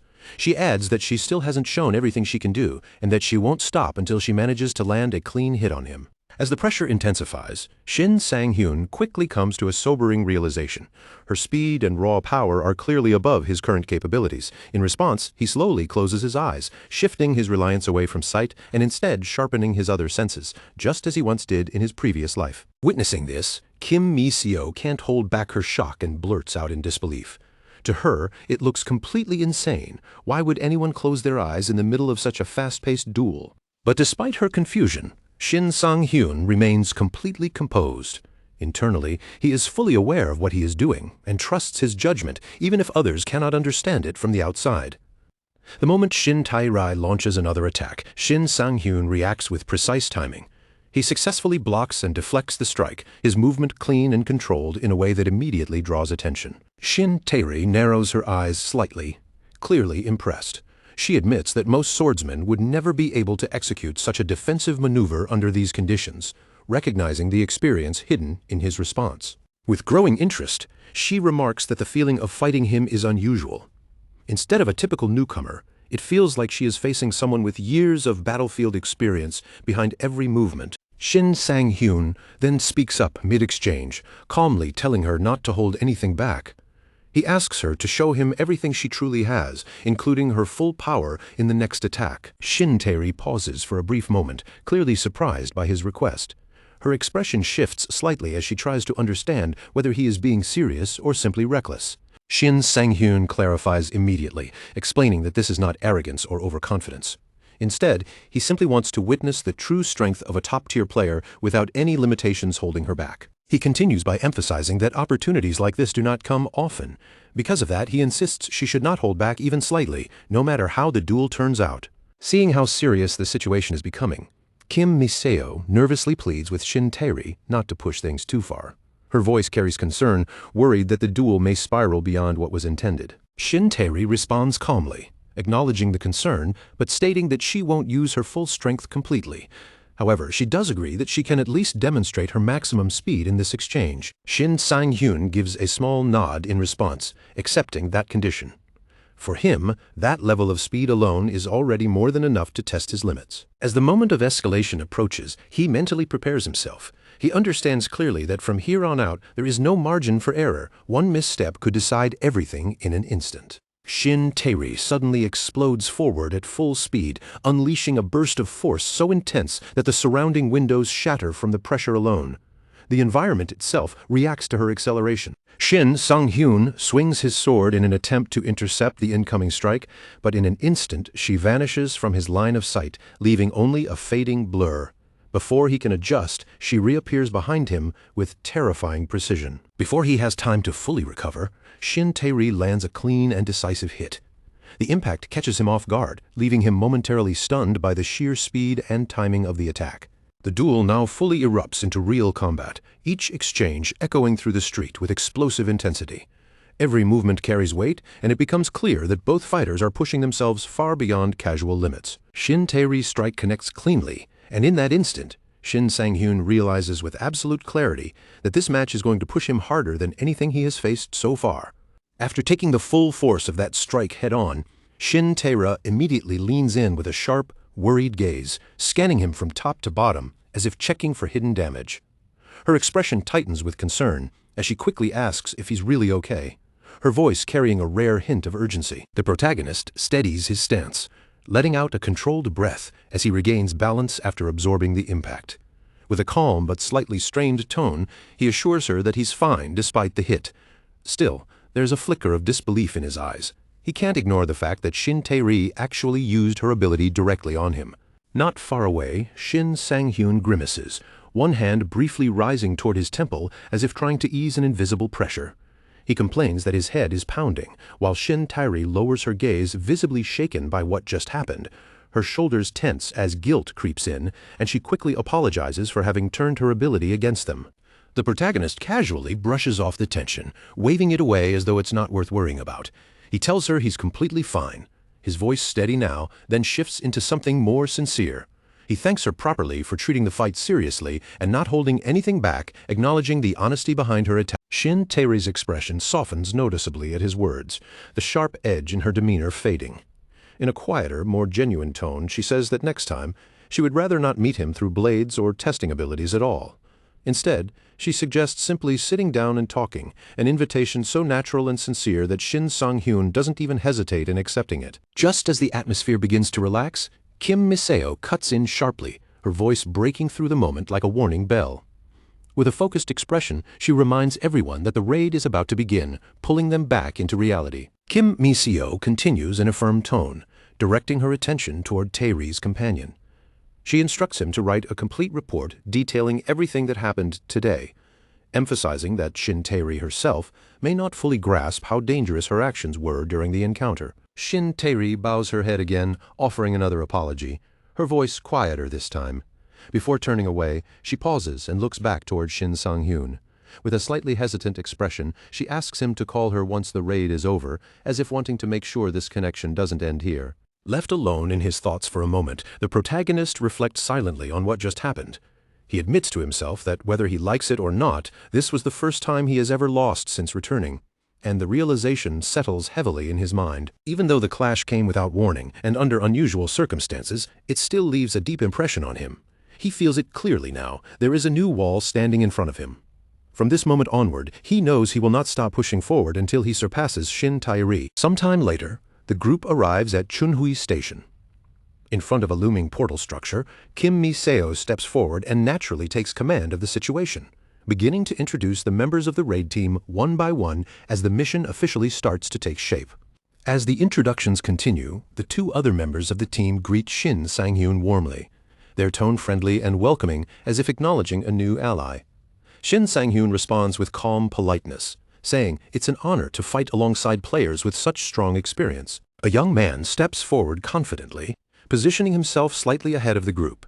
He introduces himself as Park Tae-suk, a mage specializing in the ignition ability, his voice carrying both pride and certainty. Hearing that, Shin Sang-hyun's eyes sharpen slightly as he processes the information. He immediately recognizes that ignition is essentially pyromancy, a fire-based ability similar to the one used by Choi Young-chol, the opponent he had already defeated before. But Park Tae-suk doesn't stop there. With unwavering confidence, he explains that he is different from other users. He declares that he has devoted his entire life to summoning flames, and because of that, he believes his fire burns hotter and stronger than anyone else's. Despite that bold confidence, he openly admits one limitation. He is still only at stage C of the blue flame, acknowledging that although he is powerful, there remains significant room for him to grow and refine his abilities further. The protagonist studies him quietly for a moment, analyzing his presence and energy. Internally, he concludes that Park Tae-suk is genuinely strong, especially because he made a deliberate choice to focus on a single ability and refine it into a true specialty. In his mind, he compares this to Choi Young-chol's downfall. The reason Choi lost, he reflects, was because he never truly mastered one ability, spreading his focus too thin across multiple powers, which ultimately left him without a real core strength. Next, Kim Mi-seo turns her attention to the girl standing quietly beside them and introduces her. She explains that the girl is a bit shy, presenting her as Kang Joo-hee, a spatial grip mage who specializes in spatial connection abilities. Kang Joo-hee glances toward her teammate with a small, hesitant look. After seeing him already demonstrate his abilities, she softly remarks that it would only be fair if she also shows what she can do, as if gathering courage to step forward. Kim Mi-seo immediately intervenes, her tone firm and cautionary. She stops her before she can proceed, warning her not to use that ability so casually, emphasizing that what she can do is far more dangerous than it appears. At that very instant, the protagonist suddenly senses something shift in the air. An overwhelming surge of dense spatial energy washes over the surroundings, so intense that it instantly alerts his instincts that this ability is far beyond what a normal spatial grip should be capable of. With that single sensation, he quickly pieces together the true nature of her power. He realizes that Kang Joo-hee is not just manipulating space, she is capable of forming portals, allowing herself or her teammates to instantly pass through connected points. Even though she still appears shy and slightly unsure of herself, Kang Joo-hee quietly explains her ability in her own words. She hopes, almost timidly, that her power will be useful during the raid, her voice trailing with uncertainty. The protagonist, however, is already certain of something much more decisive.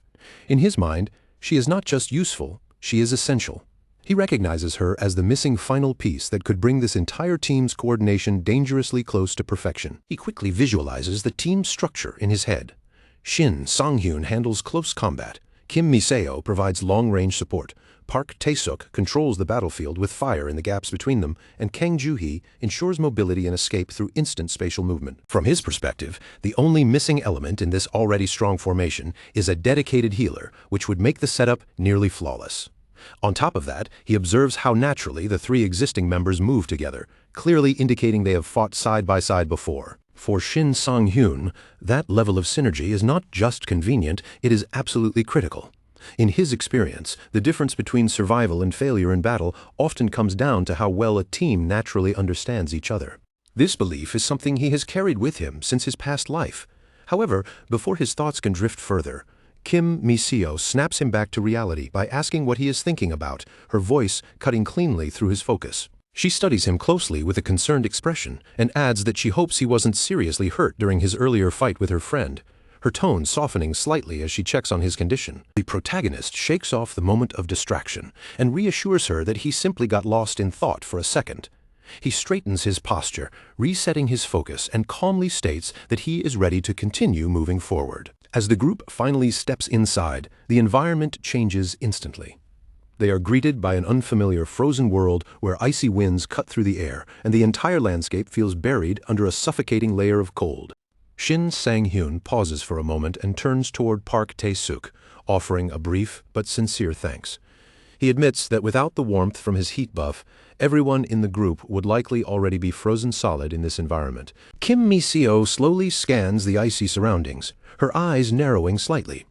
She remarks that the conditions here are completely different from the last time she visited, as if the entire area has changed since then. Her attention then shifts toward Shin Sang-hyun's weapons, noticing something unfamiliar at his side. With curiosity in her voice, she asks why he is only now carrying that shorter blade, clearly intrigued by its sudden appearance. The protagonist responds calmly, explaining that he had a feeling a smaller sword might become necessary, especially for situations requiring faster movement, tighter control, and greater flexibility in combat. However, internally, he acknowledges the simpler truth.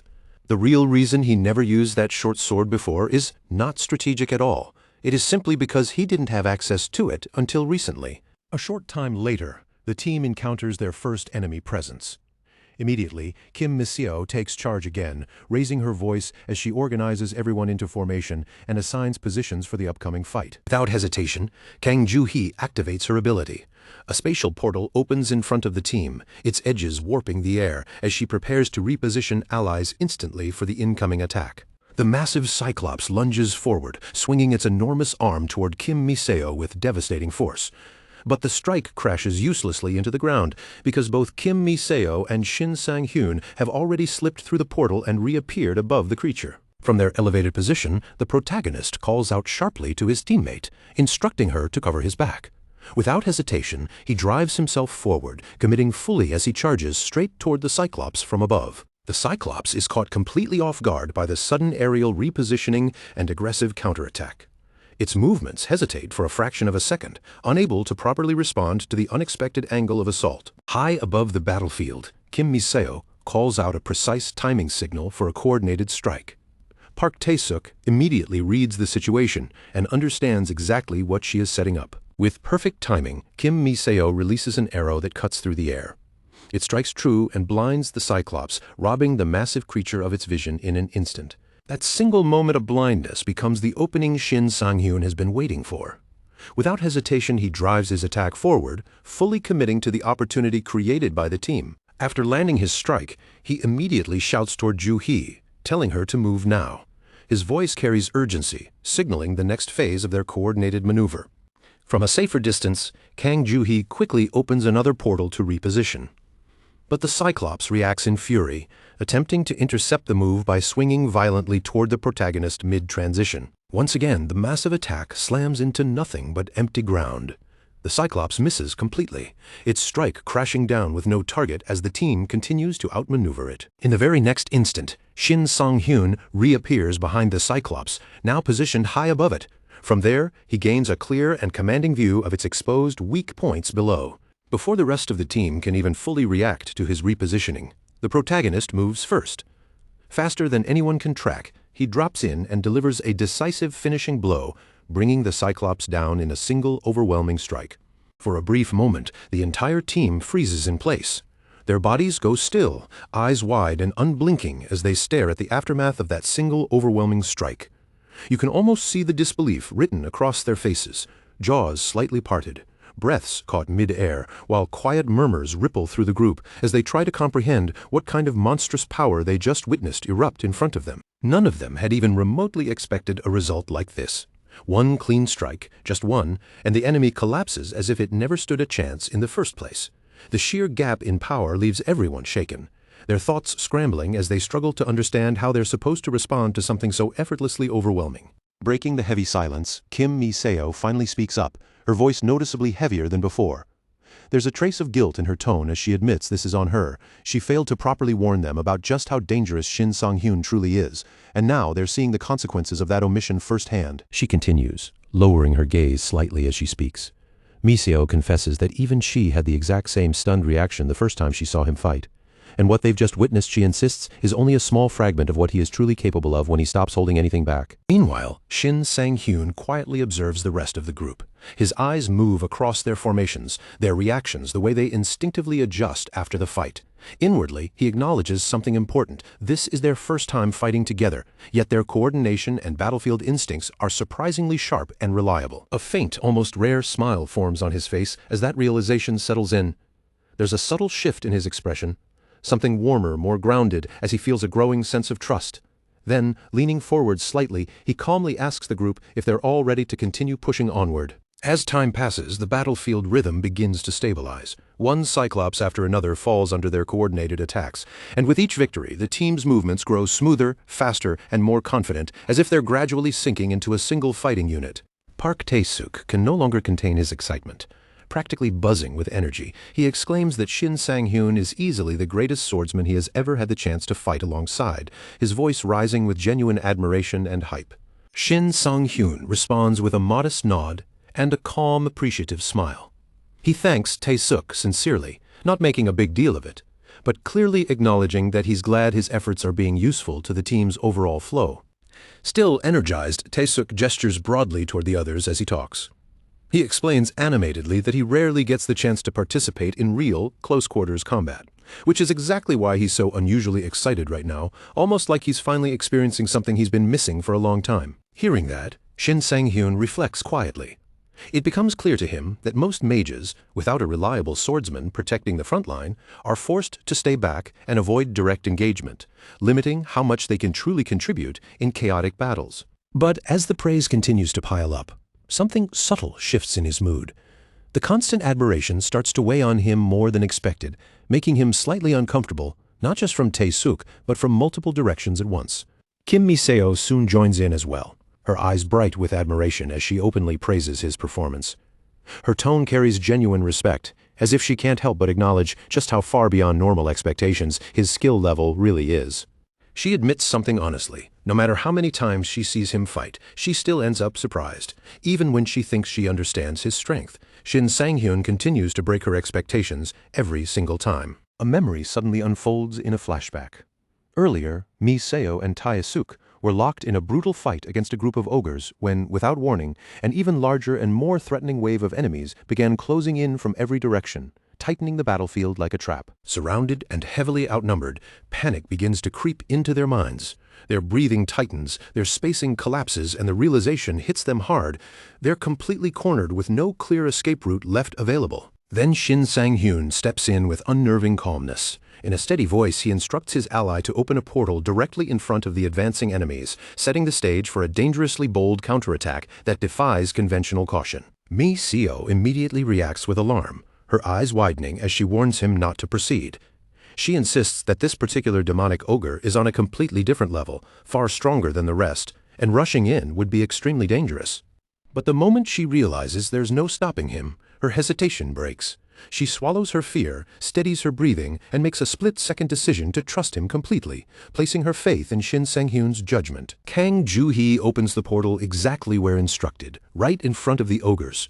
Without even pausing, Shin Sang-hyun launches himself forward, accelerating at full speed as his blade cuts through the air like a streak of lightning. In one fluid motion, he delivers a devastating, decisive strike that cleaves through the enemy. The result leaves his teammates completely stunned, mouths slightly open, eyes frozen, unable to process how effortlessly and boldly the attack was executed. After all, moments like that aren't normal. These kinds of victories don't come easily, and it's clear that only someone operating on an entirely different level of skill could eliminate such a threat with that level of precision and efficiency. Returning to the present, Kim Mi-seo exhales slowly, as if finally releasing some of the tension she's been holding. She admits she has never seen a skill executed at that magnitude before. Yet, at the same time, watching the team hold their ground now gives her renewed confidence in their overall capability. Suddenly, Kang Joo-hee raises a hand and signals for silence. Her voice drops low but firm, cutting through the air with authority, instantly quieting the group as everyone turns their attention toward her. She then announces that they've finally arrived. The destination they've been pushing toward all this time is right before them, and the weight of that realization settles over the entire team. At the edge of a towering cliff, their gaze locks downward, Below them lies a heavily guarded position, and something powerful is stationed there, silently watching over the area like a final gatekeeper. A massive hellhound Cerberus rests below. Its enormous body is stretched out, multiple heads drooping as if asleep, yet even in rest it radiates an overwhelming sense of danger that fills the entire space. Kang Juhi quietly suggests a possible approach. With her ability, they might be able to bypass the beast entirely using a carefully placed portal, slipping past it without triggering a direct confrontation. Shin Sang-hyun immediately shakes his head in refusal. His expression hardens slightly as he rejects the idea.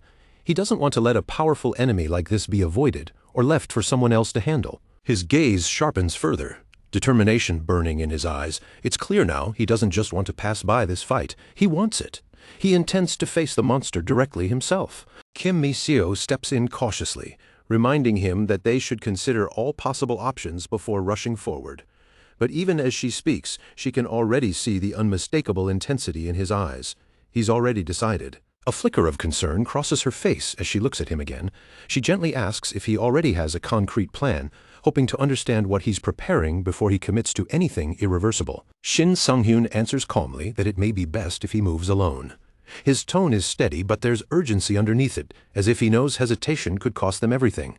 He understands clearly that there's no time to explain every detail to the team.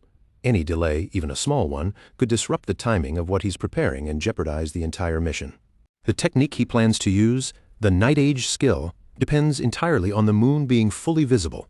Even a single passing cloud could interfere with it, weakening or completely nullifying the attack's effectiveness. With that risk in mind, he makes his decision without hesitation.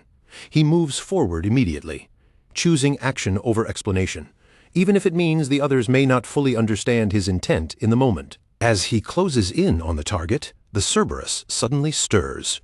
Its previously still form shifts, revealing that it had never been truly asleep. Its eyes snap open with sharp, predatory awareness. Yet Shin Sang-hyun doesn't flinch. His expression remains completely steady. He had already anticipated this possibility, and his mind is fully prepared for the beast's sudden awakening. Behind him, Kim Mi-seo feels a surge of panic rising in her chest. At the same time, Juhi notices something unusual. The Cerberus doesn't appear aggressively hostile in the way she expected, despite its terrifying presence. That thought triggers a memory for Mi-seo. She recalls her first encounter in this same area, where the enemy had been far more violent and relentless, attacking without hesitation or restraint. But now, the situation is completely different. Instead of charging forward with aggression, the Cerberus moves carefully in front of Shin Sang-hyun, almost as if it is holding itself back. Mi-seo's expression tightens with confusion. She cannot understand what she is seeing, struggling to process why such a powerful monster would behave so cautiously. Then realization begins to form in her mind. This isn't hesitation born from uncertainty or fear of attack, it's something else entirely. The truth becomes clear in an instant. The Cerberus is not preparing to fight at all. Instead, it is yielding, submitting to Shin Sang-hyun, acknowledging a presence and power far beyond its own. Slowly, the massive creature lowers its posture in a clear gesture of submission. The once terrifying beast now bows before him, its aggression completely replaced by silent recognition and obedience. For Shin Sang-hyun, everything unfolds more smoothly than even he expected. The encounter proceeds almost unnaturally easily, leaving a faint sense of surprise at how quickly the situation shifts in his favor. Even so, as he delivers the final blow, a subtle emotion lingers in him. There's a slight trace of guilt, hesitation, born from the fact that the creature before him showed something close to loyalty rather than hostility. However, that feeling doesn't last long. It fades as he receives a new healing skill as a reward, the surge of new power sharpening his focus and reinforcing his resolve for what still lies ahead. Moments later, the rest of the team finally catches up to him. They arrive with mixed expressions, relief that he's safe, and curiosity about what exactly just happened in this encounter they missed. But Shin Sang-hyun's calm exterior cracks just slightly. His heart begins to race as he realizes they've arrived sooner than expected, a flicker of urgency tightening in his chest, because the mission is still ongoing and now the timing matters more than ever. In the middle of the chaos, a sudden realization flashes through Shin Sang-hyun's mind. He stiffens slightly as it hits him. He has never once revealed the true nature of his ability to anyone here. And now, of all moments, that hidden truth feels dangerously close to becoming a problem. Almost immediately, another worry begins creeping in. He wonders if Kim Miseo will insist that the artifact dropped from the monster should be distributed among the team, but instead she surprises him completely, calmly stating that he can keep it since he was the one who defeated the monster alone. Relief washes over him, and Shin Sang-hyun quickly offers a sincere word of thanks. However, his voice lowers slightly as he adds a quiet request. He asks her not to mention the artifact in front of the others, keeping it discreet for now. Kim Miseo responds without a moment of hesitation. In her view, there's no real reason to hide it at all. She explains that the rest of the team would likely interpret the situation exactly the same way she does, so secrecy may not even be necessary. Hearing that, Shin Sang-hyun quietly reflects to himself. He realizes he just narrowly avoided an awkward situation, but the relief is mixed with caution.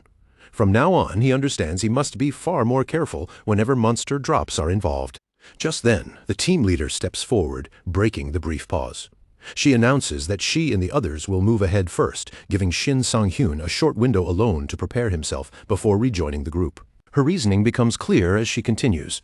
She has already noticed a pattern. Whenever Shin Sang-hyun obtains an artifact, something unusual tends to happen afterward, and whatever that something is, she clearly intends to keep it hidden from the rest of the team. Shin Sang-hyun freezes for a split second, caught completely off guard. The casual way she says it makes it sound like she already understands far more than she should, leaving him momentarily unsure how to respond. Kim Miseo then calmly reveals something even more surprising. She has actually known for quite some time, according to her. She first sensed something was off during their very first mission together, long before anyone else noticed anything unusual. She recalls that moment clearly. Right before she was about to leave the area, she found herself questioning why Shin Sang-hyun had chosen to stay behind alone, lingering inside the zone when everyone else had already exited. That small, lingering curiosity turned out to be the key. By following that instinct, she says, she ended up discovering what she believed to be his secret, something he had tried to keep completely hidden. At that revelation, pressure tightens in Shin Sang-hyun's chest. His expression stiffens slightly as he feels cornered, unsure how much she truly knows, or what kind of answer would even protect his situation now. But then Kim Miseo speaks again, clarifying her interpretation. In her eyes, Shin Sang-hyun isn't hiding anything sinister. She believes he is simply an adventurer who performs rituals as part of his unique method of gaining strength. She adds calmly that people like that aren't unheard of. There's no need for panic, she insists. Whatever ritual he performs is his own business, and she has no intention of exposing it to anyone else. After saying that, Kim Miseo turns toward the rest of the team and instructs them to give Shin Sang-hyun some space. Her tone is firm but considerate, effectively signaling that his privacy should be respected. Only then does Shin Sang-hyun fully grasp what just happened. Instead of being exposed, he has been completely misunderstood, but in a strange twist of luck, that misunderstanding has actually protected his real secret. With that realization, he decides there's no point dragging the moment out any longer. Quietly, he resolves to proceed, consume the artifact quickly, complete what he needs to do, and then return to the group as if nothing happened. Sometime later, after everything is settled, the atmosphere resets. The team regroups and resumes their advance, continuing deeper into the dungeon with renewed focus and steady momentum. At Shin Sang-hyun's request, Kang Joo-hee steps forward once more.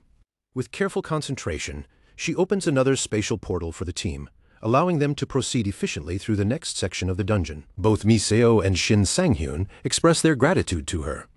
Miseo thanks her warmly, and Shin Sang-hyun follows with genuine appreciation, acknowledging the effort she's putting into supporting the team's movement. He then emphasizes it clearly. Kang Joo-hee's portal ability isn't just convenient. In his eyes, it is absolutely essential, a core factor that makes their current strategy even possible. Kang Joo-hee looks uncertain at that praise. She hesitantly asks if the plan will really work, still struggling to understand how gathering all the defeated monsters in one place could possibly force the dungeon boss to appear. Shin Sang-hyun answers calmly, explaining that the dungeon boss is driven primarily by hunger.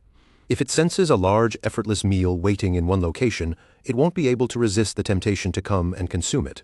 Yoo-hee still appears confused, her brows slightly furrowed.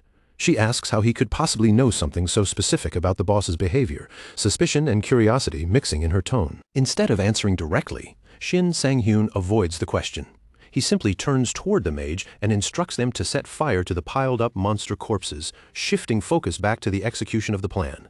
Once the fire is ignited, the group quickly withdraws to a concealed position nearby.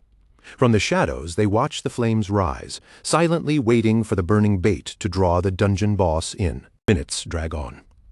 Park Tae-suk eventually breaks the silence, muttering that 20 minutes have already passed with no sign of movement. The waiting only makes the atmosphere heavier and more tense. Just as his words fade, Shin Sang-hyun suddenly narrows his eyes toward the distance. He announces sharply that something is approaching. The dungeon boss has finally appeared. With the target confirmed, the entire team tenses at once. They steady their breathing and prepare themselves, knowing that the moment of execution has arrived, and there is no turning back now. From the darkness, the dungeon boss emerges. A massive cold brown bear, its enormous frame moving with heavy, deliberate steps. Drawn by the scent of blood and meat, it exudes raw, oppressive danger. Kim Mi-seo studies the beast closely, her expression tightening. She cannot deny that Shin Sang-hyun has carried much of the mission so far. Yet seeing this monster, she begins to wonder if even he is truly prepared for what stands before them. A heavy thought lingers in her mind. No matter how strong an adventurer may be, everyone has limits. And she has seen enough to know that encounters like this have ended far more careers than anyone likes to admit. A short time earlier, before the boss's arrival, the team had gathered together. The atmosphere was focused and tense as they carefully reviewed the details of their strategy one last time. During that briefing, Shin Sang-hyun made his role clear.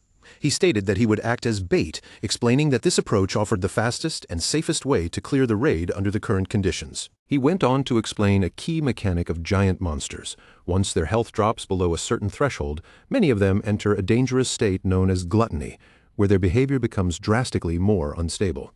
In that state, the creature becomes far more aggressive and uncontrollable, growing stronger while attempting to devour anything nearby without restraint, making it significantly harder to handle. That understanding was the reason behind the earlier setup.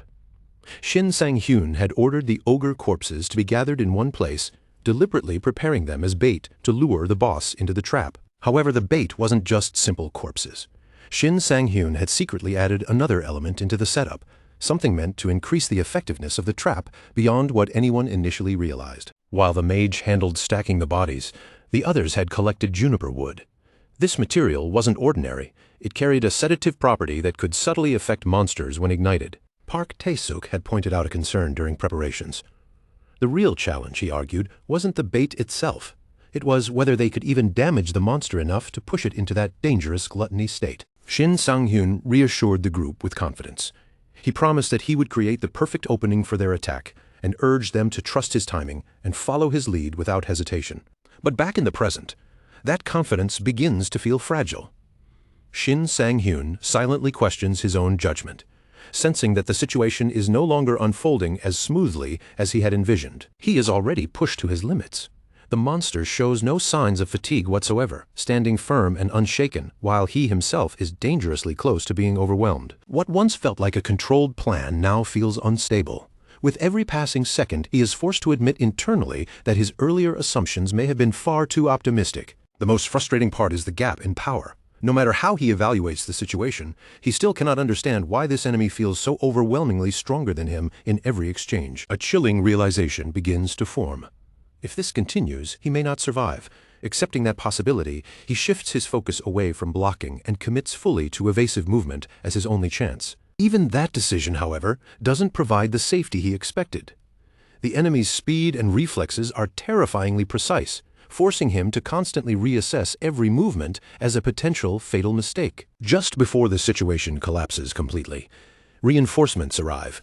His teammates step in at the critical moment, shifting the pressure and preventing him from being completely overwhelmed. Kim Mi-seo reacts instantly, firing a precise volley of arrows toward the enemy.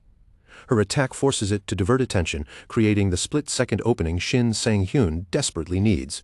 Seeing that narrow gap appear, Shin Sang-hyun immediately understands the truth of the situation.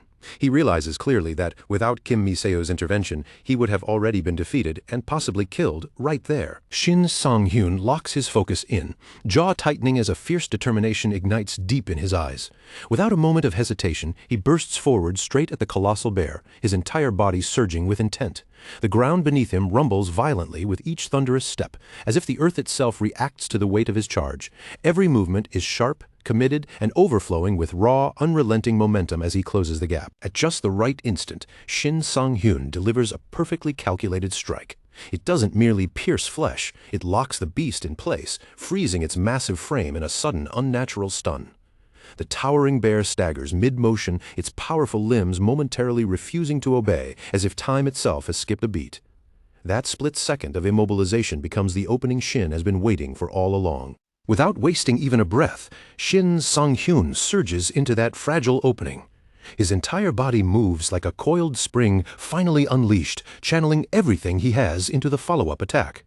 His focus narrows completely, every ounce of strength, timing, and intent compressed into this single decisive moment meant to maximize the advantage he just created. Even while locked in a stunned state, the bear refuses to be fully subdued. Its enormous body trembles violently, muscles twitching as it struggles to reclaim balance. The sheer force contained within it is still visible in those shuddering movements, hinting that the immobilization is temporary at best, and that the creature's raw power is far from gone. From a safer distance away from the chaos, Kim Mi-seo raises her voice sharply, cutting through the tension like a blade. Her tone is firm, commanding, leaving no room for doubt as she calls out that it is now Park Tae-seok's turn to act. Her words immediately shift the flow of the battlefield into the next phase of their coordinated plan. Park Tae-seok responds without delay, flame magic already roaring to life around his arms. Fiery energy coils and intensifies, gathering into a massive, unstable burst of heat and destruction. Before unleashing it, he shouts a quick warning toward Shin Sang-hyun, telling him to get clear immediately as the spell reaches its peak. Reacting instantly, Shin Sang-hyun disengages from the danger zone with sharp precision. He darts backward and out of the blast radius just in time. Creating the safe corridor Tae-seok needs, the battlefield opens up for a brief moment, giving the mage a clean and devastating line toward the target. The moment Tae-seok's attack detonates against the bear, the impact is nothing short of catastrophic. The beast's entire body convulses violently as if struck by a collapsing force of pure energy. Its natural armor fractures under the pressure, cracks spreading like lightning across its massive frame, sending shockwaves so intense that even Shin can feel them from a distance. For a brief moment, Shin Sang-hyun can't hide his reaction. Even as a seasoned warrior, he finds himself impressed by the sheer destructive force behind Tae-seok's strike. There's a subtle shift in his expression, an acknowledgement of power that even he did not expect to witness at that level. Taking a quick glance at the situation, Shin checks the bear's remaining vitality. The numbers confirm what he was hoping for. The creature's health has finally dropped into the critical threshold. It is now dangerously close to its final unstable phase. As expected, the moment that threshold is reached, the bear undergoes a terrifying transformation. Its behavior shifts abruptly into the dreaded gluttony state, its eyes losing all clarity and becoming wild, feral, and insatiable. The atmosphere around it changes instantly, becoming far more dangerous and unpredictable. The bear rises fully once more, no longer restrained by hesitation or pain. Its jaws snap violently in the air, claws tearing at empty space, as if already hunting invisible prey. It radiates horrifying hunger, as though everything within reach is now nothing more than something to be devoured without end. For the first time in the fight, Shin Sang-hyun hesitates. His body stills for a brief moment as he processes the overwhelming intensity of the transformation. He had anticipated aggression, but this level of pure, uncontrolled ferocity exceeds even his worst expectations, momentarily catching him off guard. From a distance, Park Tae-seok narrows his eyes, carefully studying the transformed beast. Even he seems unsettled, noting how drastically the creature's form and presence have changed. It almost feels like an entirely different entity now, one that radiates a far more unstable and lethal aura than before. Maintaining her composure despite the escalating chaos, the team leader calmly inquires about Kang Joo-hee's status. Her voice remains steady and controlled, ensuring that even in the middle of battle, the team does not lose coordination or awareness of the overall plan. Park Tae-seok answers without looking away from the battlefield, explaining that Kang Joo-hee is still in the middle of her preparation. The process she is handling appears extremely delicate, requiring precision and time, and cannot be rushed without risking failure. At that very moment, Kang Joo-hee is visibly immersed in her work. A massive portal begins to take shape before her, far larger than anything she has ever attempted before. Energy spirals and distorts the air around her as she maintains absolute concentration, carefully stabilizing the unstable formation. Despite the urgency of the situation, Tae-seok emphasizes that Joo-hee is not the immediate concern. His attention remains elsewhere, suggesting that her progress, while critical, is not what could determine the outcome of the battle in this exact moment. The real issue, as he points out, is whether Shin Sang-hyun can endure long enough for the portal to fully stabilize. Everything depends on him holding the line until the transfer is ready, making his survival the most fragile and decisive factor in their entire strategy. Back on the battlefield, Shin Sang-hyun's thoughts race rapidly as the situation grows more unstable. He can feel the structure of their plan beginning to strain under pressure, and the possibility of failure starts creeping into his mind if things continue at this pace. Every passing second feels heavier than the last. It is no longer just about his own survival. Now the fate of his entire team hangs in the balance. The fragile thread holding their mission together could snap at any moment if he falters even slightly. With resolve hardening in his chest, Shin makes a silent decision. He will not retreat, nor will he hesitate. Instead, he commits fully to pushing forward with everything he has left, choosing to meet the threat directly rather than yield to fear or uncertainty. Bracing his stance, Shin Sang-hyun lowers his center of gravity and prepares for a full-force engagement. In the next instant, he launches himself forward once again, charging headlong into danger with absolute intent to confront the beast without restraint. At that exact moment, Kang Joo-hee completes the final step of her spell work.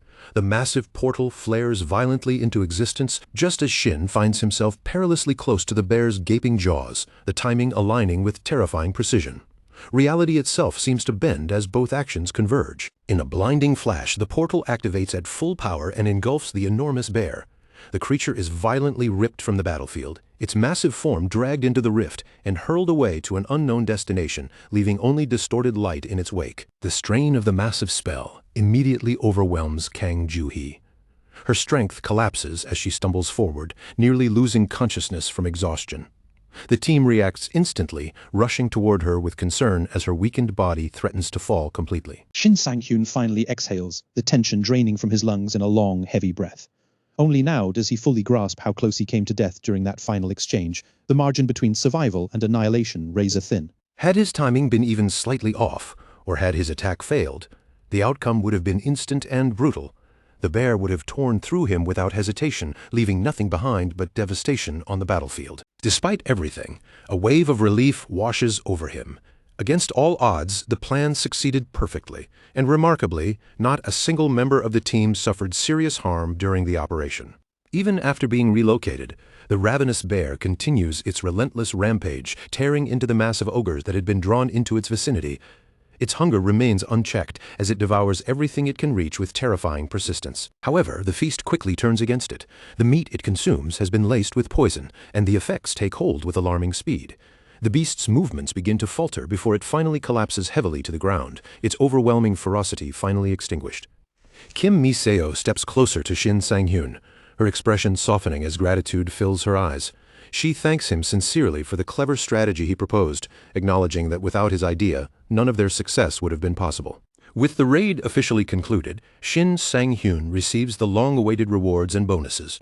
Everything he fought so relentlessly for is finally materialized, marking the end of a dangerous but successful operation. The team leader takes a moment to commend every member for their performance, acknowledging the effort and coordination that made the mission possible. Special recognition is given to Kang Joo-hee for her crucial contribution in the final execution of the plan. Kang Joo-hee, still catching her breath, reflects on the outcome. She admits that not only did the strategy succeed, but it also pushed her to understand the true limits of her abilities in a way she had never experienced before. Shin Sang-hyun expresses his gratitude toward her, sincerely thanking her for trusting the plan and executing her role under immense pressure. He hopes that their paths will cross again in future missions, given how well they work together. As the tension finally fades, Shin Sang-hyun falls into quiet reflection. He comes to a sobering realization that without a capable and coordinated team, this mission would almost certainly have ended in his death.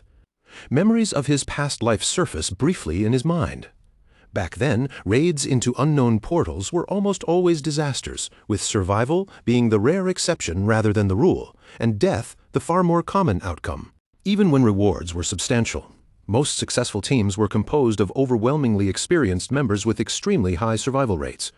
He and his companions, however, always seemed to fall into the unlucky minority, constantly placed in the most dangerous and unforgiving situations. Over time, he had narrowly escaped death so many times that it became almost routine. He grew accustomed to the painful reality of saying final goodbyes to teammates who never made it back from the field. Yet, despite everything he has endured, Shin Sang-hyun refuses to remain trapped in that cycle any longer. His resolve sharpens as he decides that things will be different moving forward, no matter what it takes. He vows silently that he will no longer stand by and watch his teammates fall one after another. From this point on, he is determined to protect them with everything he has, even if it costs him dearly. Before leaving the battlefield, Shin Sang-hyun turns his attention toward the rewards once more.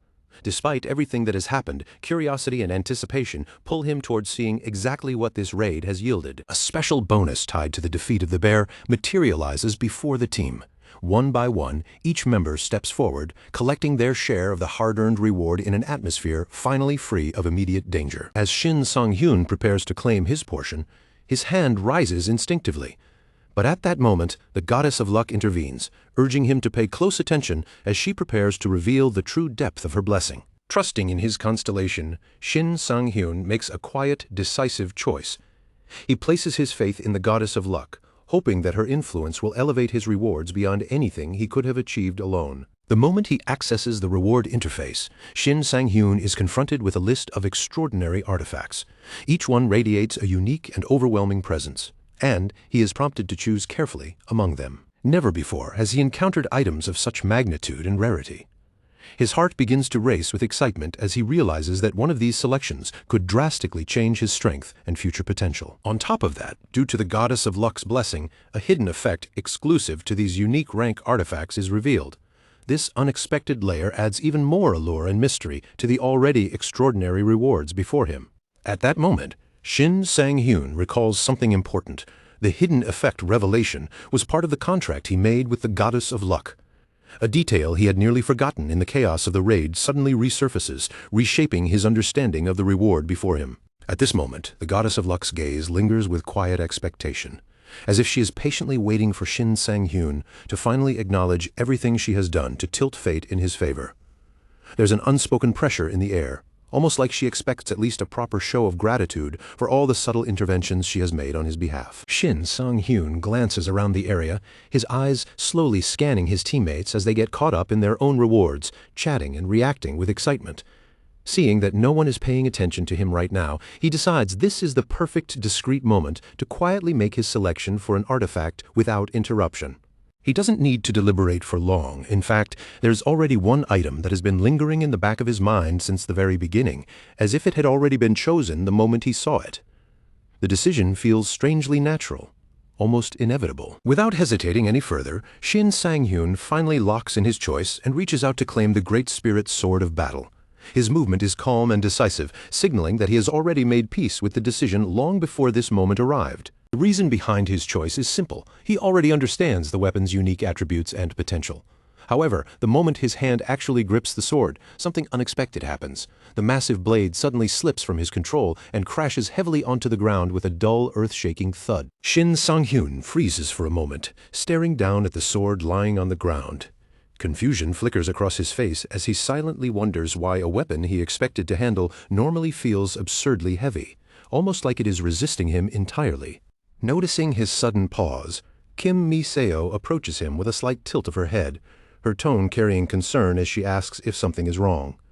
Shin Sang-hyun quickly regains his composure, masking his reaction, and casually brushes it off by insisting that everything is fine. To steer attention away from himself, he smoothly shifts the topic of conversation. With a light tone, he mentions how every member of the team seems to have received surprisingly impressive artifacts of their own, as if trying to redirect the focus outward instead of inward. The group's leader responds without hesitation, explaining that their success and the quality of their rewards was only possible because Shin Sang-hyun had carried them through the most dangerous parts of the raid. Because of that, they all feel it is only right to repay him properly.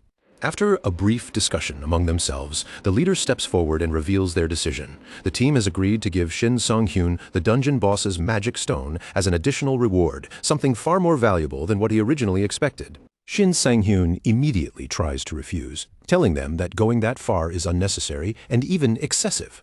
But Ju-hee firmly counters him, explaining that everyone unanimously agreed because they are fully aware they might not have survived the raid without his presence. Hearing their sincere and unwavering resolve, Shin Sang-hyun finally lets out a quiet breath and accepts their decision. With a more genuine expression now, he thanks his teammates for their generosity, acknowledging the weight of their gratitude. As he quietly runs the numbers in his head, Shin Sang-hyun begins calculating the total value of everything he has obtained so far. When he adds the boss's magic stone on top of his other rewards, the estimated resale value comes out to roughly 150 million. The sheer scale of that number causes a subtle reaction inside him. Even though his expression remains controlled and unreadable on the surface, a quiet sense of amusement and satisfaction bubbles up internally, almost like he's laughing to himself. With the raid finally concluded and everything settled, the group begins moving together toward the exit portal. One by one, they step through the glowing gateway, leaving the dungeon behind as reality starts to shift back into place. Once they are safely outside, Kim Mi-seo turns to Shin Sang-hyun and casually invites him to join the group for a celebration. However, after a brief pause, he decides it would be better to postpone such plans and declines for now. Kim Mi-seo doesn't seem disappointed at all. Instead, she accepts his response with ease, remarking that since they are all bound to meet again anyway, there's no need to force anything today. Her tone remains light and understanding. Before they fully part ways, she hesitates for a brief moment, then asks him if it would be all right for her to call him whenever she needs to get in touch. Her question carries a slightly more personal tone than before. Shin Sang-hyun internally considers refusing, instinctively wanting to avoid unnecessary ties. But he quickly realizes that turning her down directly would not be the wisest move, so he ultimately agrees to stay in contact. Hearing his answer, Kim Mi-seo's expression immediately brightens. A warm, genuine smile spreads across her face as she thanks him, then gently offers her farewell before turning to leave the area. Shin Sang-hyun is briefly caught off guard by her reaction. He never expected Kim Mi-seo to display such an openly bright and cheerful expression, and the contrast leaves him slightly stunned as he watches her. Her cheerful response comes so naturally that even the rest of the team looks momentarily uncertain, exchanging glances as if unsure how to interpret her unusually lighthearted mood after everything that has happened. After stepping through the portal with the others, Shin Sang-hyun quickly realizes a practical problem. The sword he obtained is far too heavy to carry normally. With no other option available, he chooses to absorb it on the spot. With that issue resolved, his attention shifts inward. He opens his status interface mentally, deciding it is time to evaluate exactly how much stronger he has become after completing the raid. His attributes have clearly improved, rising by a noticeable margin. However, instead of distributing the points evenly, he makes a deliberate and bold decision, investing everything entirely into luck without hesitation. The moment he commits those points, an immediate surge occurs. His critical hit rate skyrockets all the way up to 600%, reaching a level that far surpasses even the peak he achieved in his previous life. Shin Sang-hyun briefly considers that this strategy might actually be the optimal path forward, given the results it is producing. But just as he begins to settle into that thought, something abruptly interrupts his focus. A strange presence materializes before him, new constellations beginning to reveal themselves one after another, as if drawn directly to him for reasons he does not yet fully understand. Among the newly appearing constellations, distinct figures emerge clearly: the Lion King, Blackbeard, and the Shadow Huntress. Each one carries a unique and overwhelming presence that fills the space around them. Shin Sang-hyun is visibly surprised by their sudden arrival, not expecting another group of constellations so soon.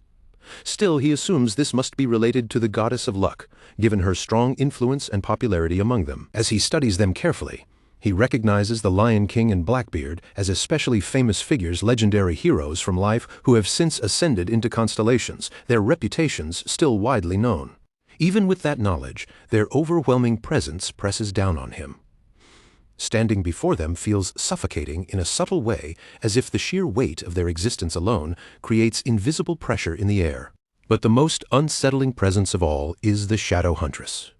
Out of everyone gathered here, she is the one Shin Sang-hyun instinctively fears the most, the last constellation he ever wanted to encounter in this situation. She is known across realms as a relentless bounty hunter, a constellation who tracks down adventurers that violate rules or gain excessive, unearned advantages, punishing them without mercy. In his previous life, Shin Sang-hyun had already heard disturbing stories about adventurers whose entire careers were destroyed after being judged by the Shadow Huntress, simply because she deemed them as rule breakers or cheaters. Because of those memories, a slow but unmistakable fear begins to creep into his thoughts.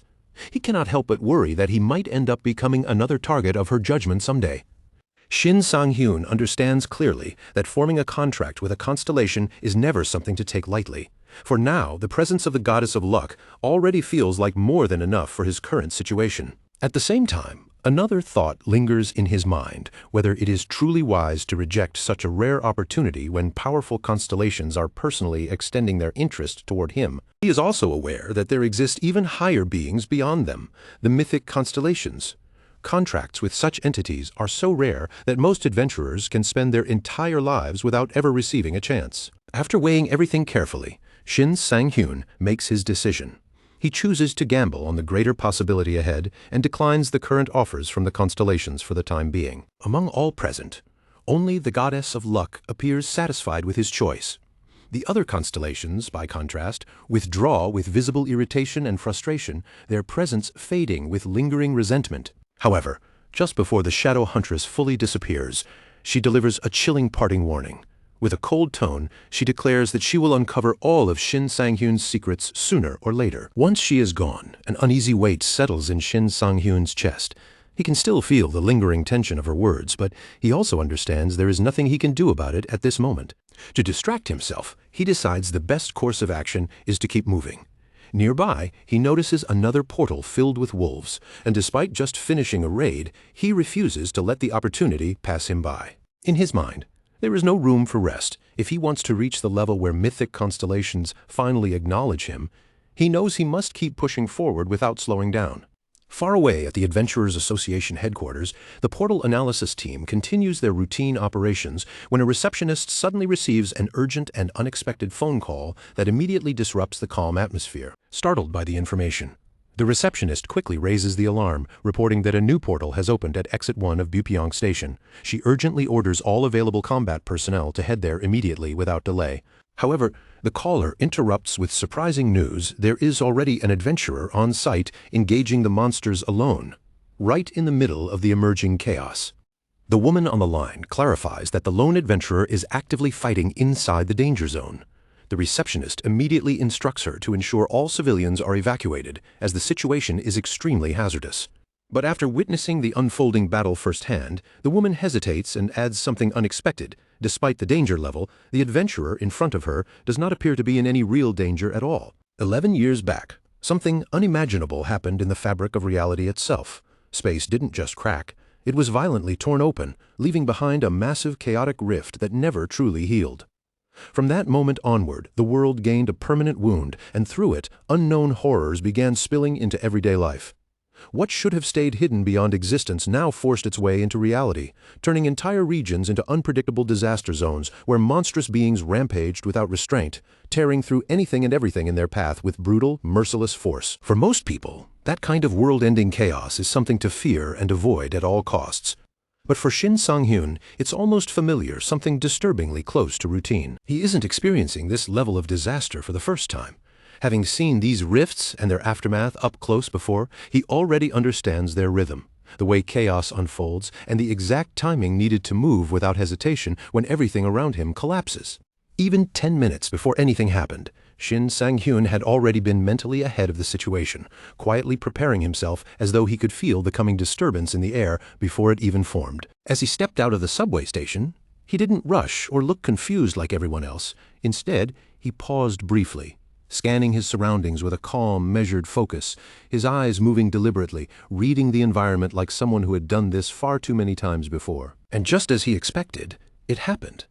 A familiar distortion in space suddenly began to tear open nearby, forming a rift exactly as he remembered from previous encounters. For a brief, unsettling moment, that opening in reality carried the weight of catastrophe. It could have easily spiraled into another large-scale tragedy if left unchecked. Many lives had already been consumed by similar rifts in the past, erased in moments without warning. But this time, Shin Sang-hyun stood ready, not to watch history repeat itself, but to interrupt it before it could unfold the same way again. He had grown up in an orphanage with no memory of his parents' faces or voices. That absence shaped the earliest parts of his life, becoming a quiet background to everything he experienced. Life there wasn't lonely or painful in the way people might assume, but everything changed the moment he lost the few people who had actually mattered to him. That loss didn't just hurt, it reshaped his entire world from the ground up. In the end, he survived because someone once extended a hand toward him when he had nothing left to hold on to. That single act became the reason he was still here. And now, Shin Sang-hyun carries that memory forward as a promise. If he was saved once, then he will become the one who saves others. To do that, however, he knows he must push himself further than anyone else. He must become the strongest. Then it began.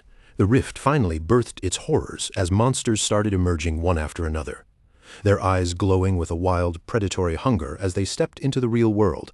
Ferocious wolves burst forward from the distortion, baring their teeth as they lunged aggressively. But Shin Sang-hyun was already moving, activating one of his skills in an instant. A powerful surge of energy erupted from his body, radiating outward and pressing against the beasts.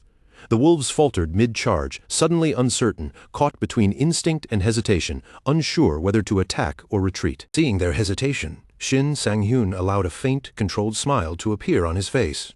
But even as he did, he understood clearly. This wasn't the level he needed yet. It wasn't enough. He quickly realized the reason behind their resistance. The absence of the moon's influence meant the wolves weren't fully under his suppression. That hidden lunar force was what normally tipped the balance, and without it, their submission remained incomplete. Still, Shin Sang-hyun didn't see this as a setback. If anything, the limitation only made the situation more interesting, like a challenge he was eager to test himself against rather than avoid. Instead of trying to force control over them from a distance, he made a decision in that instant he would confront them directly, using this battle as a true test of how far his skills had evolved. He raised his blade and swung it, not with the intention of a clean strike, but to release a massive spiraling wave of raw energy that expanded outward like a violent vortex. The wolves were immediately caught in the swirling force, their bodies lifted and thrown into chaotic motion as they spun helplessly inside the raging maelstrom. The destructive pull didn't stop there. Other monsters nearby were dragged in as well, losing control of their movements, some of them even being violently flung backward toward the very portal they had emerged from. As he observed the aftermath of that single strike, Shin Sang-hyun quickly recognized something important. Its area of effect was far wider than expected. This kind of power, he realized, would be extremely valuable in future large-scale encounters. A subtle rush of satisfaction ran through him as he watched multiple enemies fall in a single efficient motion. It wasn't chaotic, it was precise, controlled, almost elegant in execution. On top of that, his luck attribute was quietly amplifying the effectiveness of his critical hits, making his attacks land with even greater impact than he initially calculated. But even as monsters were being cleared out, he noticed something important. Some of them were still standing after the hit. That meant one thing: his power still wasn't enough. He needed to strike harder, refine his force further. At that exact moment, the sound of an approaching vehicle cut through the battlefield tension as a car pulled up nearby. The occupants inside quickly spotted the open rift and the chaos unfolding ahead, prompting them to bring the vehicle to an immediate stop. A group of association adventurers stepped out, responding to an emergency call triggered by someone who had witnessed the rift and reported it. One woman admitted that she had been the one who contacted them, explaining that she saw monsters emerging from the rift with her own eyes and knew she had to act quickly. One of the adventurers immediately instructed her to retreat to a safe distance, assuring her that they would take responsibility for handling the situation from here. His partner, Li Zheng, pointed toward the battlefield and calmly noted that something was off. They weren't actually the first ones to arrive. Both of them froze for a moment, watching in stunned disbelief as Shin Sang-hyun was already engaged in combat, single-handedly fighting off the monsters. The real question hitting their minds was how someone had managed to arrive and act so quickly. Li Hyun quickly analyzed the situation and came to a serious conclusion. The adventurer fighting alone couldn't possibly sustain this level of combat by himself for long. He prepared himself to intervene immediately. But before he could move, Shin Sang-hyun shook his head firmly, rejecting any idea of assistance. His expression made it clear he didn't want anyone interfering. Li Young asked again, seeking confirmation, and Shin Sang-hyun answered without a single trace of hesitation. His stance remained unchanged. He wasn't interested in backup or shared responsibility. What he wanted was pure pressure, an unfiltered battlefield where he could push his abilities to their absolute edge. Then, activating every available buff at his disposal, Shin Sang-hyun unleashed a fully powered strike, compressing all his strength into a single explosive moment meant to reveal exactly how far he had come. The result was overwhelming. Monsters were blasted away in all directions, their bodies thrown back violently as the sheer force of the attack tore through the battlefield like a storm. The two adventurers from the association could only stare in shock, completely overwhelmed by what they were witnessing, while Shin Sang-hyun himself calmly acknowledged the clean execution of his own technique. Every observer in the area fell silent, stunned into disbelief by the raw, undeniable display of overwhelming strength. Once the immediate threat was neutralized, the adventurers cautiously approached him, still visibly shaken, praising him for the outcome. Not a single civilian had been harmed, a result that should have been impossible given how destructive rift incidents usually are. Li Haiyan thanked Shin Sang-hyun sincerely for his efforts, then asked a more important question. Did he intend to enter the rift itself? He explained that high-level adventurers typically go inside these portals to secure them from the source, and he strongly insisted that he and his partner accompany him if he chose to proceed. The other adventurer hesitated for a moment, unsure, but Li Hyun remained firm, pressing the idea that they should be allowed to follow and assist. Shin Sang-hyun simply nodded in response. He confirmed he would enter the portal, and if they chose to follow, he would not stop them. Without wasting another second, he moved forward and led the way, his speed so sharp and precise that those behind him struggled just to keep him in sight. His movements blurred across the ground, each step carrying him forward at a pace the others could barely process, let alone match. Li Hyun, watching closely while trying to keep up, muttered that the man's instincts in combat were far beyond normal limits. He even considered staying back slightly, just to observe and learn from his movements. Meanwhile, Li Jung began to sense something wasn't adding up. For someone who had just been through such an intense battle outside, Shin Sang-hyun's stamina should have been dropping. But instead, he still looked completely steady. As Li Hyun reflected on that observation, he realized his partner was right. Even from a distance, it was clear that the earlier fight had been far from ordinary. Still, there was no time to dwell on it. They pressed forward, following Shin Sang-hyun into the unknown, completely unaware of what awaited them inside the rift. The moment the group pushes deeper into the ruins, the atmosphere shifts instantly, as if something unseen has just awakened around them. A cold, suffocating presence presses in from all directions, seeping through the cracked stone pillars and the twisted silhouettes of overgrown trees. From those dim, broken shadows, a pack of hunter wolves slowly emerges, their bodies low and tense as they begin to circle. The faint glint of arrows catching the weak light reveals a tightening formation, closing in like a trap with no visible escape. Amid the rising tension, the protagonist doesn't so much as blink. His gaze sweeps across the forming circle with calm precision, as if every movement of the encirclement had already been accounted for long before it even began. He stands perfectly still at the center of it all, untouched by panic, reading the battlefield like a map he's seen 100 times before. In a sudden, explosive motion, he moves first. A wolf lunges in, but before it can even complete its attack, he catches it mid-air with brutal efficiency. His grip twists sharply, forcing the creature's body into position, using it without hesitation as a living shield. The struggling wolf becomes an unwilling barrier, placed directly between him and the rest of the encircling pack. Almost immediately, the surrounding wolves respond with a coordinated volley. Arrows tear through the air in a dense, chaotic storm, each one aimed with deadly intent. Yet every shot seems to miss by impossible margins, striking only stone, bark, and empty space. Behind the makeshift shield and his precise positioning, the group remains untouched, as if protected by an invisible line no attack can cross. Shin Sang-hyun's eyes briefly shift toward the two companions he brought along. For just a fraction of a second, his expression tightens, subtle but noticeable, as memories of their earlier performance flicker through his mind. A sharp, uncomfortable thought surfaces. Maybe bringing them here was a miscalculation. But even as that doubt forms, he knows turning back is no longer a luxury they can afford. With the enemies closing in tighter and the pressure mounting with every passing second, the reality of the situation settles in. If anyone is going to survive this place, it won't be through shared effort. Shin Sang-hyun understands clearly now, this entire burden has fallen on him alone, and there is no room left for hesitation or reliance on others. His stance changes abruptly. The defensive posture he held until now dissolves, replaced by something far more aggressive. Instead of waiting for the next wave of attacks, he begins striking outward with calculated ranged blows, each one precise enough to disrupt the enemy's rhythm and seize control of the battlefield tempo. The sudden counteroffensive throws the wolves into disarray, their coordinated focus fractures as they shift attention toward him, reacting to the unexpected pressure. In that brief opening, Shin Sang-hyun surges forward, closing the distance at incredible speed and targeting the archers before they can re-establish formation. In a matter of moments, the upper layer of the battlefield collapses. The archers are cleared out, their positions broken and scattered across the ruins.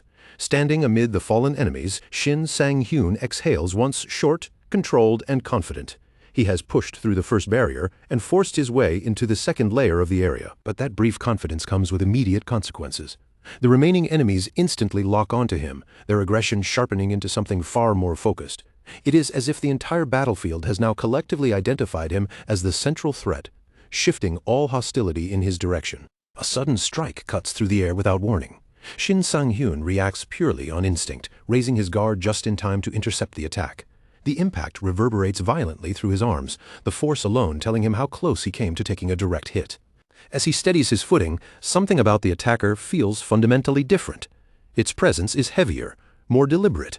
Unlike the chaotic, instinct-driven movements of the other wolves, this one carries a sense of control, almost discipline, like it is not simply reacting, but commanding the flow of combat itself. The realization forms quickly. This is not just another monster among the pack. This is something elevated, an elite within its kind. A champion wolf, wielding its shield with intention, fighting not on instinct alone, but with tactical awareness that mirrors an experienced warrior. Shin Sang-hyun narrows his eyes, fully understanding the shift in difficulty. Against an opponent like this, raw power alone will not be enough. Every movement must be deliberate, every strike calculated, and every opening exploited with precision, because even the smallest mistake here could decide everything. He adjusts his breathing, grounding himself as he tightens his defensive control. Each incoming attack becomes a measured exchange rather than a chaotic clash. He studies spacing, timing, and rhythm, carefully minimizing damage while reading the enemy's intent through every movement. Then, in a sudden surge of power, he breaks through. His strike drives straight into the enemy's guard with overwhelming force. The impact is so clean, so decisive, that it pierces through the shield's defense as if it were never truly solid to begin with. Even Shin Sang-hyun himself cannot hide the brief flicker of surprise. For a split second, he pauses, almost questioning the sheer power behind his own blow. The ease with which the defense shattered feels unreal, even to him. That single opening is all he needs. Without hesitation, he follows through with a perfectly timed continuation. The boss-level creature is struck cleanly, its body collapsing under the precision of the attack, brought down far more efficiently than anyone would have expected. In the aftermath, Shin Sang-hyun quickly pieces together what just happened. This sudden surge in strength isn't normal, not something he can rely on under normal conditions. It becomes clear to him that the full moon buff is amplifying his capabilities far beyond their usual limits. If that is truly the case, then there is no reason to restrain himself any longer. With renewed confidence, he concludes that clearing the remaining wolves will be significantly easier now, and there is no need to hold back his momentum. While other adventurers struggle desperately just to survive on the first floor, Shin Sang-hyun moves through the battlefield like a natural disaster. Every enemy that enters his range is eliminated in seconds, his progression relentless and unstoppable, leaving only silence in his wake. Once the chaos settles, something catches his attention among the remains, a faint gleam hidden in the debris. He steps forward and retrieves a pair of swift shoes, an item that emits a subtle energy designed to enhance movement speed and agility. He recognizes it instantly. Cobalt wolves are known for dropping mobility-enhancing equipment like this, and the timing couldn't be more fitting. It feels like a perfectly placed reward appearing exactly when his momentum is at its peak. Before moving on, he briefly glances back toward the two companions trailing behind.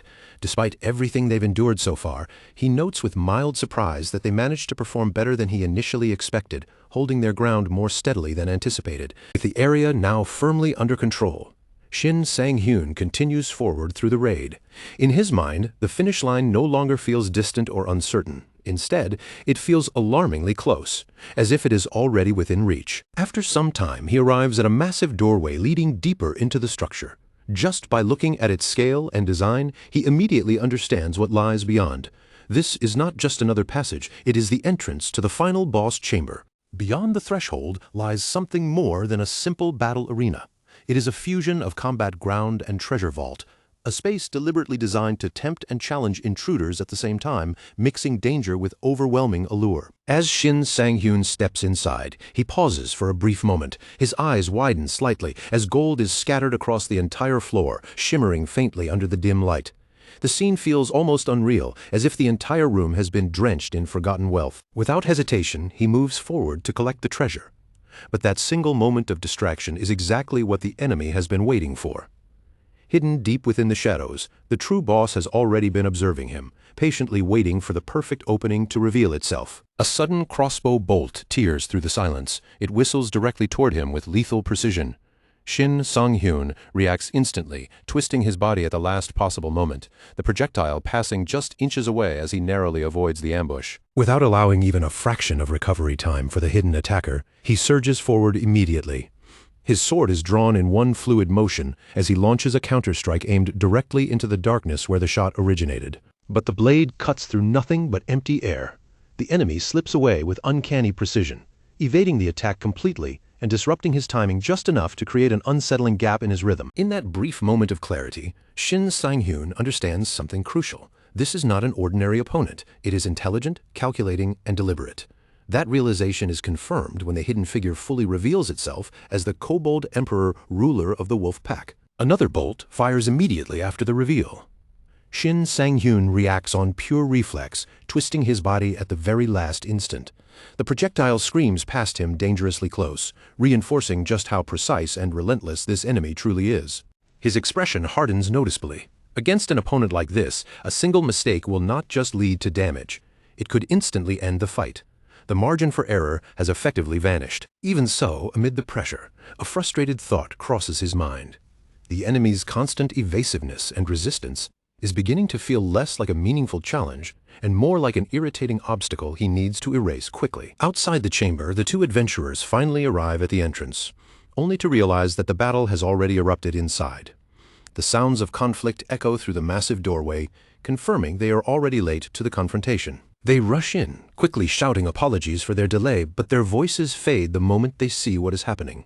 The sight before them freezes their words mid-air, shock overtaking their expressions instantly. The presence of the enemy hits them first. Its overwhelming aura presses down on them like a physical weight, filling the chamber with an oppressive force that instinctively triggers fear deep within their minds. Their bodies stiffen almost immediately. Even as S-rank adventurers, they find themselves unable to move forward freely. The sheer pressure in the room suppresses their instincts, leaving them overwhelmed and momentarily paralyzed. At that moment, the truth becomes painfully clear. This battle cannot be shared. The responsibility rests entirely on Shin Sang-hyun's shoulders. There is simply no one else capable of stepping into this role. Without hesitation, Shin Sang-hyun launches forward. His voice cuts through the tension as he strikes, declaring sharply that it was a mistake for the enemy to ever underestimate him in the first place. His blade connects cleanly, but the result is underwhelming. The boss barely reacts, its body showing only minimal damage despite the direct hit, revealing just how high its durability truly is. Internally, he clicks his tongue, quickly reassessing the situation. If he intends to bring this creature down, he will need to push far beyond what he has shown so far, all while ensuring those two companions remain out of harm's way. Even the pressure alone is enough to immobilize two S-rank adventurers. That fact alone confirms what he already suspected. This enemy exists on an entirely different level, far beyond standard expectations. Still, Shin Sang-hyun steadies himself. Fear does not take hold of him the way it does for others. Instead of breaking under pressure, his focus sharpens, narrowing into absolute concentration. With that resolve, he pushes forward once again, continuing his relentless assault without allowing the enemy even a moment to recover or breathe between exchanges. But the Kobold Emperor responds immediately. It adjusts to his rhythm with frightening speed, analyzing the flow of combat and preparing its next move with cold, calculated precision. The monster activates its defensive control and unleashes a barrage of arrows, each shot carefully aimed to dominate space and force Shin Sang-hyun away from his optimal range. Shin Sang-hyun is forced to break his momentum, sliding back just in time to avoid the incoming barrage. The pressure of the battlefield tightens once again, and the fight resets into an even more dangerous rhythm than before. At dangerously close range, the enemy reacts in an instant. Rather than risk being trapped in a direct exchange, it abruptly breaks off the clash, snapping its body backward with sharp precision. It creates distance in a single fluid retreat, clearly refusing to let Shin Sang-hyun dictate the fight at melee range. As it pulls away, its movements make one thing painfully clear. It has already analyzed the battlefield. In its calculation, staying close is a losing condition. Its optimal strategy is to keep distance and strike from afar, where its control over arrows gives it the advantage instead of close combat vulnerability. Shin Sang-hyun's eyes narrow slightly, the realization settling in with uncomfortable clarity. This opponent isn't just reacting, it's thinking ahead. Closing the gap is no longer a simple pursuit. It has become a layered problem that will demand far more effort, timing, and precision than before. As the exchange continues, he notices something even more troubling. The enemy's recovery speed is visibly faster than his own adjustments. Each retreat and reposition happens with unsettling efficiency, allowing it to reset its distance and rhythm far quicker than he can pressure it again. That detail tightens his chest with quiet tension. Against an opponent like this, there is no room for sloppy decisions. Even a minor misread of timing or spacing could instantly swing the fight into a fatal disadvantage. Shin Sang-hyun comes to a firm, unshakable conclusion mid-battle. If he doesn't end this quickly, or at least force a decisive opening soon, the enemy will gradually take full control of the engagement and dictate every exchange from that point onward. His eyes sweep across the arena while the fight continues, locking onto something unexpected.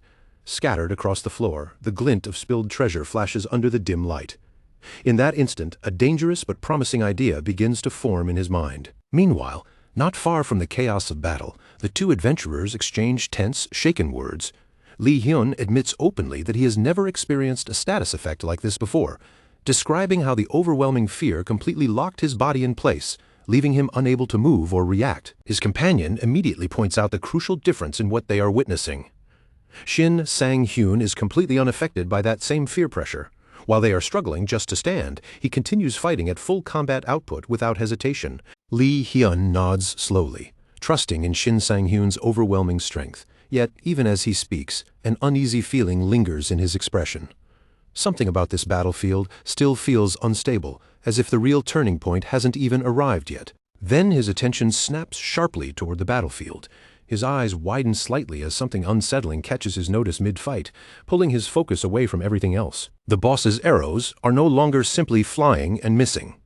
Instead, they begin embedding themselves into the ground one after another, sticking in place as if they are being deliberately arranged into a structured pattern rather than random attacks.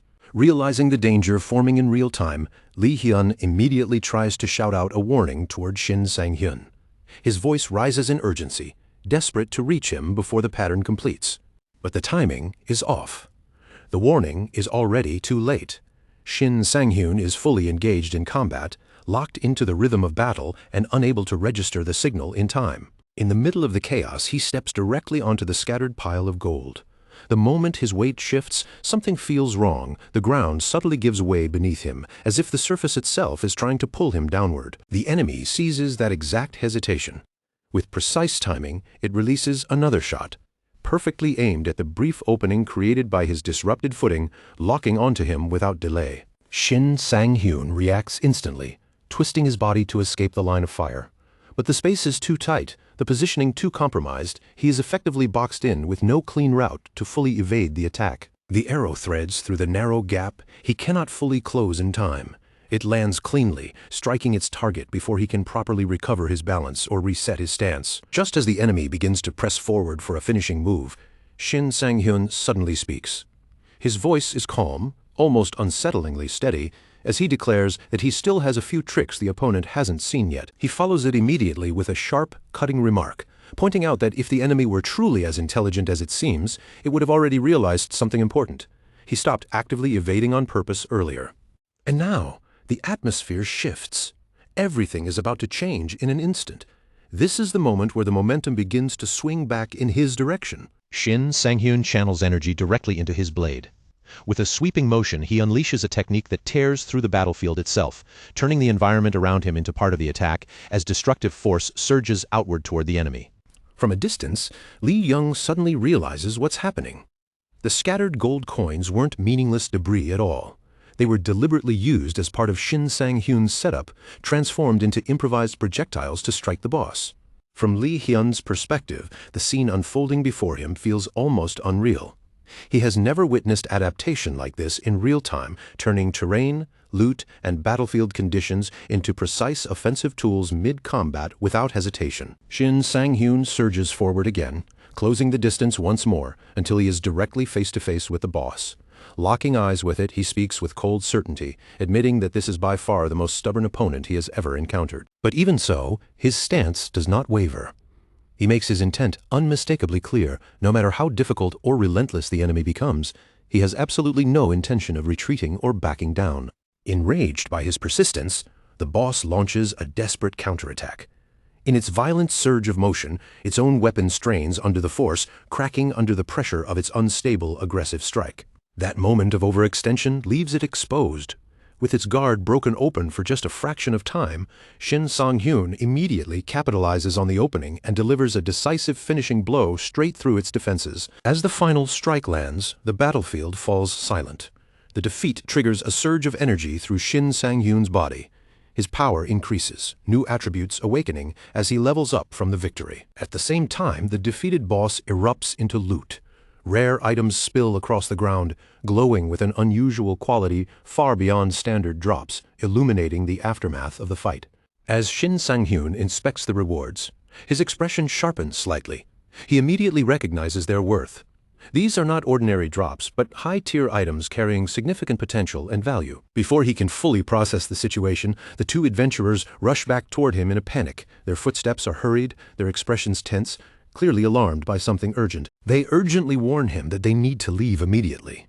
The rift is beginning to close, and anyone still inside when it shuts will be trapped permanently with no way out. Only then does it hit him. He had completely lost track of time during the intensity of the fight and loot gathering. The collapsing rift was no longer on his mind until this very moment. With no time left to waste, he grabs only the boss's drop and reluctantly lets the rest go. Even as he tries to reach for more, the adventurers physically pull him away, forcing him toward the exit. Outside the rift, a large crowd has already formed. Onlookers wait anxiously, eyes fixed on the entrance, hoping to see whether anyone managed to survive the expedition. When the group finally emerges, relief spreads through the crowd, but it quickly shifts into confusion. The adventurers' exhausted, shaken expressions make it clear that what they went through was far beyond a normal raid. A reporter quickly steps forward, microphone raised, pushing for answers. He asks Shin Sang-hyun what it feels like to successfully save the city from a collapsing rift. But Shin Sang-hyun can barely respond.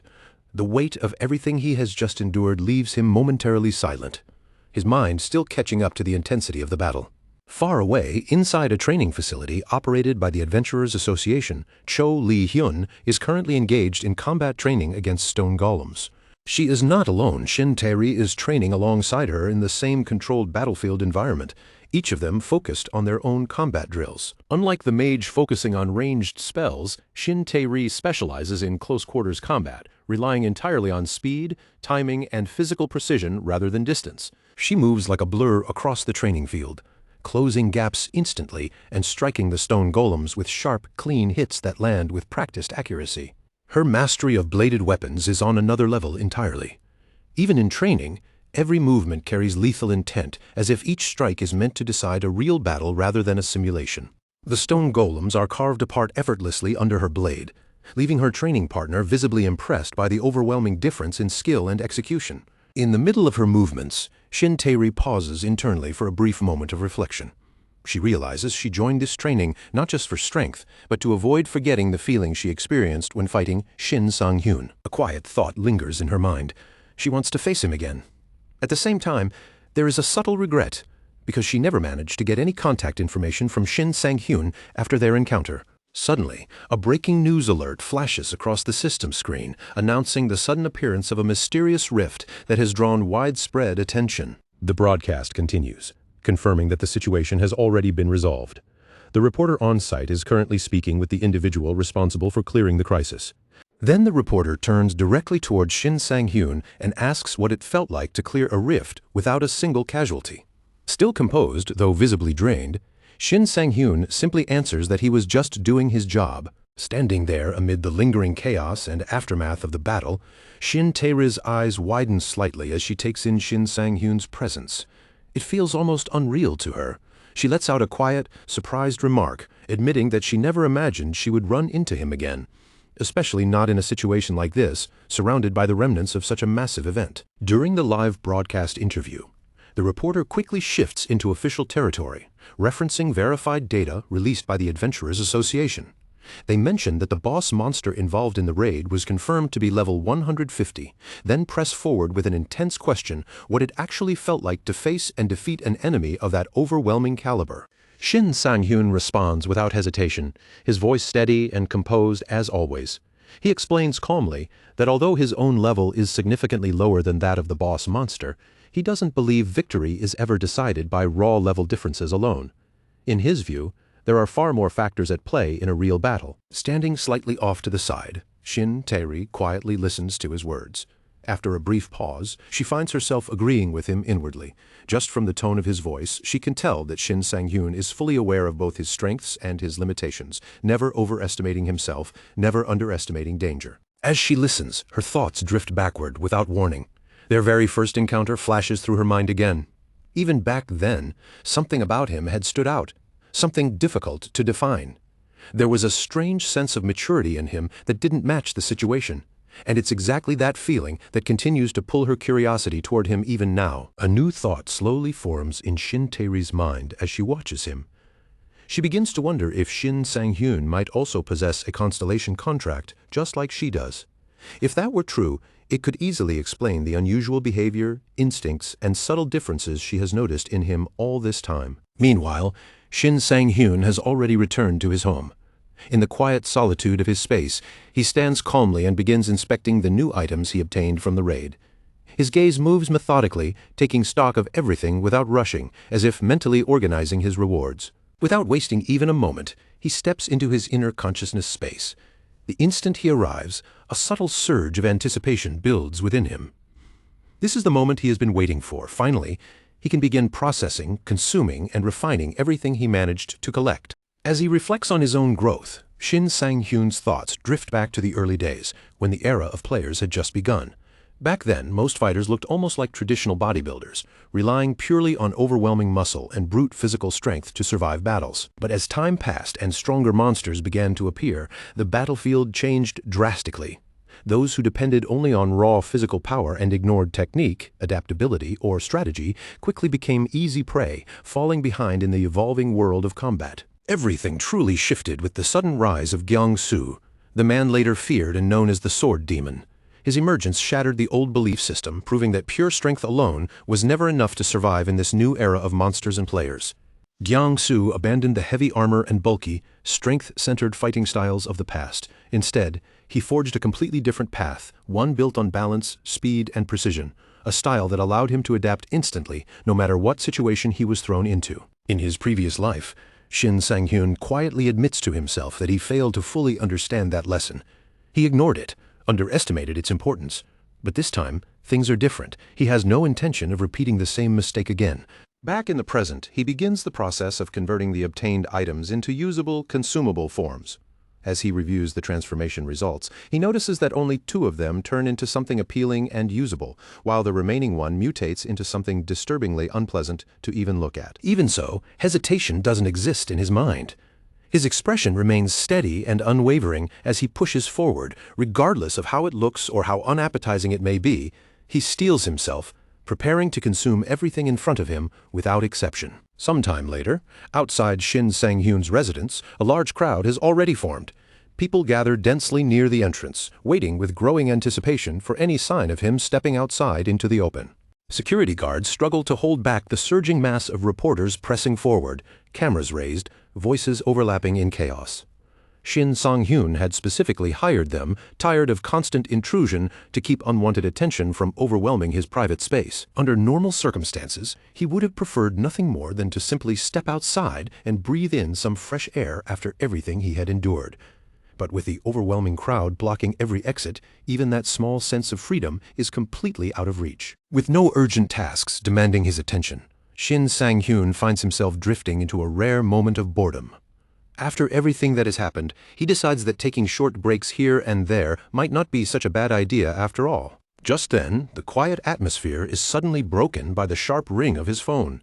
The sound cuts through the stillness instantly, pulling him back into the present moment. On the other end of the line is Kim Ji-hai from the Adventurers Association. Her voice is clear and professional as she reminds him that they had previously met during his last visit to the headquarters, making sure he recognizes who she is. Kim Ji-hai then gets straight to the point of her call. The association intends to officially present Shin Sang-hyun with a commemorative plaque honoring his achievement in successfully clearing the rift and completing the high-risk operation. However, Shin Sang-hyun doesn't feel comfortable with such public recognition. especially now, knowing that greater threats are still forming in the background, and that more players will inevitably be drawn into dangers far beyond what they currently understand. To him, the recent Rift incident feels less like a conclusion and more like the beginning of something much larger and far more dangerous. With that thought firmly in mind, he decides it is better to avoid the spotlight for now and politely declines the offer. Kim Ji-hai doesn't end the call there. Instead, she informs him that at the very least he should come to collect the dungeon priority card. This card grants access to the silent solo dungeon, the very dungeon Shin Sang-hyun had originally been aiming for. Upon hearing this, Shin Sang-hyun is visibly surprised. He hadn't expected his request to actually be approved. On the other side, Kim Ji-hai explains that after carefully reviewing his recent achievements and performance, the association decided to reconsider and grant him access. He quietly reflects on what this dungeon truly represents. Every monster inside possesses silence-type abilities, making communication, coordination, and even skill activation extremely restricted. It is a place where even basic combat flow becomes dangerously constrained. A memory suddenly surfaces from the past. He recalls a conversation with a teammate where the discussion drifted into personal territory, and the topic of that teammate's younger sister unexpectedly came up during their exchange. That teammate had once shared a painful story. His younger sister had entered a silent dungeon before her death, and because she depended too heavily on her abilities rather than adapting physically, she was completely overwhelmed once she stepped inside. He had added, with regret in his voice, that unlike him, she had no real capability for close-quarters combat. Looking back now, he bitterly wished he had stopped her from ever entering that dungeon in the first place, believing it could have changed everything. Returning to the present, Shin Sang-hyun makes his decision without hesitation. He accepts the dungeon priority card, already forming plans in his mind to make use of it much sooner than later. Some time afterward, he is seen seated behind the wheel of a newly acquired vehicle, driving through the city streets. The car moves smoothly as he navigates through traffic, his attention steady on the road ahead. As he drives, he briefly notices the responsiveness of the vehicle's handling. Compared to his previous car, this one uses rear-wheel drive, giving it a noticeably sharper and more engaging driving feel that he finds surprisingly satisfying. Originally, he had no intention of purchasing a new vehicle. However, after his appearance on television, using public transportation without attracting attention had become nearly impossible, forcing him to make a practical change. While the car glides through the road, his phone suddenly rings once again, interrupting the quiet rhythm of the drive. The sudden sound breaks his brief moment of focus. It is Kim Ji-hai again. She reminds him that today is the scheduled day for entering the silent dungeon and informs him that an association staff member will be present on site to provide assistance throughout the process. Shin Sang-hyun briefly reflects on the passage of time. It has already been about a week since the Secret Rift incident, and he realizes that the days slipped by almost unnoticed as he focused entirely on training and preparation. Even so, a strong sense of anticipation builds within him. This upcoming dungeon run will be the perfect opportunity to fully test the abilities he has been refining and to measure how far he has truly progressed in real combat conditions. As he continues driving forward, he suddenly notices something unusual ahead. Traffic begins to pile up rapidly, forming an unexpected and chaotic congestion that seems to appear out of nowhere along the road. He finds it strange. At this particular time of day, the roads should normally be much clearer, especially since he deliberately chose a less busy window to avoid exactly this kind of situation. A thought crosses his mind as he slows slightly. Could another rift have opened somewhere nearby? The possibility feels unsettling, as it could easily explain the sudden and unnatural traffic disruption. That suspicion is quickly answered when he finally looks ahead and sees the true source of the commotion unfolding in front of him. Right before a glowing portal, a familiar figure stands at the center of attention, being interviewed by the media. The moment Shin Sang-hyun sees him clearly, he immediately recognizes him. It is Du Gyeong-soo, the sword demon. The portal has appeared right in the middle of a major intersection, completely disrupting traffic and drawing an enormous crowd. Both Gyeong-soo and the surrounding reporters and fans are fully caught up in the chaotic attention it has generated. A reporter eagerly asks Gyeong-soo how it feels to be so widely admired and popular. He responds calmly with a restrained tone, simply stating that it is an honor without showing any exaggerated emotion. Unsatisfied with such a flat response, the interviewer tries again, pushing for a more dramatic answer about his thoughts on the upcoming raid, hoping to stir something more emotional or sensational from him. Gyeong-soo's answer remains just as straightforward as before. He simply states that he will do what he always does, enter the dungeon and defeat monsters, as he has done countless times before. Despite the simplicity of his response, the interviewer is strangely captivated. There is an unexpected sincerity in his blunt honesty that makes it feel more impactful than any dramatic statement could have been. Meanwhile, Shin Sang-hyun attempts to continue on his route, but his presence does not go unnoticed. Reporters nearby quickly spot him, and the attention begins to shift in his direction, disrupting his attempt to pass quietly. In an instant, recognition spreads through the crowd. Excited voices rise as people realize that another major figure has appeared on the scene, and murmurs spread that a rare, unexpected encounter between prominent individuals is now unfolding right before their eyes. One of Kyung-soo's nearby allies leans in slightly, lowering his voice as he studies the scene. He quietly points out that Shin Sang-hyun isn't just some rising name anymore. He's the very adventurer everyone in the field has been talking about, the one who shattered expectations by clearing an entire rift completely on his own without any assistance from a party. However, Kyung-soo's expression doesn't change in the slightest. There's no surprise, no curiosity, only that same calm composure. He simply replies that he already knew about Shin Sang-hyun long before this moment. That casual statement leaves his ally visibly stunned, as if realizing Kyung-soo had been one step ahead the entire time. In the middle of the tension, a reporter suddenly pivots, locking onto Shin Sang-hyun's unexpected arrival. With cameras turning and microphones shifting in his direction, he fires off a sharp question, asking if Shin Sang-hyun came here with the intention of directly challenging Kyung-soo, the sword demon himself. Without missing a beat, Shin Sang-hyun answers plainly. His tone is steady, almost indifferent, as he dismisses the assumption entirely. He makes it clear that there is no hidden agenda behind his appearance here, no challenge, no confrontation. It is nothing more than a coincidence that he ended up at this place. At that exact moment, as the cameras continue flashing and the crowd holds its breath, Shin Sang-hyun's gaze shifts across the space. On the other side, Kyung-soo is already looking directly at him. Their eyes meet in silence, and Kyung-soo's lips curl slightly into a faint, unreadable smile. That subtle smile immediately unsettles Shin Sang-hyun's thoughts. He narrows his eyes slightly, trying to interpret it. Is it mockery, quiet contempt, or something else entirely that he can't yet understand? The ambiguity leaves him unsettled for a brief moment. Even so, one truth becomes painfully clear in his mind. No matter what Kyung-soo thinks of him in this moment, Shin Sang-hyun understands that he is still far from being on that level. If he wants to stand as a true challenger before the sword demon, there is still a long, grueling road ahead of him. Kyung-soo, on the other hand, doesn't dwell on the encounter. His expression returns to its usual calm as he calmly decides it is time to move. With that quiet conclusion, he signals that they should leave the area without further delay. As he turns away, Kyung-soo's thoughts briefly drift back over the many ambitious adventurers he has encountered over the years. Most of them looked at him with admiration, fear, or awe, but Shin Sang-hyun was different. That gaze wasn't admiration, it was the look of someone staring at an obstacle they fully intended to overcome. Because of that single impression, Kyung-soo quietly reaches a conclusion. This wasn't a one-time encounter. He is certain, without a doubt, that Shin Sang-hyun and he will cross paths again in the future. After leaving the chaotic intersection behind, Shin Sang-hyun continues forward without hesitation. His direction is already decided. There is no lingering doubt in his steps as he heads straight toward the silent dungeon, not wasting a single moment. As he walks, his thoughts briefly drift back to Kyung-soo. Even now, he can still vividly recall it. The way the sword demon stood there, completely still, yet not a single flaw or opening could be detected.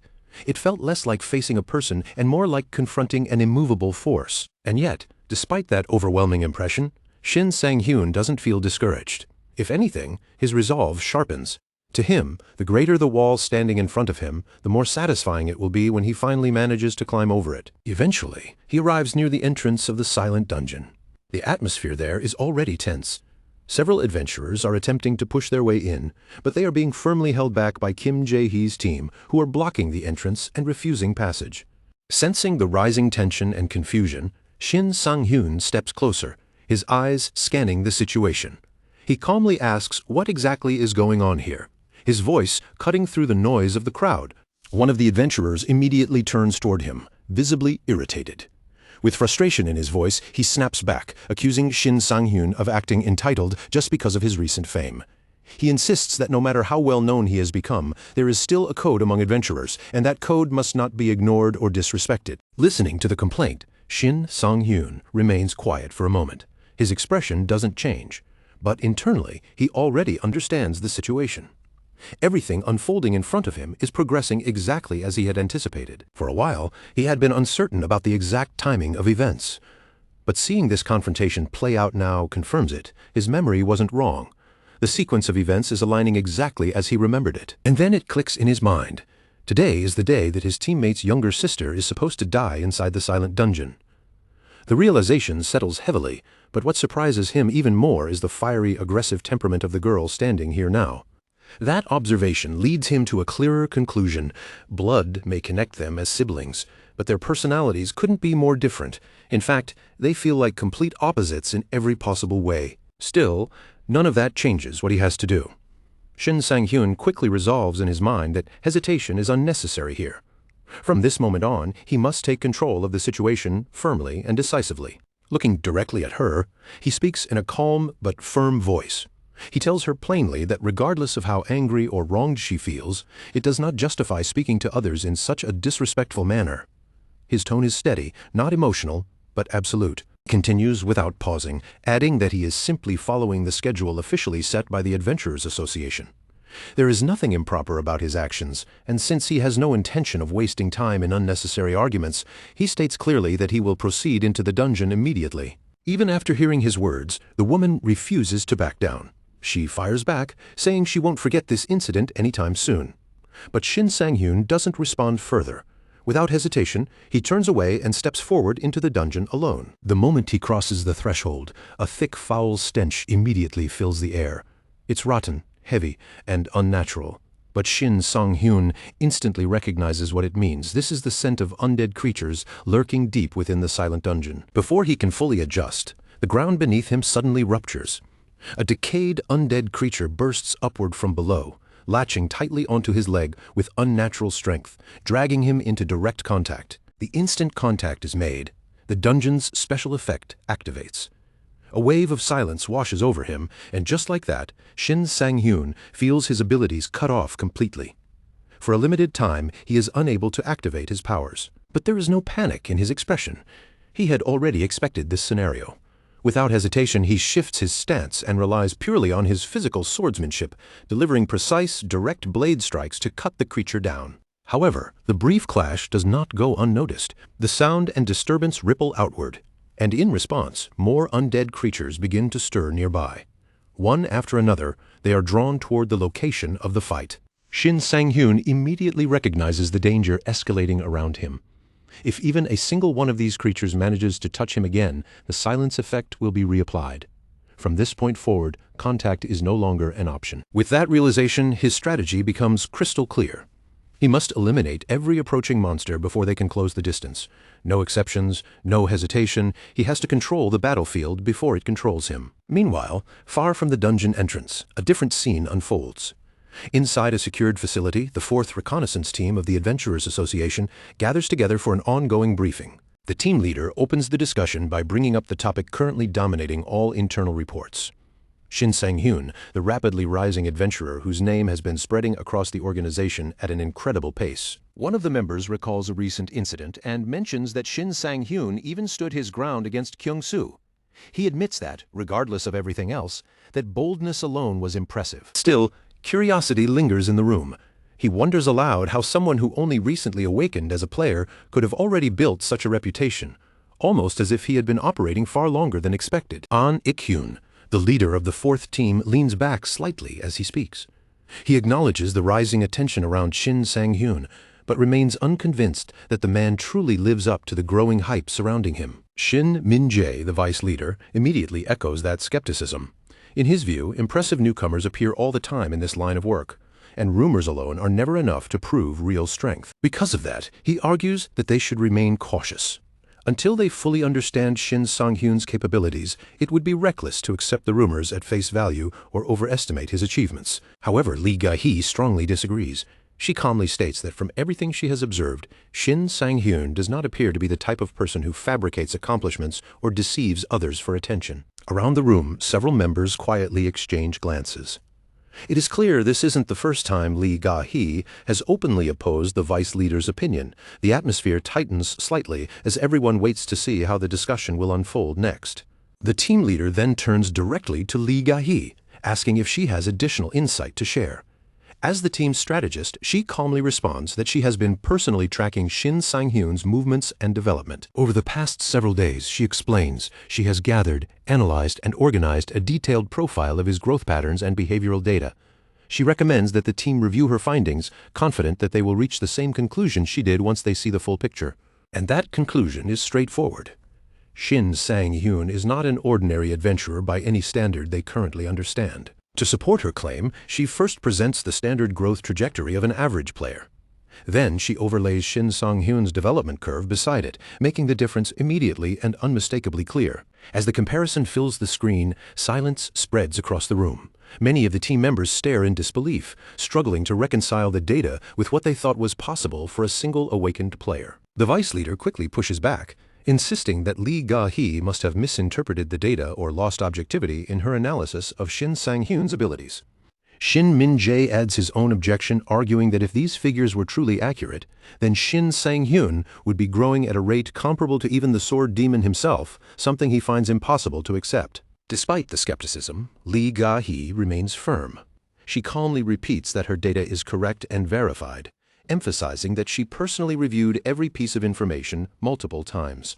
And then she escalates the matter further.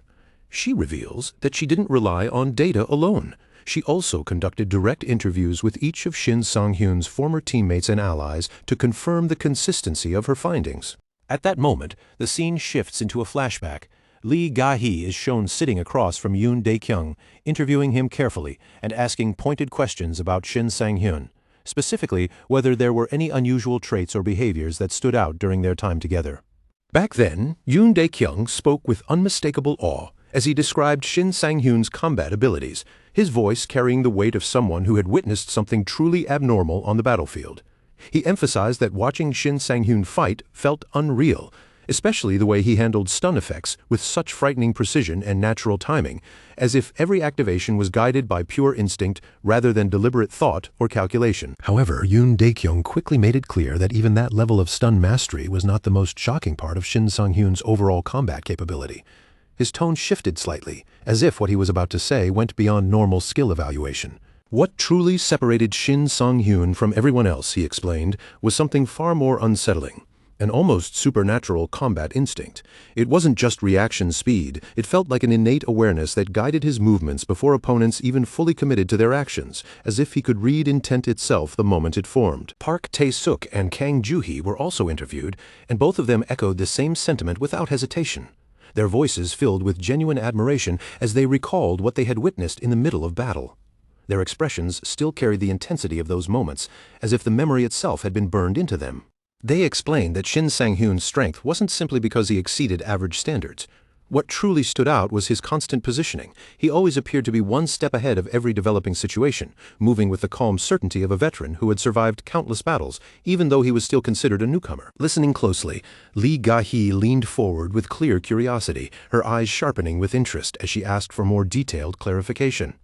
She wanted specifics. How exactly did his abilities manifest in real combat situations? Park Tae-suk responded by describing it in more detail, explaining that fighting alongside Shin Sang-hyun felt like witnessing something impossible. He seemed to anticipate enemy movements before they were even fully formed, reacting instantly with flawless precision, as though every encounter had already been calculated moments in advance. He further pointed out that every adventurer, no matter how skilled, inevitably exposes brief moments of vulnerability during combat, even if only for an instant. Those tiny openings were usually what determined survival or defeat. But Shin Sang-hyun was different. He moved as if his body reacted before conscious thought could even begin, flowing through combat with a rhythm and timing that no ordinary player could replicate, let alone understand. In simpler terms, it was as though he possessed a sixth sense designed exclusively for battle, a heightened instinct that others would need years of brutal experience to even begin to approach, yet for him it seemed completely natural. No matter how dangerous the situation became or how overwhelming the enemy force was, Shin Sang-hyun consistently came out on top. Even the strongest opponents began to look fragile in comparison, as though their strength meant nothing in front of him. After hearing all the testimonies, Li Gahe summarized his abilities in a single, sharp conclusion. a combat instinct so refined and precise that it almost resembled foresight itself. She even suggested that, despite being a newcomer, his level could already be compared to A-rank players or possibly even higher. She went even further with her assessment, cautiously raising the possibility that Shin Sang-hyun might not stop at A-rank at all. There was a real chance, she implied, that he could be S-rank caliber, a classification reserved only for the absolute elite. However, the vice leader immediately refused to accept such an extreme conclusion without hesitation, his expression tightening as he questioned the validity of such a bold claim. He argued that no human being could genuinely predict the future, much less determine the exact location of a rift before it even appeared. To him, such interpretations went beyond reason and entered the realm of exaggeration. In response, Lee Gae-hee proposed an alternative theory, suggesting that the most widely discussed explanation among analysts was that Shin Sang-hyun might have experienced some form of time regression, essentially traveling back from the future, which could explain his impossible level of awareness. The team leader acknowledged that Shin Sang-hyun's abilities were undeniably real and impressive, but he remained unconvinced by the time travel hypothesis, believing there was no solid evidence to support such a conclusion. Regardless of the disagreement, he made a firm decision. From that point forward, Lee Gae-hee would be responsible for personally monitoring Shin Sang-hyun's activities, though she would have to carry out the task independently. Without any hesitation, Lee Gae-hee accepted the assignment. She responded confidently, promising that she would dedicate her full attention and carry out the observation with absolute seriousness and effort. Meanwhile, inside the dungeon, Shin Sang-hyun was already enduring the harsh environment. A thick, suffocating stench pressed in from every direction, making each breath feel heavy and unpleasant as he pushed forward. To make matters worse, his frustration grew as he found himself repeatedly ambushed. Enemies seemed to appear out of nowhere at every turn, forcing him into constant reaction without any time to properly prepare. He paused for a moment, mentally cursing his oversight, and reminded himself of his detection skill. If he had activated it from the beginning, navigating this deadly environment would have been significantly easier and far less chaotic. Once the detection skill was engaged, everything around him became drastically clearer. Hidden enemies that had been blending into the environment were now visible in precise detail, giving him a decisive tactical advantage. While scanning the surroundings, his gaze suddenly landed on a small fly hovering nearby. For a brief moment, he even questioned whether such an insignificant-looking insect could actually be a disguised monster. Acting on instinct, he reached out toward it, but the moment his hand made contact, the fly detonated violently in a sudden explosion, the blast force nearly throwing him backward in shock. Although he managed to react quickly enough to avoid fatal damage, the explosion still left visible burns across his body, his skin scorched in several places from the sudden blast. Worse still, the presence of such explosive flies confirmed something far more dangerous mage-type monsters were definitely operating nearby, setting traps and controlling the area with deadly precision. Realizing the threat level had escalated, Shin Sang-hyun concluded that the smartest option was immediate withdrawal from the area, before the enemy mages could fully coordinate their next move. But just as he attempted to reposition himself, more explosions erupted around him without warning. Confirming his suspicion, the mages were already watching and actively suppressing his movement. Back at the meeting, the vice leader acknowledged why Lee Gae-hee placed such high importance on Shin Sang-hyun's abilities, but continued pressing further, asking whether she had identified anything beyond his combat instinct, perhaps a hidden skill or unusual talent. He added that if her analysis was correct, it would imply Shin Sang-hyun possessed an abnormal method of acquiring or developing skills, something fundamentally different from ordinary adventurers. Lee Gae-hee admitted that she did not yet have conclusive proof, but she had formed a strong and compelling hypothesis based on the patterns she had observed so far. If her theory was correct, she explained, Shin Sang-hyun might exist outside the normal boundaries of understanding, someone whose abilities could not be fully explained through conventional logic or language. Just a few days before entering the silent dungeon, Shin Sang-hyun had been undergoing intense preparation, refining every aspect of his combat readiness with extreme discipline and focus. In addition to his regular training routines, he repeatedly simulated his previous encounter with the former boss, carefully analyzing every exchange of attacks and movements to optimize his performance. After 3 full days of relentless and focused training, he eventually arrived at a clear and confident conclusion about his development path. He realized that, unless special circumstances like artifact consumption were involved, acquiring new skills was actually quite straightforward in principle. It was primarily the result of consistent and disciplined practice. However, he also understood that this applied mostly to passive skills. Active skills, on the other hand, could only be triggered through real combat situations or earned as rewards from defeated monsters. This was information most players never openly discussed, largely because the conditions required to activate active skills were so specific, situational, and difficult to replicate in normal training. Shin Sang-hyun, however, had the advantage of years of accumulated experience behind him, giving him a level of insight and adaptability that few others in the field could ever match. The mages lying in wait had completely underestimated that depth of experience, and their overconfidence was about to turn into a serious mistake. Believing their trap was inescapable, they intensified their assault, unleashing even more coordinated attacks in an attempt to eliminate him before he could adjust. Meanwhile, Shin Sang-hyun calmly reflected that it had taken him quite some time to fully master his defensive sword technique, and now was the moment to finally put it into real use. The only limitation of the technique, he noted, was that, while it was active, it restricted his ability to advance forward freely, forcing a more controlled movement style. Still, in his mind, limitations were never absolute barriers, only conditions to be overcome or exploited depending on the situation. He was willing to take that risk if it meant gaining the upper hand. With firm resolve, he merged offense and defense into a single seamless flow, pushing directly forward into the center of the enemy formation without hesitation. The enemy mages attempted a coordinated counterattack, preparing synchronized spells designed to strike at the exact same moment. But Shin Sang-hyun already understood their timing was meaningless. With a single decisive strike, he cut them all down in an instant, his movements clean, precise, and overwhelmingly powerful, leaving no room for resistance. Yet even after that overwhelming victory, Shin Sang-hyun knew the true battle was far from over, because the dungeon boss still waited deeper within the darkness ahead. For the moment, however, he narrowed his focus entirely on the present. Calmly, he began collecting the drops left behind by the defeated mages, preparing himself mentally and physically for whatever awaited him next. Amid the shattered rubble ahead, Shin Sang-hyun's eyes lock onto a faint violet glow. Half buried among the debris is a purple stone, softly pulsing, as if it were still alive with residual mana. In an instant, he recognizes it for what it is, a rare magic artifact, the kind that could easily fetch nearly 100 million on the open market. For a brief moment, its value flashes through his mind like a temptation he can almost taste. But then, just as quickly, he shuts it down. His gaze hardens. No matter how valuable it is, the dungeon comes first. Without slowing his pace, he makes a calculated decision to leave it behind for now. If he survives and clears this place, the treasure will still be waiting, and right now, pushing forward is the only thing that matters. Shin Sang-hyun immediately activates his active detection skill, and his perception sharpens as the world around him becomes layered with invisible information. Sweeping his senses across the battlefield ahead, he pauses. Something feels off. According to the scan, only a single enemy presence remains in front of him. His eyes narrow slightly. Where did the others go? The silence feels deliberate, almost staged. Carefully, he scans again, trying to pick up any hidden signatures lurking beyond the obvious readout. Before he can even complete a full breath, the answer reveals itself in the most horrifying way possible. A chilling pressure erupts directly behind him, sharp and suffocating, as if space itself has torn open. The dungeon boss materializes out of nowhere, silent, immediate, and far too close. The sudden presence sends a cold shock straight through his spine.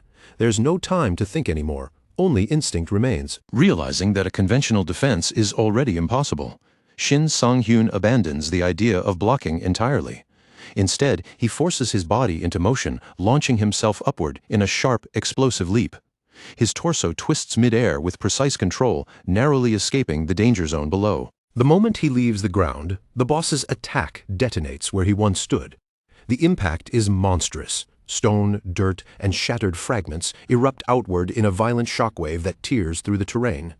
The entire area is instantly reduced to ruin, leaving nothing stable beneath him.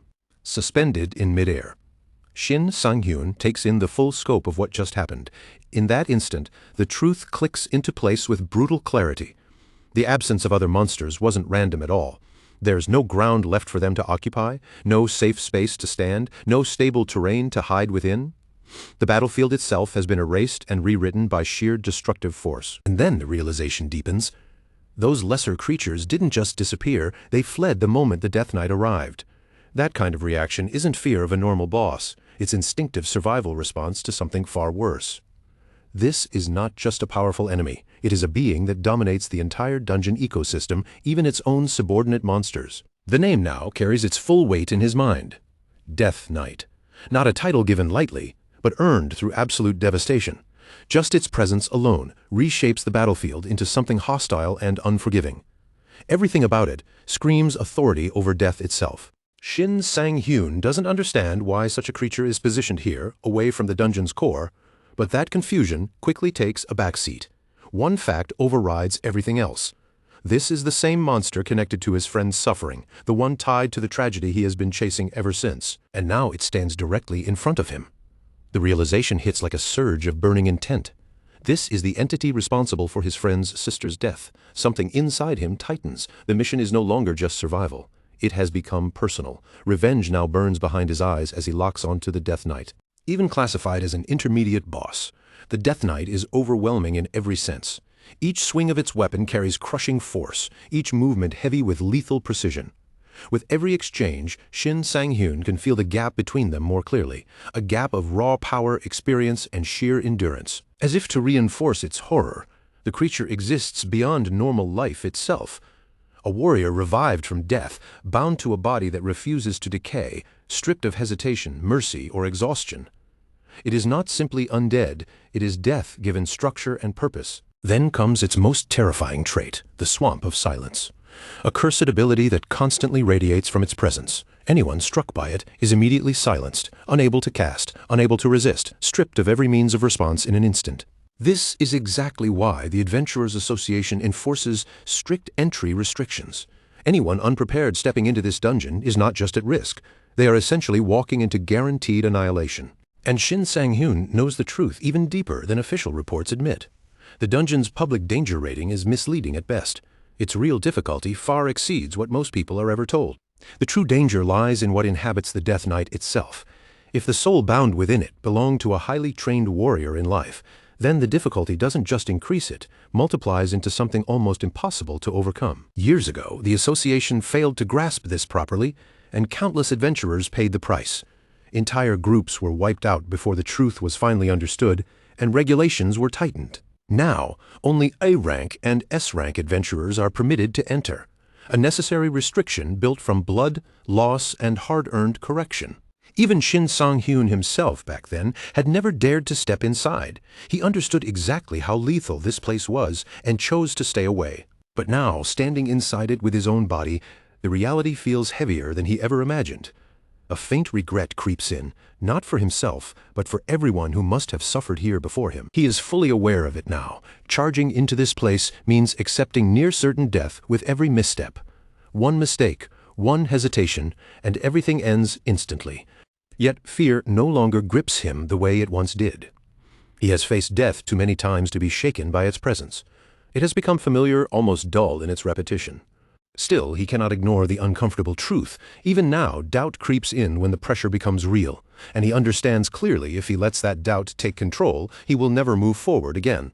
So he forces it down. Retreat is no longer an option. This is it. He makes the decision with cold clarity. He will face everything head-on, no matter what comes next. If there was ever a moment that defines his resolve in this second life, it is now. The Death Knight senses his weakened state and immediately moves in for the kill. A devastating strike comes crashing toward him, but at the last instant, Shin Sang-hyun twists away, narrowly evading death. Even so, he can feel it clearly. His stamina is already draining fast. If he doesn't recover soon, the fight will become impossible to sustain. Quickly scanning his surroundings, he notices more threats emerging from the shadows. Additional monsters positioned carefully, waiting for the perfect moment to strike. And beyond them, something else catches his eye. A distant exit gate. A narrow possibility. A route that might allow him to escape this tightening death trap. Without wasting even a second, he breaks into a full sprint toward it. His body moves on pure instinct, adrenaline and calculation merging into a single focused line of motion. But just as he expected, the path collapses. Zombie-type monsters emerge in numbers, surrounding him from all sides, their low groans filling the air like a closing net. Shin Sang-hyun isn't surprised. He had already anticipated some form of interception, but knowing it doesn't make it easier, it simply confirms that force is now unavoidable. He dives straight into them, blade flashing as he cuts through the swarm. Every dodge is tight, every strike precise, all while keeping awareness of the Death Knight closing in behind him. Using the chaos to his advantage, he picks off enemies efficiently. each kill giving him small but crucial bursts of stamina recovery. It's not much, but it's enough to keep him moving. Still, it isn't sufficient. His body continues to wear down, and he knows he cannot rely on this method alone. With resolve tightening in his chest, he pushes forward anyway. After a relentless push, he breaks through into a wider space.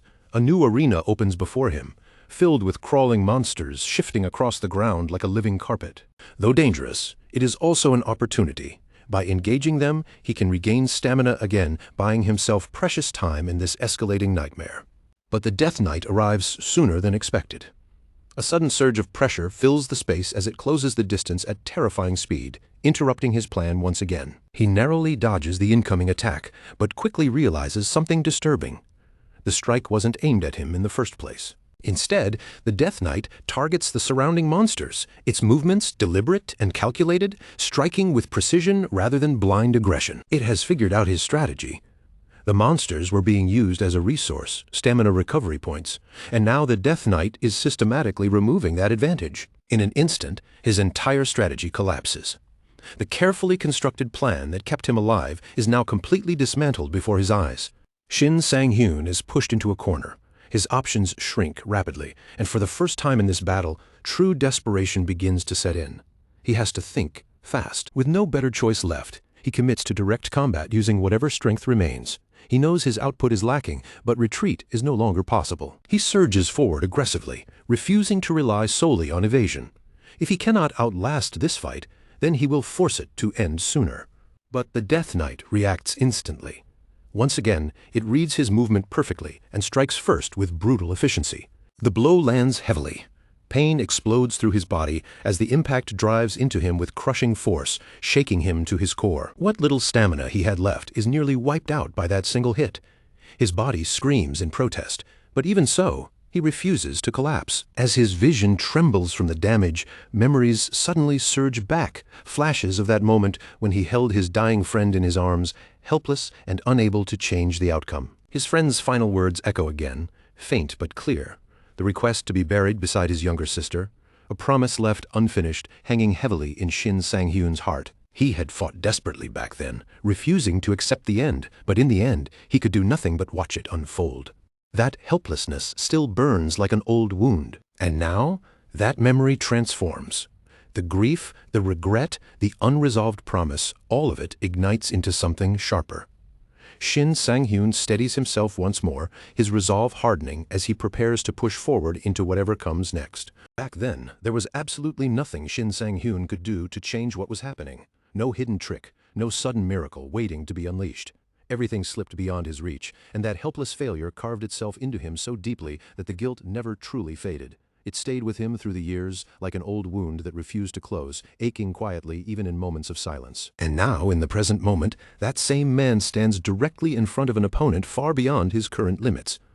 The Death Knight looms over him with an overwhelming presence, its pressure crashing down like an invisible weight that grows heavier with every passing second, making even the air feel harder to breathe. Facing that terrifying force head-on, Shin Sang-hyun comes to a painful realization.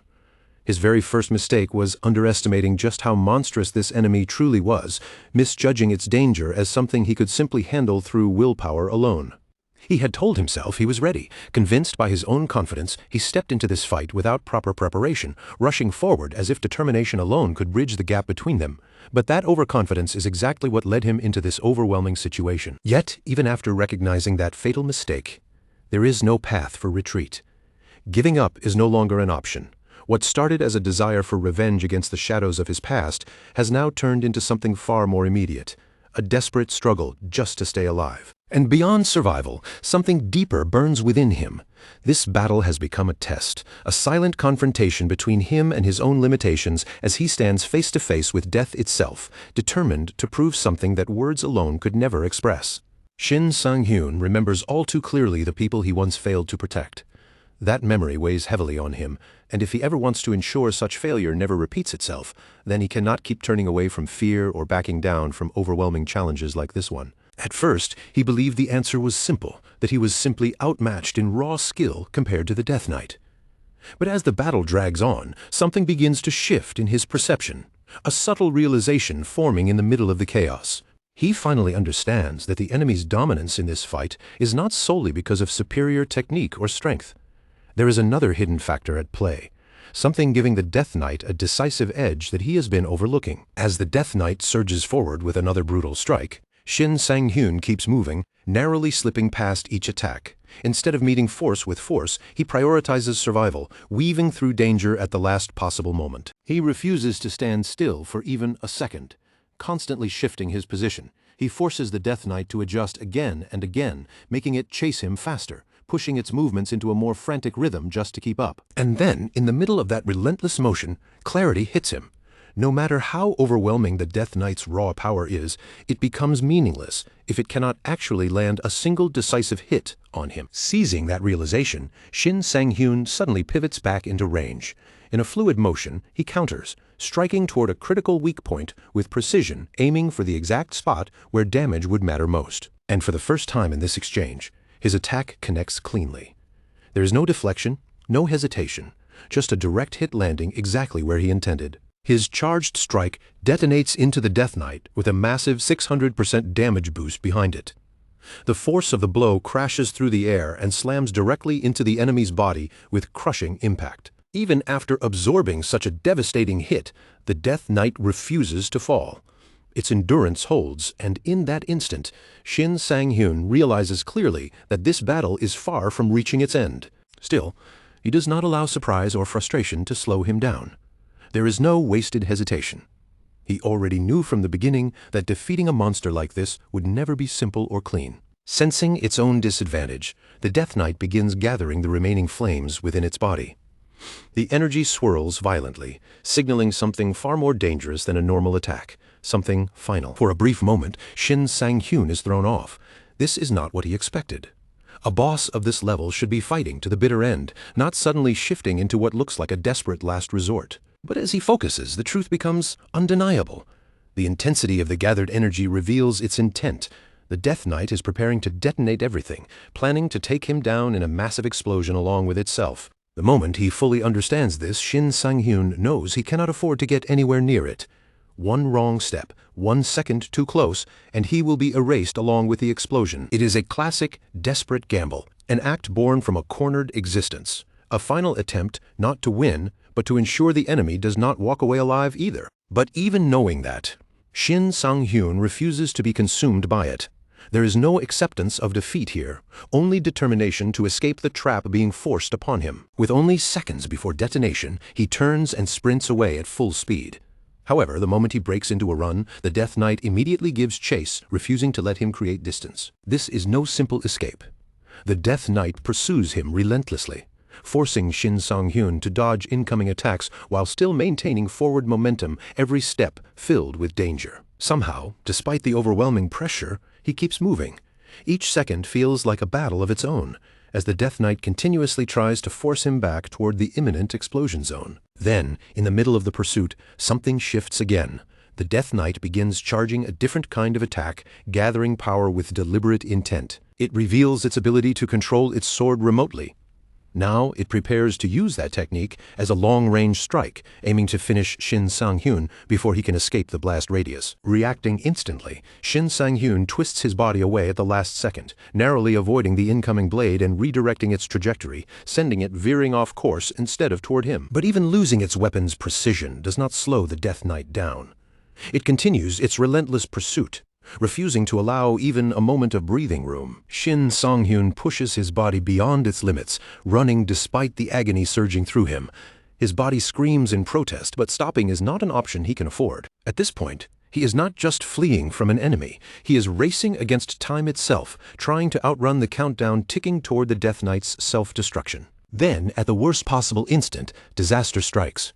His footing gives out, and he stumbles hard, crashing to the ground and exposing himself completely in front of the advancing enemy. Panic surges through him as his mind races for any possible escape route. He knows exactly what fate awaits him if he cannot break free from this situation immediately. And in that desperate moment, his thoughts drift backward. A memory resurfaces of another time, inside this same dungeon where everything had once begun. Back then, his purpose had been clear. He entered the dungeon alongside his friend, driven by the goal of avenging what had happened to his friend's younger sister. Shin Sang-hyun had taken point, cutting through the path ahead with force and determination, while his friend followed behind, trusting him to carve the way forward. During that chaotic battle, frustration had built up inside him. The enemies kept silencing his abilities, forcing him to rely only on basic attacks, making the entire situation feel unfair and suffocating. His friend had suggested using a recovery potion, but Shin Sang-hyun dismissed it outright. He argued bitterly that it was pointless, since even potions would lose their effect under the silence condition. But his friend remained calm, shaking his head and telling him he was thinking about it the wrong way, urging him to reconsider how he was approaching the situation entirely. He explained that even under those conditions, Shin Sang-hyun could still gain value from a potion. Even if the effect didn't last forever, the temporary advantage could still change the outcome of a critical moment. That meant a potion was not just a simple consumable to be wasted casually.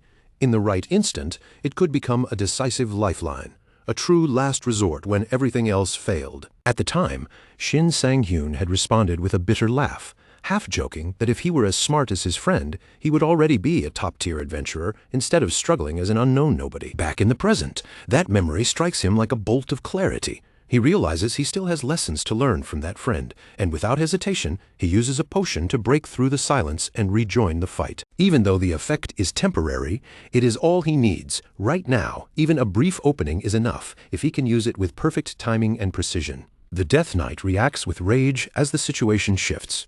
But Shin Sang-hyun knows he cannot afford a single mistake. He has already spent all his remaining mana to make this desperate strategy work. Now, hanging from a chandelier above, Shin Sang-hyun watches carefully as the Death Knight charges another attack below him, its movements sharp and violent as it closes in. At the exact last instant, he releases his grip and drops. As he falls, the Death Knight's momentum carries it forward, slamming its own body violently into the ceiling instead of him. Shin Sang-hyun understands with absolute certainty now there is no room for another mistake. One more direct hit would end everything, and this moment will decide whether he survives or not. But the Death Knight refuses to accept that outcome. It tears itself free from the impact point and immediately resumes the chase, continuing the relentless pursuit as if the battle still has no intention of ending. For just a fleeting moment, Shin Sang-hyun feels a sharp, almost frustrating sting of regret, like he should have timed that leap from the chandelier just a fraction of a second better, as if that tiny delay might have changed everything. But that thought vanishes just as quickly as it came. In the next breath, clarity hits him like a cold blade. The real mistake wasn't that final jump at all. It happened far earlier, the exact instant he allowed himself to look down on this enemy and assume he could read it easily. That single lapse in judgment now echoes through every risk he has taken since. If he had properly evaluated the Death Knight from the very beginning, if he had treated it as the terrifying high-tier threat it truly was, then he would never have been dragged into this desperate corner in the first place. He wouldn't have had to throw his body into reckless maneuvers, nor burn through his skills just to force a narrow opening. Instead, he's been pushed to the edge, surviving only by scraping together fragments of victory through sheer desperation rather than control. A darker, heavier thought begins to creep into Shin Sang-hyun's mind as the tension peaks. He even starts to question whether his regression, this second chance at life he once valued so deeply, is truly worth all this suffering. But before that thought can fully settle, the battlefield shifts violently. The enemy is closing in, almost close enough to end it, and then, just at that exact moment, when everything feels lost, the Death Knight's massive form begins to fracture and crumble, its body breaking apart as if the very structure holding it together has finally given way. Watching the boss collapse into pieces right before his eyes, right before it can deliver the finishing blow, Shin Sang-hyun is struck by a cold realization. His survival wasn't earned through a clean victory in that instant. It came down to pure margin, the narrowest possible escape. He is alive not because he flawlessly overcame the enemy, but because the enemy simply failed to complete its final strike in time. As the Death Knight's towering frame fully disintegrates and falls silent in front of him, Shin Sang-hyun exhales slowly, almost quietly accepting what this moment means. His second life, this fragile continuation of existence, will go on for now, and with the enemy finally collapsing completely, a system reward triggers, granting him a victory bonus as the battlefield's pressure finally begins to fade. Not only does that bonus register, but an overwhelming surge of experience floods into his body. It is unlike anything he has ever felt before, far beyond what any previous dungeon clear has ever provided.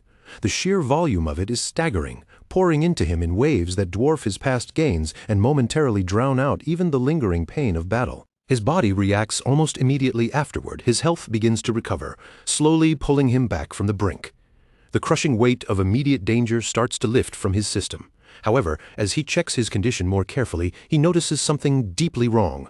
His stamina hasn't recovered at all. It remains drained, stubbornly unchanged, as if frozen in its depleted state. Shin Sang-hyun quickly comes to a grim conclusion. This isn't a glitch or oversight. It's the price. The consequence of forcing his abilities beyond their intended limits. Something inside him has been taxed too heavily, and now the system has left a penalty in place, refusing to restore what was spent under such extreme overexertion. Even with victory secured, he cannot bring himself to call the fight simple or even clean. That battle against the boss was anything but easy. Every second of it had demanded everything he had, pushing him into corners where a single mistake would have ended him outright. As the adrenaline fades and he mentally retraces the entire encounter, Shin Sang-hyun begins piecing together every near failure, every moment where things almost collapsed entirely. From that reflection, a new understanding begins to form in his mind, something sharper, more cautious, and far more calculated than before. From this moment onward, he decides he can no longer treat his psychedelic ability as something to be used blindly or instinctively. If he is going to survive in this world, he must devote far more attention to understanding it, refining it, and mastering its mechanics down to the smallest detail. But the moment that thought settles, reality catches up with him violently. The consequences of pushing that power too far finally surge back into his body all at once, as if the delay has ended and the debt is now being collected in full. A searing, brutal wave of pain rips through him from the inside out. It feels as though his internal organs are being crushed and twisted simultaneously, punished for being forced beyond their safe limits. The agony is deep, invasive, and relentless, coming not from external wounds, but from within his very body itself. On top of everything else, the psychedelic ability carries its own hidden risk, a penalty trigger that activates under strain. And now that penalty is no longer theoretical or delayed, it is being enforced directly onto him, compounding the suffering he is already enduring. Shin Sang-hyun is fully aware of the contradiction tearing through him. If he had not used that ability, he would have been killed on the spot by the monster. And yet, the very same power that snatched him from death moments ago is now the one tearing his body apart from within, turning salvation into suffering. Outside the dungeon, time moves differently, but anxiety does not. Kim Jae-hee stands waiting, her expression tight with unease, unable to shake the growing worry about how long Shin Sang-hyun has remained inside without returning. Every passing moment only deepens her concern. The other adventurers around her don't share the same level of tension. To them, it simply feels like he is taking longer than expected. A few glance toward the entrance with mild suspicion that something might have gone wrong, but overall, the mood remains indifferent. Even the woman leading the group shows no real concern, maintaining a detached composure. With a cold, almost dismissive tone, the leader states that anything that happens inside a dungeon is the direct consequence of an adventurer's own choices. She shows no emotional investment in Shin Sang-hyun's situation. Her focus is entirely forward, on her own opportunity to enter next, as if nothing else matters. Back inside the dungeon, the aftermath of battle leaves Shin Sang-hyun completely vulnerable. His body lies unconscious on the cold ground, unmoving. Nearby, the remaining zombies, sensing an easy opportunity, begin to shuffle closer. Their decayed forms lean forward as they slowly close in, intent on devouring him while he cannot defend himself. But just before they can reach him, an unexpected force intervenes. The goddess of luck manifests her presence, stepping into the scene on Shin Sang-hyun's behalf, interrupting the predator's advance before they can make contact. The moment her presence fills the area, an invisible pressure sweeps through the dungeon. Every remaining enemy reacts instantly, recoiling in fear as if confronted by something beyond their comprehension. Without hesitation, they turn and scatter, retreating in panic and abandoning their target entirely. She then turns her attention to Shin Sang-hyun, leaning closer and attempting to wake him. Her voice calls out to him, trying to pull him back from unconsciousness. But after a few attempts, it becomes clear his condition is far deeper than simple exhaustion. He is not waking easily at all. After scanning the quiet, empty dungeon space, the goddess of luck makes a decision of her own. Instead of leaving him alone on the cold floor, she simply lowers herself and lies down beside him, choosing to stay close while he remains unconscious, as if keeping watch in her own unusual way. After some time passes in silence, Shin Sang-hyun finally begins to stir. His eyelids twitch, then slowly lift as consciousness returns in fragmented waves. The darkness fades, replaced gradually by awareness of his surroundings once again. The moment he fully comes to, he is immediately startled by the realization that he had blacked out completely. His mind races as he understands just how long he must have been unconscious, the gap in his awareness feeling far too significant to ignore. But the duration of his unconsciousness is not even his biggest concern. His body is still overwhelmed by intense pain, every movement sending sharp signals through him. Even attempting to rise feels nearly impossible, as though his strength has been drained far beyond normal limits. He knows exactly why this happened. He pushed himself too far, far beyond what his body was meant to endure. And yet, against a monster of that level, there had been no real alternative. Survival had demanded everything he had, even if it meant breaking himself in the process. Then something else begins to stand out to him, something that doesn't make sense. Despite how vulnerable he was while unconscious, none of the remaining enemies attacked him. In a place like this, that kind of restraint feels completely unnatural. As his eyes adjust, he finally notices the reason. The goddess of luck is lying quietly beside him, still present, still watching over him. In that instant, he understands she must have been the one protecting him while he was completely defenseless. A subtle wave of relief washes through him. It becomes clear that his constellation had not abandoned him for even a moment. Despite everything that had happened, he was never truly alone in that vulnerable state. Even without knowing every detail of what occurred during his unconsciousness, Shin Sang-hyun reaches a firm conclusion. Staying here any longer is dangerous. The smartest and safest decision is to leave this dungeon as quickly as his condition allows. Just as he prepares to focus on escape, something catches his eye nearby. On the dungeon floor lies an object, something left behind as a result of the battle, faintly glowing with residual magical energy. He recognizes it as a reward drop. The Ring of Silence, an artifact obtained from defeating the dungeon boss. Its effect is simple but useful. It increases the user's mana recovery speed, a passive enhancement that can support longer battles. Instead of satisfaction, however, frustration rises sharply within him. After everything he endured, every near-death moment, every ounce of risk taken, the reward feels disappointingly underwhelming, almost insulting in comparison to the struggle it took to earn it. Still, he forces himself to stay rational. The experience gained from the boss was undeniably massive. So before making any final judgment, he decides to check his status properly and see just how far his level has actually increased. When the numbers finally appear before him, the result is clear. He has reached level 83. Seeing that number, Shin Sang-hyun immediately understands something important. The true reward of this dungeon was never the item sitting on the ground. The real value was the overwhelming experience he had just gained. He recalls his previous state. Before entering this dungeon, he had been level 58. That means this single run through the silent dungeon has pushed him forward by 25 full levels in one continuous surge of growth. Even if the artifact itself feels disappointing, Shin Sang-hyun ultimately accepts the outcome. From a progression standpoint alone, this mission was far more than worthwhile. The gains in strength outweigh the dissatisfaction with the drop. At this pace of growth, a thought begins to form in his mind, one that feels increasingly realistic rather than hopeful. If he continues like this, it won't be long before he rises to become one of the strongest adventurers in the entire country. While he processes everything, the surrounding noise and movement finally stir the goddess of luck from her rest. She slowly wakes, shifting beside him as awareness returns to her. Since his body is still far from fully recovered, Shin Sang-hyun decides not to rush out immediately. Instead, he begins setting up a temporary resting spot inside the dungeon, starting a small fire to stabilize himself and recover some strength. As the flames begin to crackle and rise, casting soft light across the dungeon floor, memories surface. In his past life, resting like this inside dungeons had been routine, almost normal. But in this life, this is the first time he has ever genuinely felt a moment of calm inside such a place.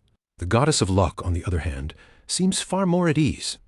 Sitting comfortably near the fire, she casually tells him that he should learn to enjoy these small, quiet moments in life, just as she does, instead of constantly tensing up.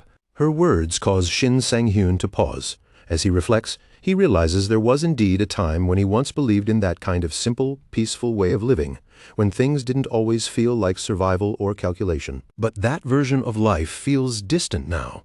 Everything around him has changed so drastically that those old feelings no longer fit the world he is in. Nothing feels the same anymore. There is no room left for hesitation or idle time. The weight of his situation makes one thing clear. If he is going to continue forward, the fate of this world may eventually rest on his shoulders alone. Without wasting further time, he takes the Ring of Silence and proceeds to consume it. To his surprise, the artifact doesn't just disappear. It transforms in a way that looks strangely edible, as if it has become something he can actually take in. As he does so, Another thought crosses his mind. In his past life, things like this, strange, extraordinary food or experiences, were the kind of things he only ever saw through screens on YouTube, never something he could actually experience himself. For Shin Sang-hyun, the sensation of actually consuming something like this feels surreal. It's almost like a forgotten dream from his old life has suddenly become real again, grounding him in a strange mix of nostalgia and disbelief. The goddess of luck keeps her gaze fixed on Shin Sang-hyun, her eyes lingering with unmistakable fascination. She eventually admits, almost candidly, that she cannot understand how he is capable of something like that. To her, devouring items isn't just unusual. It's an ability so extraordinarily rare that even as a constellation, she treats it with genuine curiosity, like something that shouldn't normally exist in the system she knows. Shin Sang-hyun responds in a calm, matter-of-fact tone, explaining that every adventurer experiences a first awakening when their power manifests for the very first time, and during his own moment of awakening, this was the ability he ended up with. Hearing that, the goddess of luck smiles warmly and calls him incredibly fortunate for receiving such a unique skill. Yet what she doesn't realize is that his so-called luck runs far deeper than anything she could possibly perceive.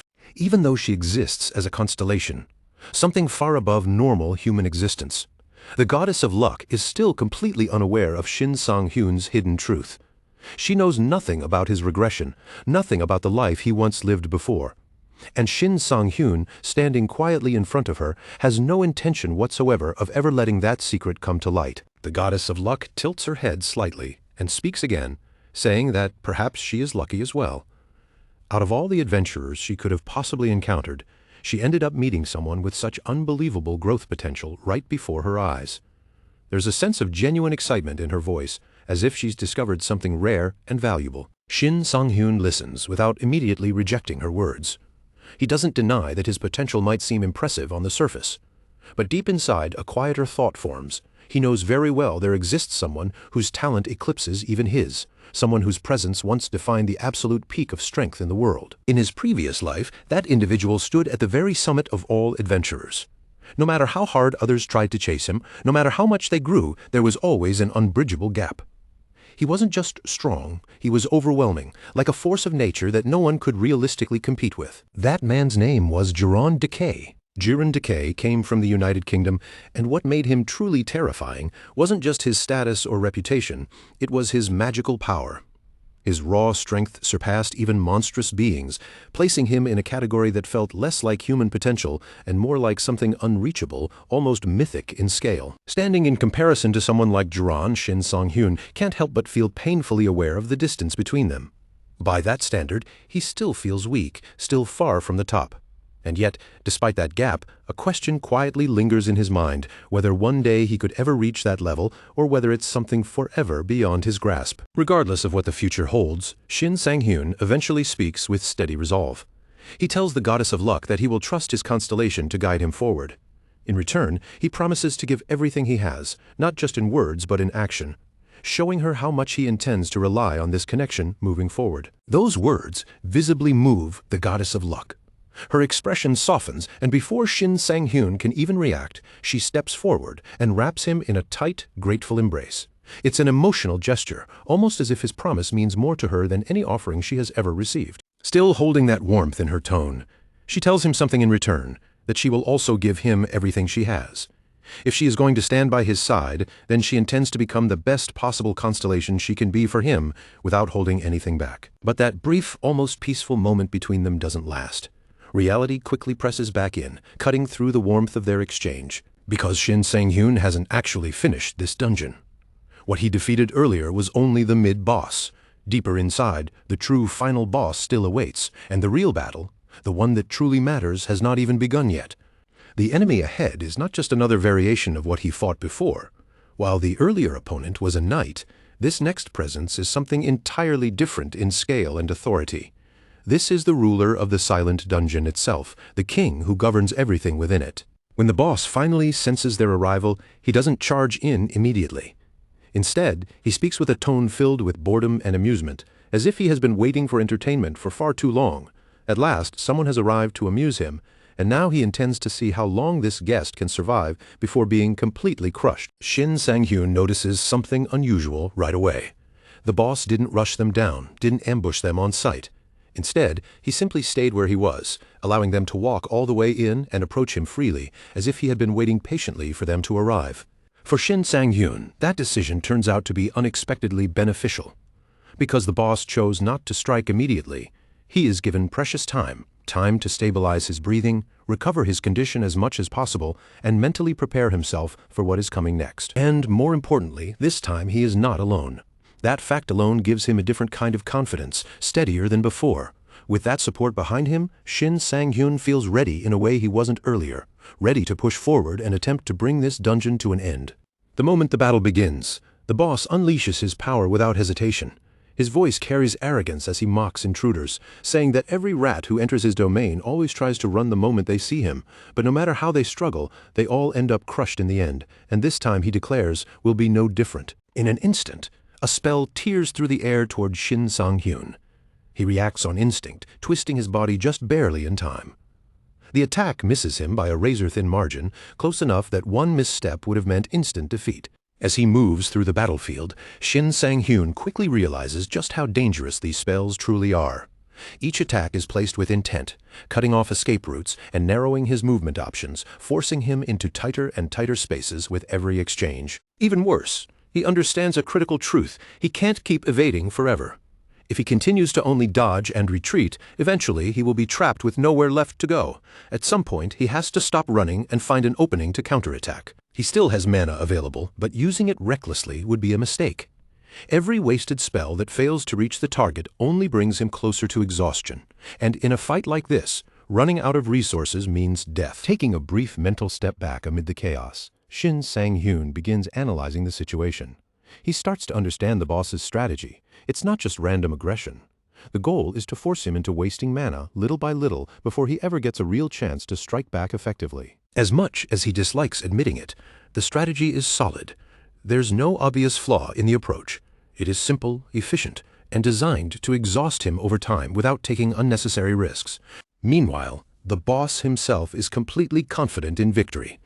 In his mind, the outcome is already decided. There is no uncertainty, no doubt, only the expectation of inevitable domination over the intruder before him. He sees Shin Sang-hyun as nothing more than entertainment, a disposable intruder who has wandered into the wrong place. With that arrogance fueling him, he continues casting spell after spell, openly displaying the vastness of his mana reserves, as if the fight itself is just a performance for his amusement. Despite everything, Shin Sang-hyun forces his mind into complete focus. He knows that against an opponent of this caliber, even a single lapse in attention could be fatal. There is no room for distraction, no margin for hesitation, only precision and survival. By now, he has clearly identified the boss as a high-tier mage with overwhelming mana reserves. Not only that, but the enemy is capable of sustaining multiple high-level spells at once. Still, Shin Sang-hyun remembers a key weakness most mages share. They typically require both hands to properly cast and control their magic. The reason is simple. When a spell is cast using only one hand, its structure becomes unstable, and its overall output is significantly reduced. In most cases, single-hand casting sacrifices power for convenience, making it far less effective than a full dual-hand formation. But this boss breaks that expectation entirely. Instead of relying solely on his own body, he is using the severed undead hands scattered across the battlefield as additional casting mediums. By doing so, he amplifies and multiplies his magic output, turning the entire arena into a living extension of his spellcasting network, a truly nightmarish setup. Even with that overwhelming disadvantage in front of him, Shin Sang-hyun holds onto one clear principle. If even the smallest opening appears, he cannot hesitate for even a second. The moment opportunity shows itself, he has to move, no matter how dangerous it may be. As he attempts to push forward, the boss suddenly voices amusement, as if he's already anticipated the move. In an instant, a silencing spell is cast directly at Shin Sang-hyun, the exact type of magic he despises most, cutting off his ability to rely on skills at the worst possible moment. But Shin Sang-hyun doesn't panic. His expression sharpens instead of breaking. Calmly, he states that he won't need his skills for this part of the fight, because at this moment, everything is being decided in close combat. No spells, no distance, only raw confrontation at blade's edge. The boss laughs loudly right in his face, effortlessly evading the incoming strike and mocking him as he does so. To him, such an attack is childish, something that could never possibly threaten him. Then, with a smug tone, the boss declares, "It's time to put this rat back in its place." Flames gather in his hands as he prepares a devastating fire spell, but just as he is about to release it, a sword suddenly appears directly in front of his face, cutting off his focus entirely. Before he can even process what happened, the strike lands. The impact hits with shocking force, sending a jolt through his body. For the first time, confusion breaks through his confidence. He cannot understand how Shin Sang-hyun managed to bypass his expectations. Standing firm after the strike, Shin Sang-hyun simply says that luck is his greatest weapon. No elaboration, no explanation, just a quiet acknowledgement of what just happened. The boss collapses, but even as his body falls, his mind refuses to accept it. Shock and disbelief take over as he struggles to comprehend how a result like this could possibly occur. In his worldview, defeat like this simply shouldn't be possible. Looking down at him, Shin Sang-hyun calmly remarks that for someone who calls himself a king, he is surprisingly short-sighted. Then he reveals the truth. The reason everything changed is because he possesses a skill capable of countering silence. The boss immediately fires back, insisting he already knew that. He claims he had been carefully observing Shin Sang-hyun from the very beginning of their encounters, analyzing everything he did in combat. Not only did he watch the previous battle, but he also studied Shin Sang-hyun's movement patterns and measured his mana capacity in detail. From his perspective, he had already collected more than enough information to guarantee victory in advance. That is why he cannot accept what is happening. In his mind, every calculation was correct. There should have been no possibility of failure. The outcome, as far as he was concerned, had already been predetermined. Shin Sang-hyun responds simply, saying that sometimes even a rat can surprise the predator that underestimates it. Outside the dungeon, movement finally appears near the exit. The girl who had been waiting anxiously for a chance to enter suddenly tenses as she notices someone coming out at last. As the figure steps into view, she immediately recognizes Shin Sang-hyun. Relief spreads across her face and voice as she confirms that he has finally made it out alive. However, Shin Sang-hyun himself looks around in confusion. The area outside the dungeon is far more crowded than when he first entered, and the sudden change in atmosphere leaves him disoriented. He can't help but ask what exactly is going on. Before he can fully process the situation, everything escalates at once. Reporters rush toward him, firing questions about what happened inside the dungeon, while a medical team moves in urgently, checking his condition and even asking for his blood type in case an emergency transfusion is needed. Shin Sang-hyun stands frozen in place, utterly bewildered as the world around him spirals into chaos. Just moments ago, he had stepped out of the dungeon with exhaustion still clinging to his body. But now it feels like he has walked straight into a completely different reality. The once controlled environment outside has erupted into noise, rushing footsteps, and a dense crowd pressing in from every direction. It's overwhelming, almost suffocating, as if the entire space has lost its order at once. Not far away, the girl watches him closely with her brother beside her. Her expression is stunned, almost disbelieving, as she admits that he actually came out of the dungeon intact. No collapse, no immediate failure, nothing she expected. A flicker of regret crosses her face as she quietly realizes that calling for backup or assistance may have been unnecessary after all. The moment Shin Sang-hyun fully processes the scene in front of him, his entire body goes still. It's as if something inside him locks up.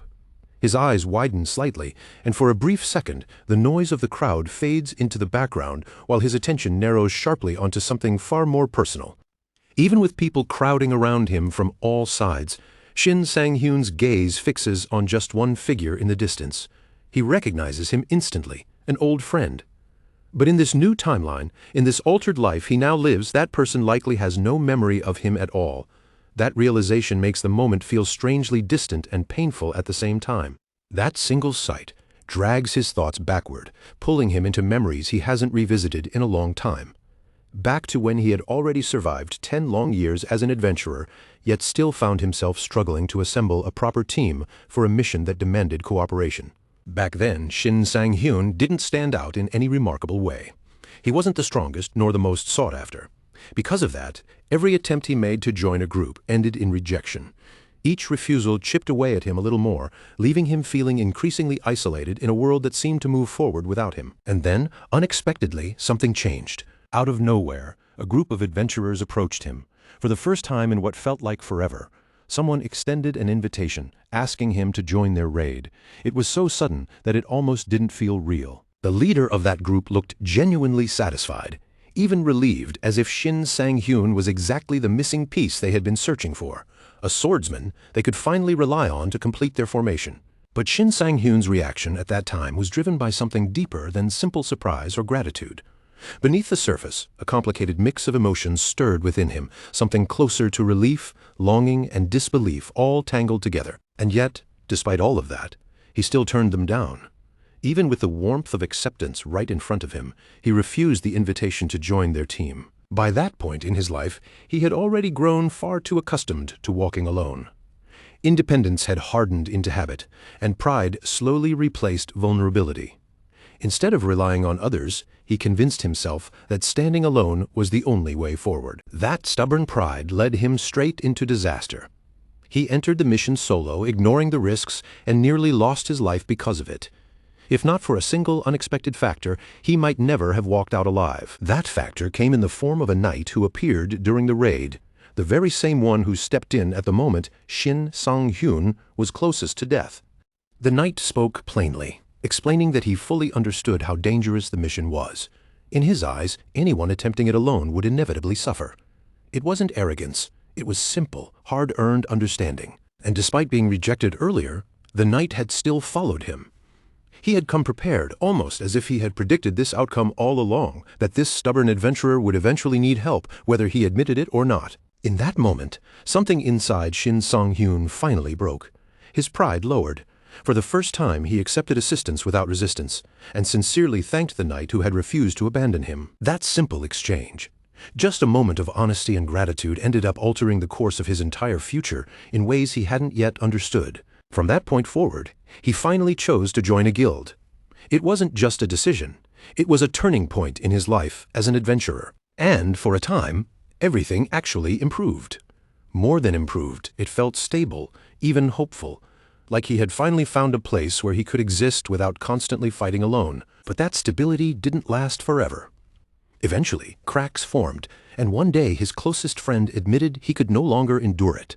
He announced that he was preparing to leave the guild. The exhaustion in his voice was undeniable. He had grown tired of constant danger, tired of missions that only became more lethal over time. Watching so many adventurers disappear had forced him to reconsider his own future before it was too late. He had originally built the guild for a reason, to create a place for those with nowhere else to go, especially after his younger sister left home. But after repeated losses and mounting responsibility, that dream slowly turned into something unbearable. Shin Sang-hyun wanted to respect his friend's decision. He truly did. But by that point, the guild had grown too large, too dependent on its leadership. Convinced that everything would collapse without him, Shin Sang-hyun pressured him into staying. Now, standing in the present, those memories hit him all at once. Looking at that same person in front of him, he feels an overwhelming urge rising inside him, the need to say what he should have said back then. Without hesitation, he walks straight up to the young man and speaks bluntly, telling him never to form a guild. It's not random, it's the regret he has carried for years finally spilling out in the form of words he never said before. The young man simply stares at him, completely confused. The sudden warning makes no sense to him, especially coming from someone he barely recognizes, let alone a famous adventurer in the middle of a chaotic crowd. Still visibly unsettled, the young man touches his head slightly and says his memory feels unclear. Then he cautiously asks Shin Sang-hyun if they've ever met before somewhere in the past. Before the conversation can continue, the young man's sister steps in sharply. She immediately confronts Shin Sang-hyun for speaking so freely to her brother, her tone protective and irritated. Seeing the tension rising, Shin Sang-hyun quietly decides not to push further and steps away. Far beyond Earth, in a separate residential dimension built for monsters, several figures move together through an unfamiliar space, speaking casually among themselves as they travel. One of them glances at the others with quiet satisfaction and remarks that these individuals are exactly what he has been looking for. Their presence clearly aligns with whatever plan he is preparing. Back on Earth, breaking news spreads rapidly. Shin Sang-hyun has successfully cleared the infamous Silent Dungeon completely on his own, despite its extreme and unpredictable dangers. The reporter continues, explaining that Shin Sang-hyun also warned the association afterward, stressing that the dungeon is far more dangerous than previously assumed and that its boss exceeds normal monster classifications in strength. Watching the broadcast, Shin Sang-hyun realizes the association has already begun responding. With official warnings in place, he assumes no other adventurers will be reckless enough to enter that dungeon anytime soon. He reflects on how narrowly he escaped death, fully aware that he only survived by a razor-thin margin. Even so, the rewards he gained from that dungeon extend far beyond simple experience or loot. In a brief flashback, it is revealed that before leaving the dungeon, he managed to obtain critical information regarding the late bloomer model student constellation data that could prove significant later on. And that wasn't all alongside that information. He also acquired valuable items and even obtained a functional inventory backpack, expanding his ability to carry resources significantly. Compared to the earlier enemy, the final boss had dropped far superior loot, and Shin Sang-hyun couldn't hide his satisfaction at the clear difference in reward quality. He is especially pleased with the expanded inventory capacity. It means future dungeon runs will no longer be limited by what he can physically carry, giving him far more flexibility moving forward. As he reviews everything he has gained, Shin Sang-hyun comes to a realization this life keeps presenting him with items and abilities he had never even heard of in his previous existence. The goddess of luck proudly claims credit for it, saying it's all thanks to her blessing since their contract began. Shin Sang-hyun acknowledges her influence, but also calmly points out that he has done his part by using those opportunities effectively. Without wasting any time, he begins transfiguring the items he collected into food once again, activating his ability to convert them into consumable form. However, this time the result is different.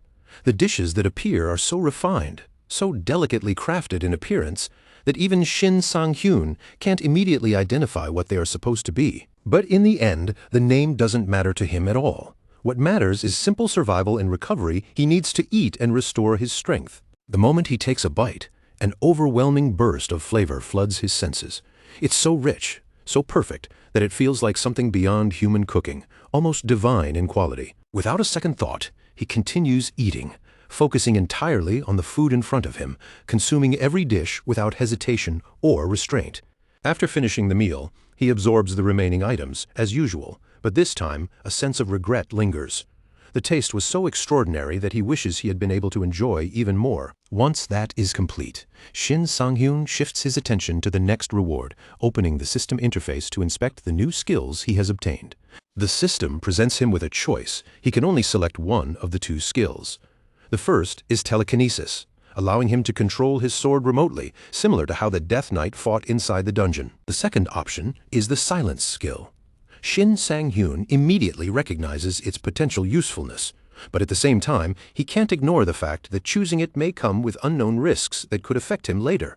And it's not just Shin Sang-hyun being overly cautious here. The system itself is practically flashing a clear warning in front of him. Activating the skill, silence, would drain an enormous portion of his mana reserves in an instant. So much, in fact, that relying on it mid-battle could turn into a deadly gamble rather than a reliable tactic. The risk isn't theoretical. It's built directly into the skill's mechanics, making it dangerously expensive to use when it matters most. The moment Shin Sang-hyun sees that warning clearly displayed, his expression tightens almost immediately. His eyes narrow as he reevaluates the decision in real time, realizing just how punishing that drawback really is. For a brief moment, he convinces himself that picking up the silence skill would be a mistake, a burden more than a benefit, and he leans toward rejecting it outright, cutting it off from his build before it can cause future problems. He already knows his current skill set is far from mana efficient. Every ability he uses now comes with a noticeable drain, forcing him to constantly manage his energy in combat. If he were to stack yet another high-cost skill on top of that, especially one with such a brutal penalty, it would only worsen his survival chances. One wrong moment, one miscalculation, and he could find himself completely drained, helpless, in the exact situation where he needs power the most. But then, something shifts in his mindset. As Shin Sang-hyun keeps thinking, he reminds himself that this life is not the same as before. The rules have changed. In this second chance at everything, risks are no longer something to avoid at all costs. Sometimes they are the only path forward. If a dangerous choice can increase his chances of survival or growth, then it's no longer something he can simply dismiss out of fear. That internal conflict finally settles into resolution. Shin Sang-hyun makes his decision. He chooses the silence skill after all. Even though the downside is heavy and clearly troublesome, he accepts it with a calm, measured resolve. In his mind, limitations are not permanent walls. They are just problems waiting to be solved later, once he's strong enough to handle them. The moment the choice is finalized, however, Something strange begins to ripple through the space around Shin Sang-hyun. It's subtle at first, an unusual shift in atmosphere, like the air itself has become slightly heavier and more aware. He pauses, sensing that what just happened isn't limited to a simple skill selection anymore. Something bigger is unfolding. Without warning, new constellations begin to manifest before him, as if drawn in by the ripple of his decision. Their presence feels vast and otherworldly, filling the space with pressure and authority. Among these arrivals are figures of immense historical weight, the great Mongol conqueror and even the monarch associated with the sun, each appearing as if observing him with quiet, measuring interest. The goddess of luck reacts instantly, her tone sharp with possessiveness and irritation. She makes it very clear that in her eyes, Shin Sang-hyun is already more than well supported under her guidance. From her perspective, there is absolutely no reason for him to entertain attention from other constellations, especially not now, when her influence is already tied to him. But just as she moves to shut the situation down completely, something unexpected interrupts her momentum. Before she can assert full control over the unfolding celestial gathering, another presence slips into view, arriving with a distinct aura that immediately disrupts the balance of authority in the space. Even the surrounding constellations seem to react, their attention shifting toward this sudden newcomer. This third arrival causes visible surprise among the watching constellations. What makes it even more striking is the identity of the newcomer. It is yet another goddess of luck. However, this one feels different, newer, less established, carrying the unmistakable energy of someone who has only recently entered the constellation hierarchy. Her presence alone shifts the atmosphere into something more unstable and uncertain. The original goddess of luck immediately turns her attention toward the newcomer, her expression sharpening into something cold and confrontational. With a voice edged in authority, she demands to know what a fresh, inexperienced constellation thinks she is doing by stepping into her territory, especially when that territory involves her chosen protégé, Shin Sang-hyun. The new goddess of luck doesn't flinch under the pressure. Instead, she remains composed, speaking calmly as if the hostility barely affects her. She explains that she has been observing Shin Sang-hyun for quite some time now, and what truly caught her attention was not status or power, but the raw courage he consistently shows even in dangerous situations. Going further, she openly admits her interest without hesitation. She states that a man like Shin Sang-hyun is exactly the kind of existence she would want to stand beside, not as a distant observer, but as an active supporter, someone who could guide and empower his journey directly. Her words carry an unmistakable confidence, almost bordering on bold admiration. Then, as if she hasn't already crossed a line, the new goddess of luck escalates even further. She suggests that Shin Sang-hyun should leave behind what she calls outdated constellations and instead embrace the brilliant, fresh fortune she can offer. In her framing, she isn't just an alternative, she is an upgrade. That single remark ignites the original goddess of luck instantly. Her presence sharpens like a blade, and her fury becomes almost tangible. She steps forward in spirit and authority, pressing down on the newcomer with overwhelming pressure, demanding to know exactly who she thinks she is, daring to label her, of all beings, as outdated. Watching everything spiral out of control, Shin Sang-hyun quickly realizes the situation has escalated into a full-blown celestial dispute, and all of it is indirectly centered around him. Rather than letting it continue to snowball into something worse, he considers simply cutting off the connection entirely, just like he has done before when things became too chaotic to manage. But before he can fully shut things down, the new goddess of luck suddenly shifts the tone. Instead of continuing the argument, she introduces something far more tempting. A proposal. She claims she holds secret information about him, information that could be extremely valuable, but she makes it clear that access to it won't come for free. A contract will be required. To prove she isn't bluffing, she offers a small but provocative hint. The information she possesses is connected to the late bloomer model student constellation. Just that fragment alone is enough to imply that whatever she knows touches something far deeper than ordinary constellation activity. The moment Shin Sang-hyun hears that name, everything changes in his expression. His hesitation vanishes instantly, replaced by sharp focus and urgency. He steps forward without hesitation, locking his attention directly onto the new goddess of luck as he demands to know everything she has regarding the late bloomer model student, constellation Asterius constellation figure. The new goddess of luck responds with measured calm. She explains that the constellation in question is currently traveling through a dimension known as the dimension of bodies. According to her, this isn't random wandering. His intense obsession with knowledge drove him there, pushing him to study certain beings and forms firsthand rather than from afar. However, she quickly makes her condition unmistakably clear. If Shin Sang-hyun wants anything beyond this fragment of information, he will need to sever his current contract with the existing goddess of luck, and instead form a new agreement directly with her. There is no neutral ground in her offer, only replacement. Back in the present moment of reflection, Shin Sang-hyun quietly processes everything he once learned from that encounter. He realizes something unsettling. In his previous life, he never once heard that his constellation had traveled into other dimensions. That detail alone suggests there were layers of truth he was completely unaware of at the time. Even so, the exchange ultimately yielded very little. Shin Sang-hyun refused the offer to switch contracts, choosing instead to remain loyal to his original goddess of luck. He asked her to investigate the matter on his behalf, but because of that decision, the deeper secrets remained just out of reach. The goddess of luck, despite the tension of everything that happened, shows clear satisfaction at his loyalty. It matters to her more than she openly admits.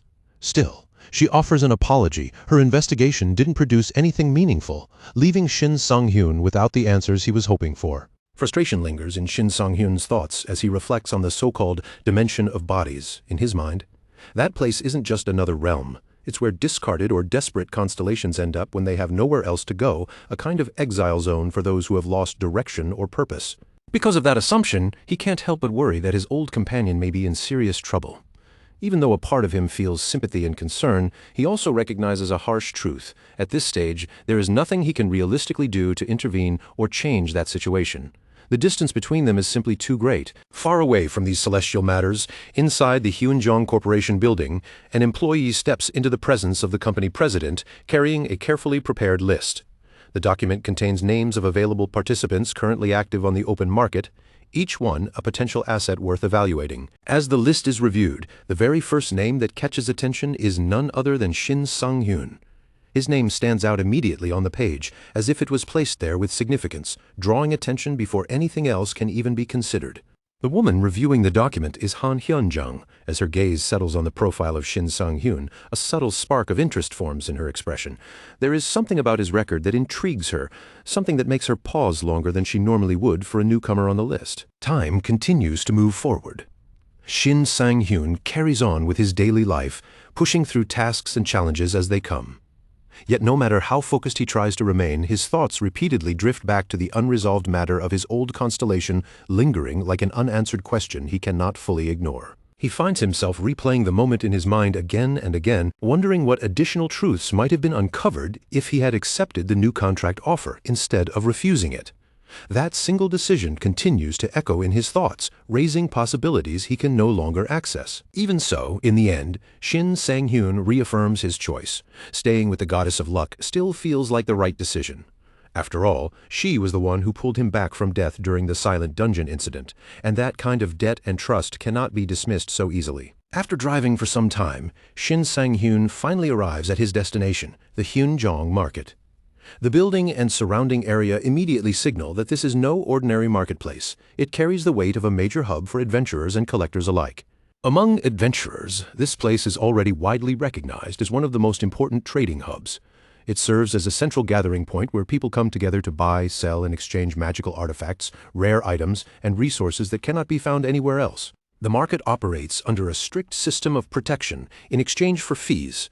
Those who understand it benefit from its safety structure, but those who don't can easily misunderstand how it works and end up placing themselves in danger without realizing the consequences of their actions. Despite that, markets like this remain among the safest and most trusted environments for high-value trading. When it comes to rare or powerful items, adventurers still prefer controlled, regulated spaces rather than risky, informal exchanges in the shadows. Across the world, multiple guilds operate their own open trading markets, each competing for influence and trust. In Korea, however, the most dominant and influential of these belongs to the Hyunjong Corporation, making its market system the largest and most recognized in the region. But the market's strength isn't based on reputation alone. The Hyunjong Corporation is also connected to a powerful affiliated guild, and that alliance alone is enough to deter most troublemakers before they even consider causing disruption. Still, there is another factor that elevates this market beyond all others.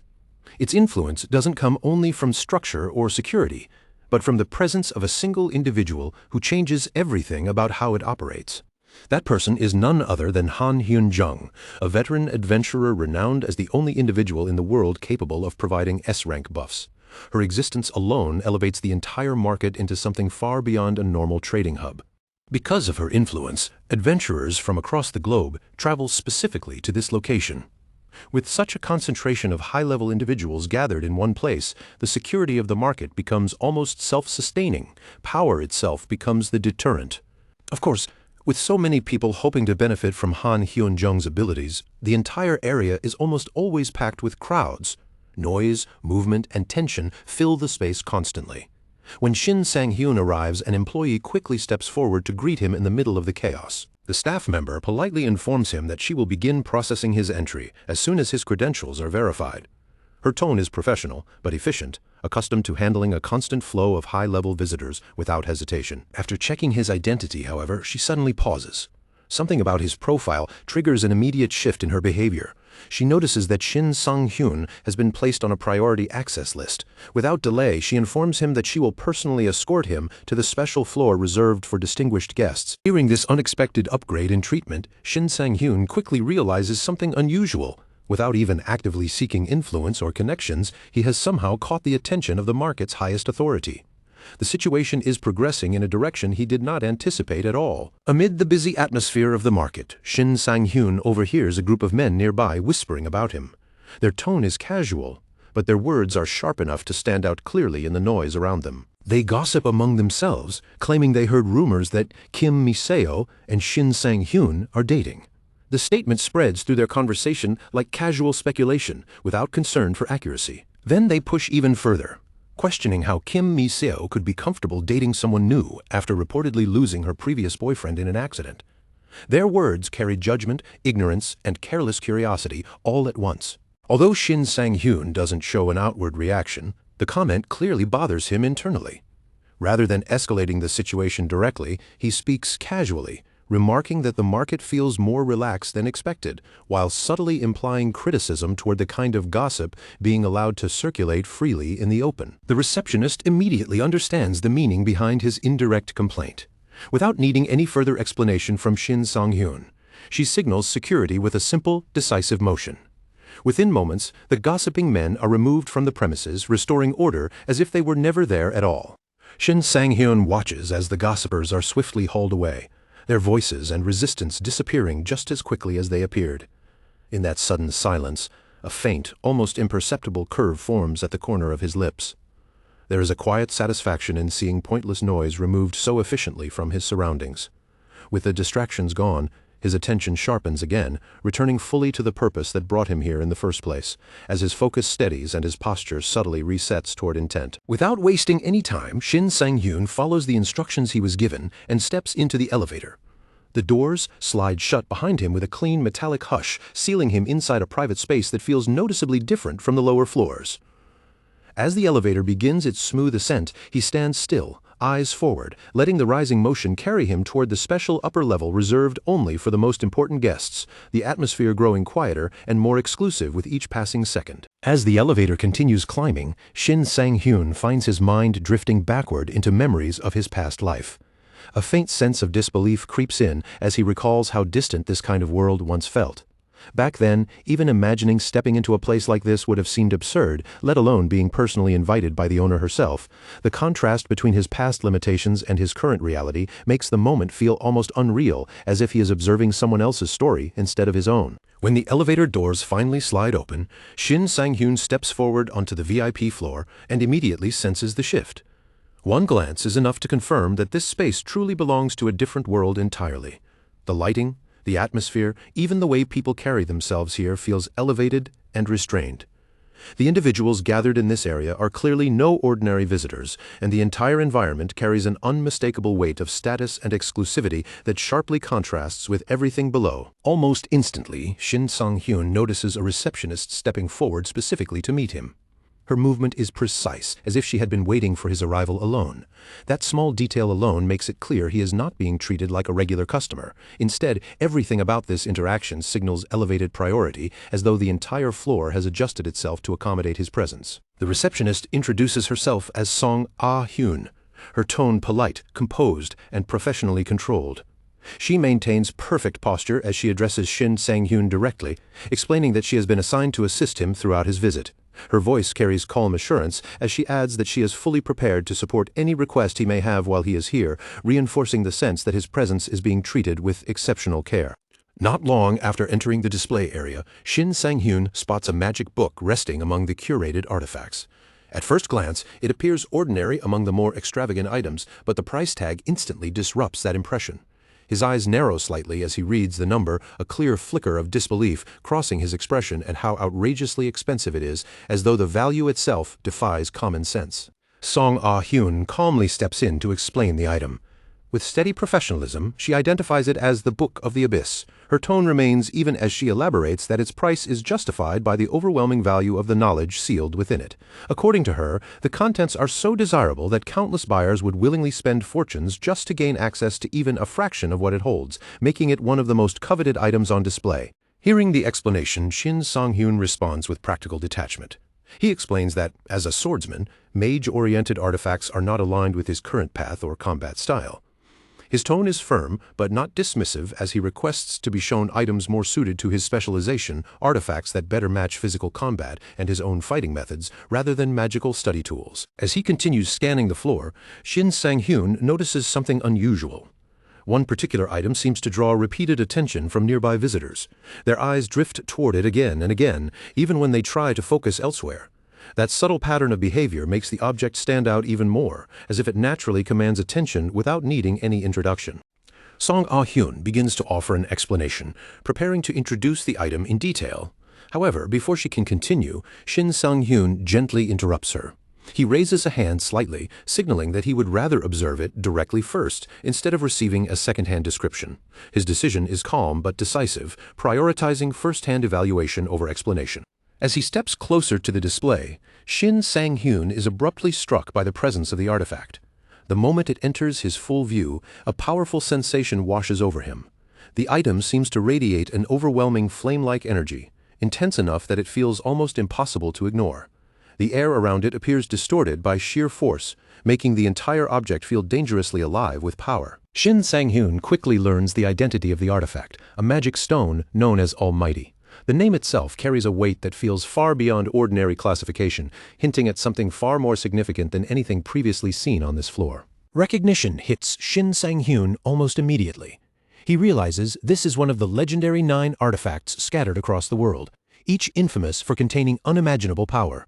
But just as that realization settles in, his shock deepens further when his gaze drops to the price beside it, 3 trillion won. The number is so absurd that it momentarily disrupts his sense of scale. Adding to the shock, Shin Sang-hyun notices the ownership label attached to the artifact. It belongs to Jiran Decay. That single detail triggers a deeper line of thought in his mind. If someone like Jiran is willing to sell something of this magnitude, then it implies he must possess even greater treasures beyond it, hidden somewhere out of sight. Having arrived with confidence and purpose, Shin Sang-hyun suddenly feels his perspective shift. Compared to the overwhelming level of items on display, he now feels almost insignificant, like a small fish dropped into an ocean filled with predatory sharks. The scale of wealth and power here is far beyond what he initially anticipated. Still, he continues moving through the VIP floor. Shin Sang-hyun carefully scans each display as he walks, but every new artifact only deepens his astonishment. One after another, the prices and qualities exceed expectation, creating a constant cycle of surprise that leaves no room for comfort or familiarity. It gradually becomes undeniable to Shin Sang-hyun that even the lowest-priced items on this floor are far beyond his current financial reach. Every label confirms the same harsh reality. This space operates on a completely different economic scale, one that feels almost detached from ordinary value. Amid the overwhelming atmosphere, someone suddenly recognizes Shin Sang-hyun. The unexpected acknowledgement cuts through the mental pressure of the environment, drawing attention toward him from nearby. A man steps forward and introduces himself as Jong Jun-hyuk. He approaches with relaxed confidence, as if he already belongs in this space. Without hesitation, he asks Shin Sang-hyun whether he is currently searching for something specific among the displayed items. The moment the name reaches him, Shin Sang-hyun immediately recognizes it. In his memory of future events, Jong Jun-hyuk is destined to become well-known after acquiring an ability called Perfect Storm. That recognition sharpens his attention as he begins reassessing the significance of this unexpected encounter. Jong Jun-hyuk explains his purpose with casual ease. He is not only here to purchase items, but also to sell something of his own. He mentions that he possesses an artifact that does not suit his abilities, and rather than keeping it unused, he is willing to transfer it to someone who can make better use of it. He then reveals the Ring of Life, an artifact designed with a passive effect that increases mana capacity. Turning to Shin Sang-hyun, he asks if there is any interest in purchasing it. The ring glints subtly under the light, suggesting quiet but consistent power. Seeing the offer laid out so directly, Shin Sang-hyun immediately suspects something unusual. In his mind, he questions whether Jeong Jun-hyuk might be attempting to take advantage of the market's direct transaction exemption system for some hidden advantage. His expression tightens slightly as he evaluates the situation more carefully. This particular market operates under a unique rule known as the direct transaction exemption. Normally, any item sold through the market incurs a 5% commission fee. However, when two adventurers conduct a direct sale between themselves, that fee is waived entirely. This system encourages direct exchanges while subtly shaping how deals are structured within the market. Shin Sang-hyun considers the Ring of Life carefully. He recognizes its value immediately, especially given his constant need for mana support. However, he also understands that something of this caliber would come with a significant price. After a brief internal struggle, he chooses to decline the offer for now, prioritizing caution over impulse. Just as the negotiation momentarily settles, a sudden commotion erupts nearby, breaking the flow of conversation. The shift in atmosphere is immediate, drawing attention away from the trade and toward the disturbance. Security guards are seen confronting a woman, their tone sharp and disapproving. They accuse her of eating within the premises in a manner that violates the establishment's expectations. Their stance is firm, suggesting that the issue is not just behavior, but perceived violation of internal etiquette and rules. The woman responds immediately, her tone defensive but steady. She insists that she purchased the pizzas herself using her own money. From her perspective, having paid for the food grants her the right to eat it without interference, and she makes that point clearly as she stands her ground. The guards do not relent. They clarify that the issue is not the food itself, but rather her conduct within the establishment. Their voices remain controlled but firm, emphasizing that it is her behavior, not the pizza, that violates expectations in this environment. Even after hearing their explanation, the woman continues to argue back. She insists stubbornly that there is nothing wrong with eating when one is hungry, and she refuses to accept that her actions are inappropriate. Her posture remains firm, showing she has no intention of backing down easily. Shin Sang-hyun eventually walks over and intervenes with calm politeness. He first apologizes for interrupting her meal, keeping his tone respectful and non-confrontational. Then he smoothly shifts the topic, stating that he is actually interested in the artifacts she has put up for sale, deliberately avoiding involvement in the dispute. The woman responds without hesitation, saying she has no intention of stopping her meal. She tells Shin Sang-hyun that he is free to examine the items himself as she continues eating. Her tone suggests casual indifference toward the situation, leaving the decision entirely to him. With permission granted, Shin Sang-hyun picks up the artifacts carefully. He examines them one by one, turning them slightly under the light as he studies their structure and aura. His focus is steady and analytical, fully engaged in assessing their true value. As he continues his inspection, Shin Sang-hyun quickly identifies both items as magic rings. Their design and energy signatures clearly indicate enchanted equipment, each crafted with distinct magical properties embedded within their structure. One ring enhances the user's speed, allowing for faster movement and reaction time, while the other improves latent potential, gradually strengthening the user's overall capability. Together, the two rings form a complementary pair, each offering a different type of advantage that could significantly impact combat performance. Immediately, Shin Sang-hyun realizes the strategic value of these rings. They could directly address some of his long-standing issues with stamina depletion and mana instability. What makes it even more interesting is the fact that no one else around seems particularly focused on them, leaving an opportunity that feels surprisingly overlooked. Turning toward the woman, Shin Sang-hyun calmly asks about the price of the two rings. His tone is measured, but there is clear interest behind his words, signaling that he is seriously considering the purchase. The woman replies that each ring is priced at around 1,500,000,000 won. However, she quickly adds a bundled offer. If he purchases both together, she is willing to reduce the total price to 2 billion won. Her tone remains casual, as if negotiating such sums is routine. Hearing the figure, Shin Sang-hyun cannot help but make a strained expression, clearly reacting to the scale of the price. Noticing his reaction, the woman immediately softens slightly and offers to lower it further, sensing that a better deal might be necessary to close the sale. After several rounds of negotiation, both sides gradually adjust their expectations. In the end, Shin Sang-hyun and the woman settle on a final agreed price of 1,300,000,000 won, concluding the bargaining process with mutual acceptance. As the deal settles in his mind, Shin Sang-hyun briefly reflects on his past life. He recalls a time when even imagining such purchases would have been impossible. Back then, these numbers and transactions belonged to a completely different world, far beyond his reach. But now, his perspective has changed. Instead of viewing the purchase as mere spending, Shin Sang-hyun frames it as an investment. In his mind, this is not loss, but potential. An opportunity that could eventually return double the value if used wisely. The woman, meanwhile, speaks cheerfully about her plans. She says she intends to use part of the money to enjoy a good meal first, and then donate the remaining amount to the orphanage she supports. Her tone is light and sincere, revealing both practicality and kindness in her intentions. Curious, Shin Sang-hyun asks whether she is directly involved in running the orphanage. The woman confirms without hesitation and even shows him a photograph as proof. Her expression remains open and honest as she shares this part of her life. The moment Shin Sang-hyun looks at the photo, something subtle shifts inside him. A strange sense of familiarity rises unexpectedly, causing him to linger on the image longer than he intended. His gaze becomes distant, as though trying to place a memory that refuses to fully surface. That orphanage turns out to be the very same place where Shin Sang-hyun once lived in his past life after losing his family. The realization hits with quiet intensity, connecting present reality with long-buried memories he never expected to encounter again.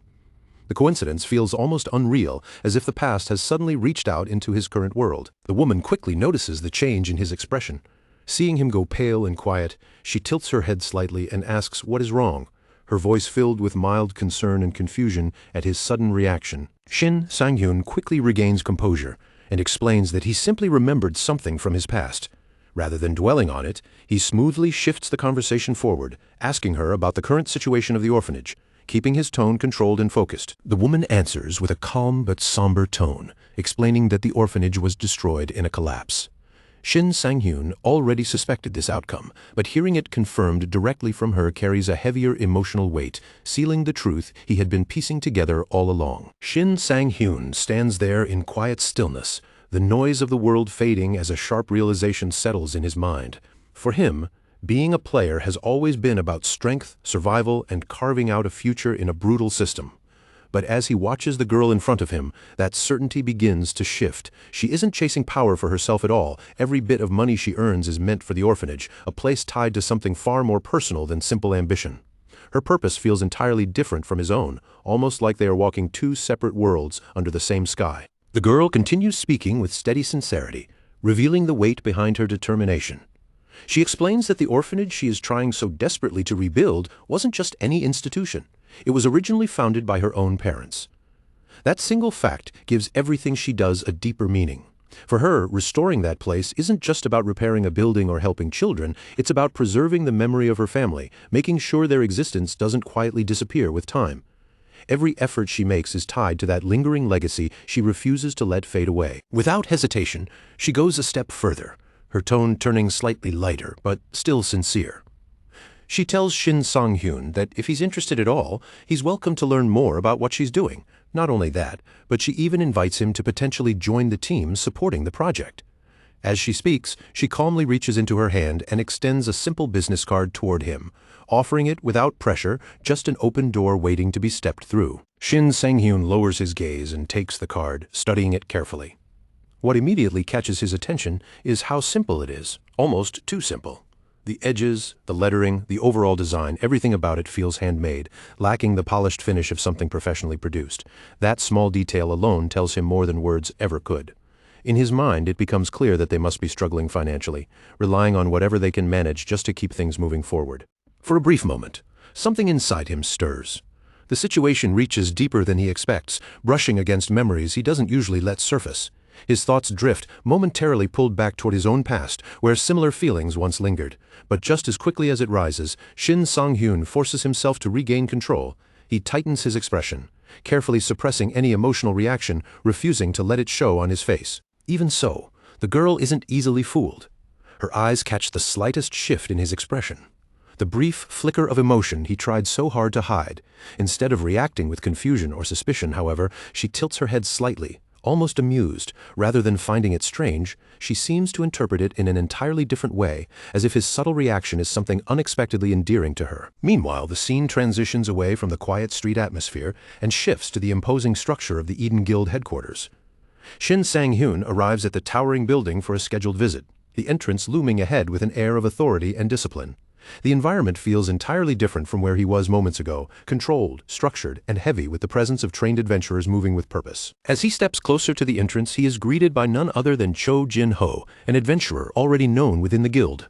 The man stands waiting as if he had anticipated this arrival all along.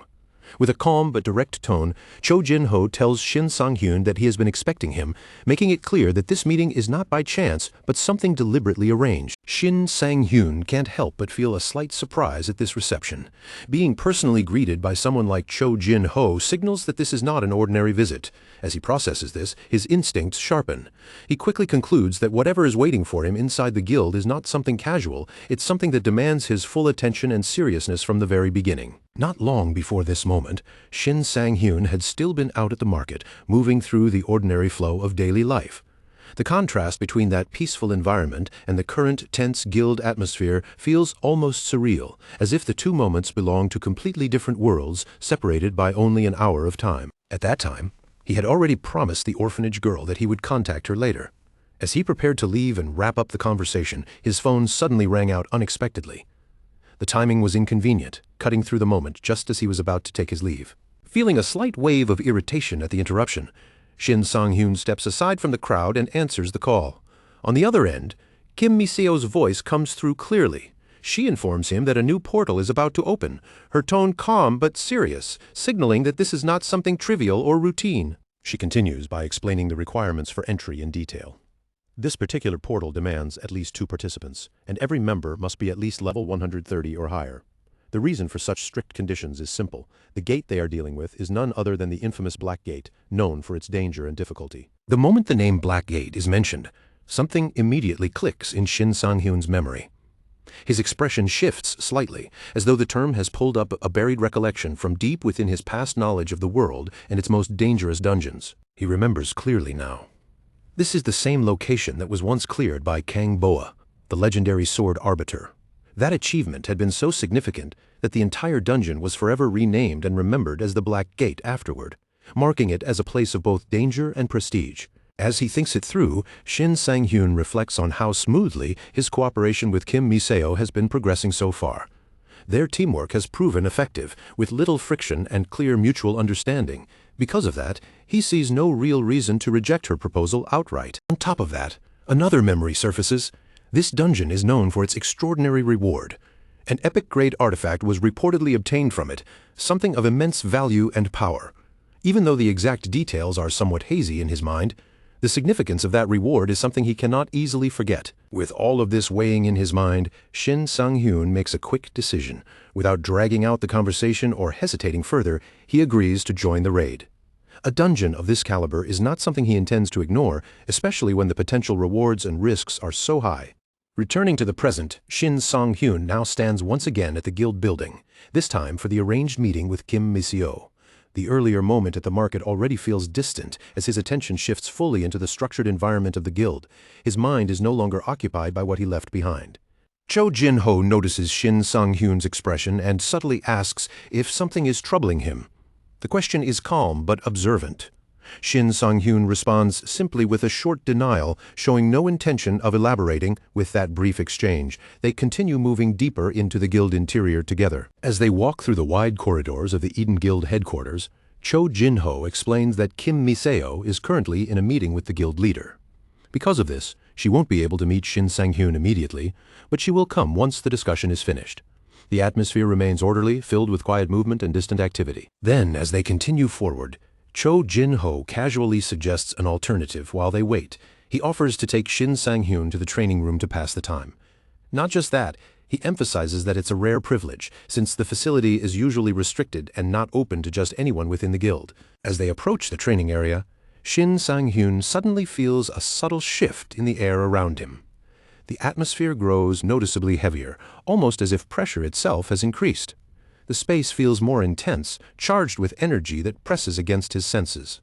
Cho Jin-ho, noticing the change in mood, mentions that he feels the same thing every time he comes here.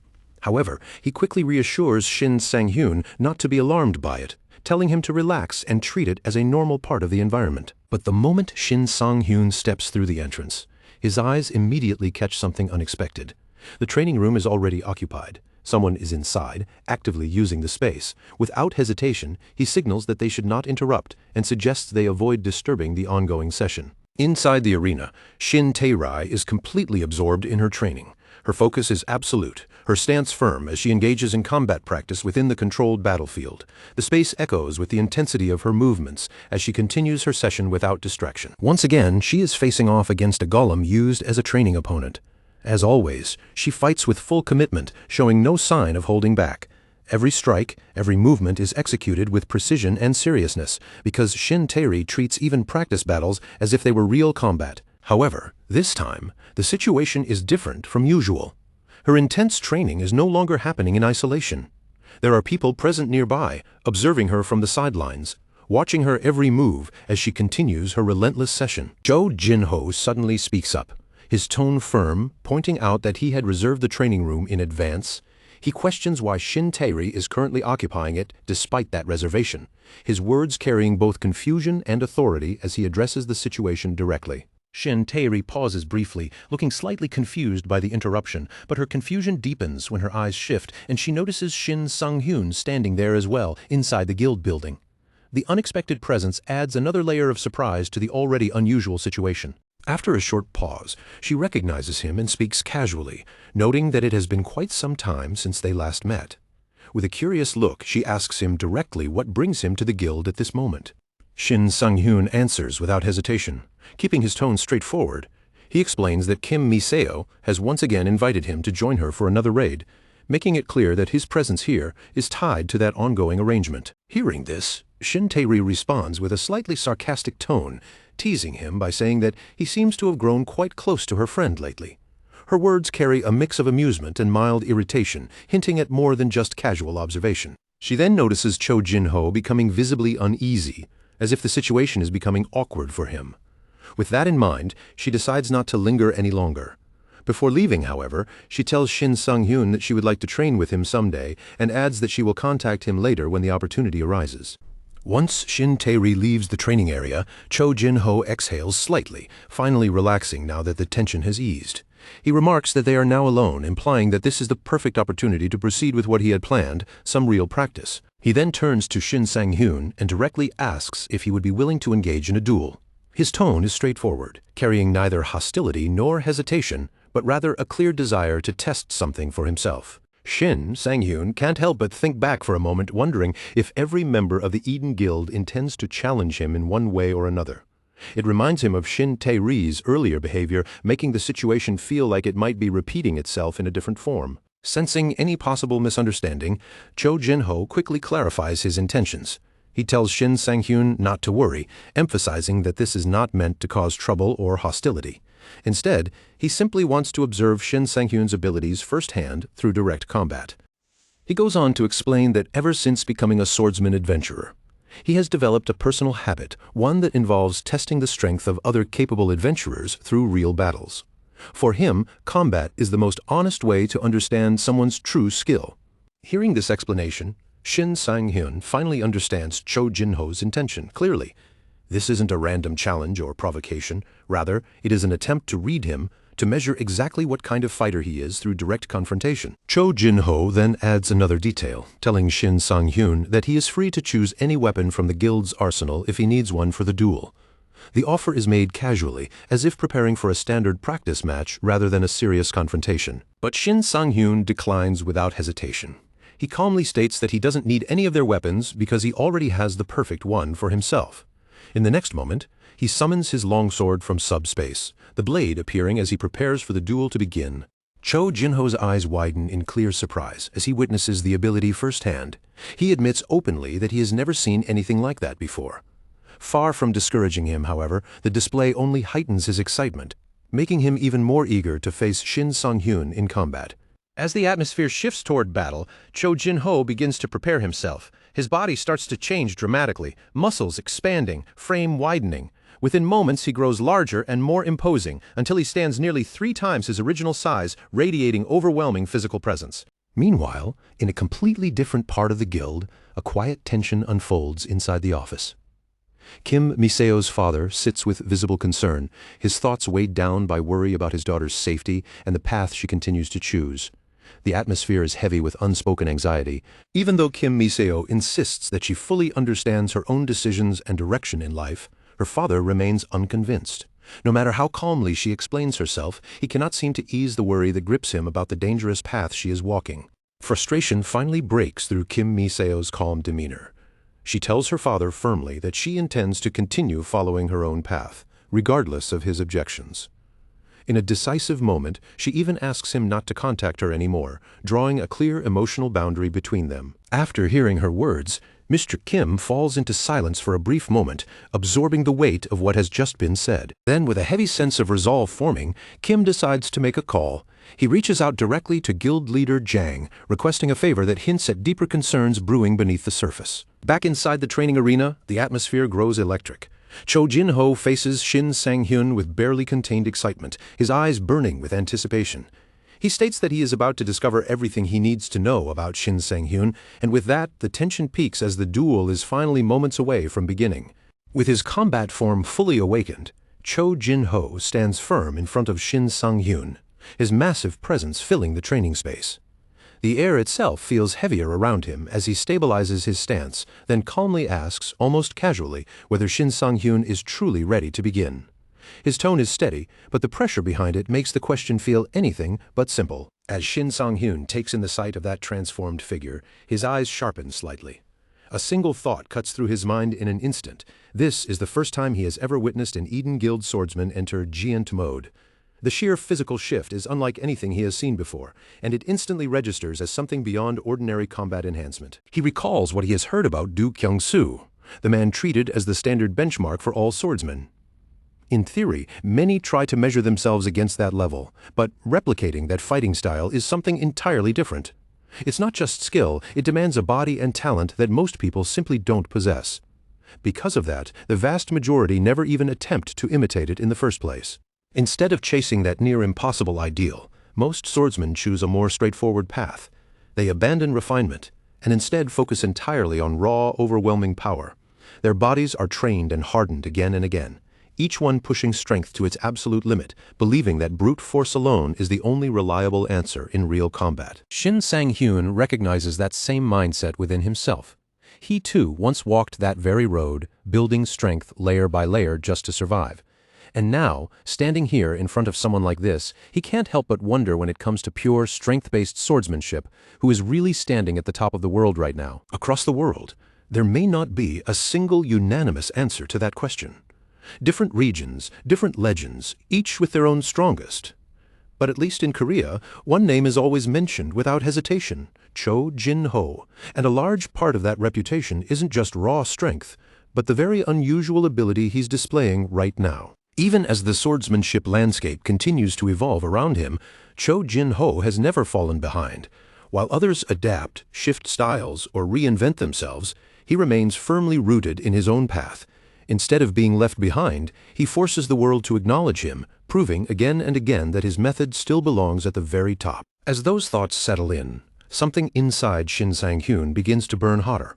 His blood feels like it's quietly igniting excitement building beneath the surface. The idea of crossing blades with someone like this, someone at that level, sends a sharp thrill through him, like the calm just before a violent storm breaks.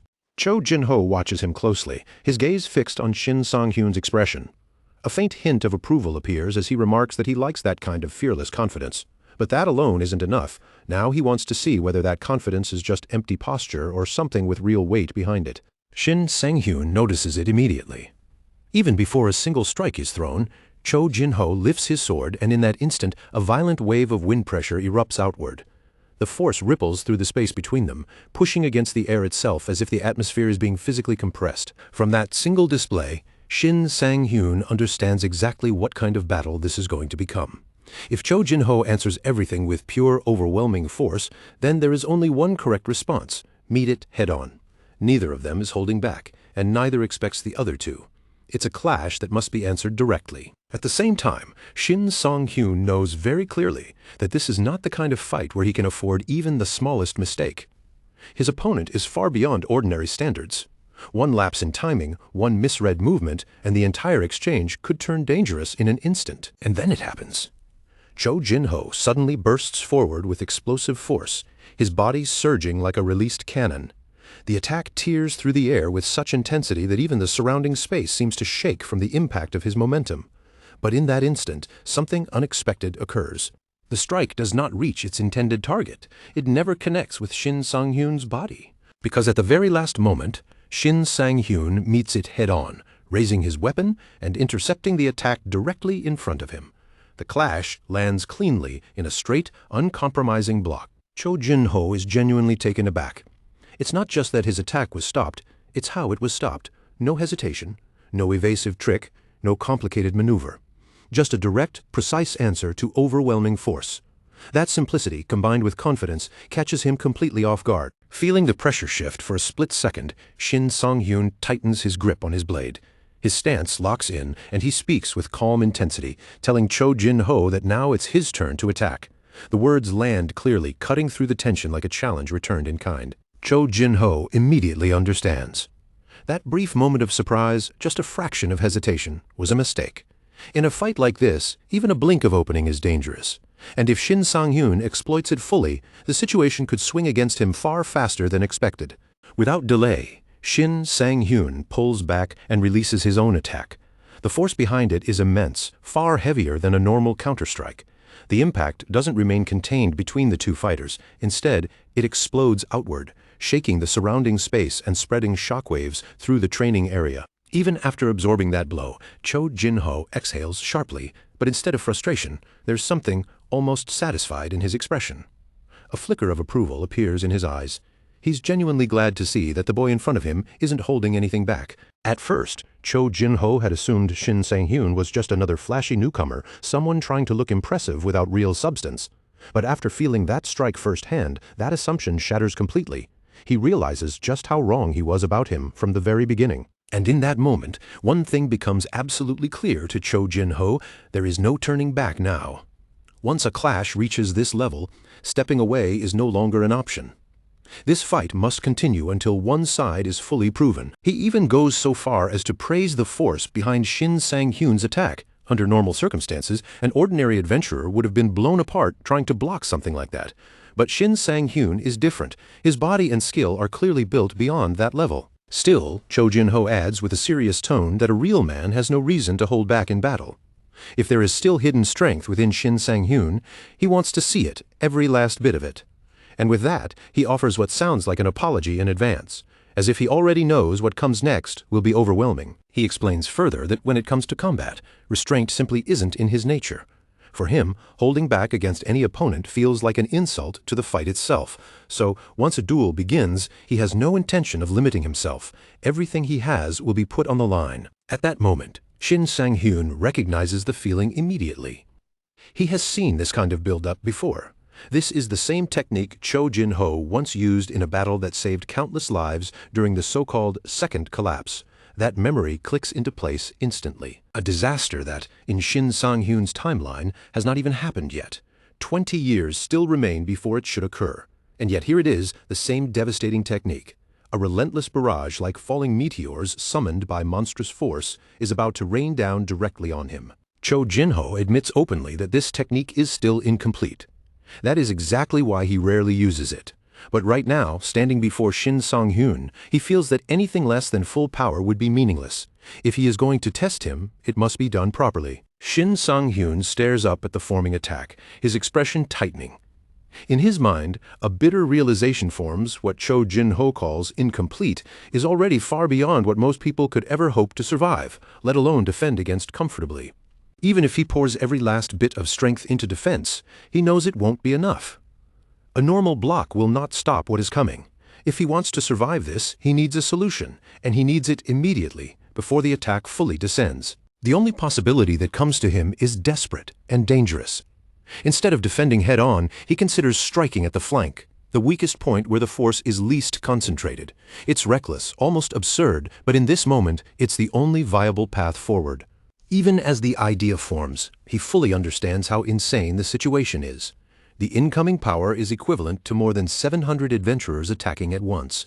That level of force shouldn't even be something a single opponent can meaningfully interact with. But despite that realization, Shin Sang-hyun doesn't hesitate. Even if it sounds impossible, even if anyone else would call it suicide, he has already made his decision. He will follow through to the end, no matter what stands in his way. Because this is how he has always survived since returning. Time after time, he has stepped into situations that should have been impossible to overcome. And once again, he intends to push reality itself to its limit, just like before. Meanwhile, not far from the training room, Kim Mi-seo walks through the guild corridors, her thoughts quietly spinning. The earlier conversation with her father still lingers in her mind, leaving a faint weight in her expression as she moves forward. She exhales softly, trying to steady herself. Even though that tension still remains, she tells herself she can't stay stuck in that mood forever. Not now, especially not when she is about to meet Shin Sang-hyun. That thought pushes her forward. Suddenly, the entire building trembles. A violent shake runs through the floor, rattling the surroundings and causing people nearby to pause in confusion.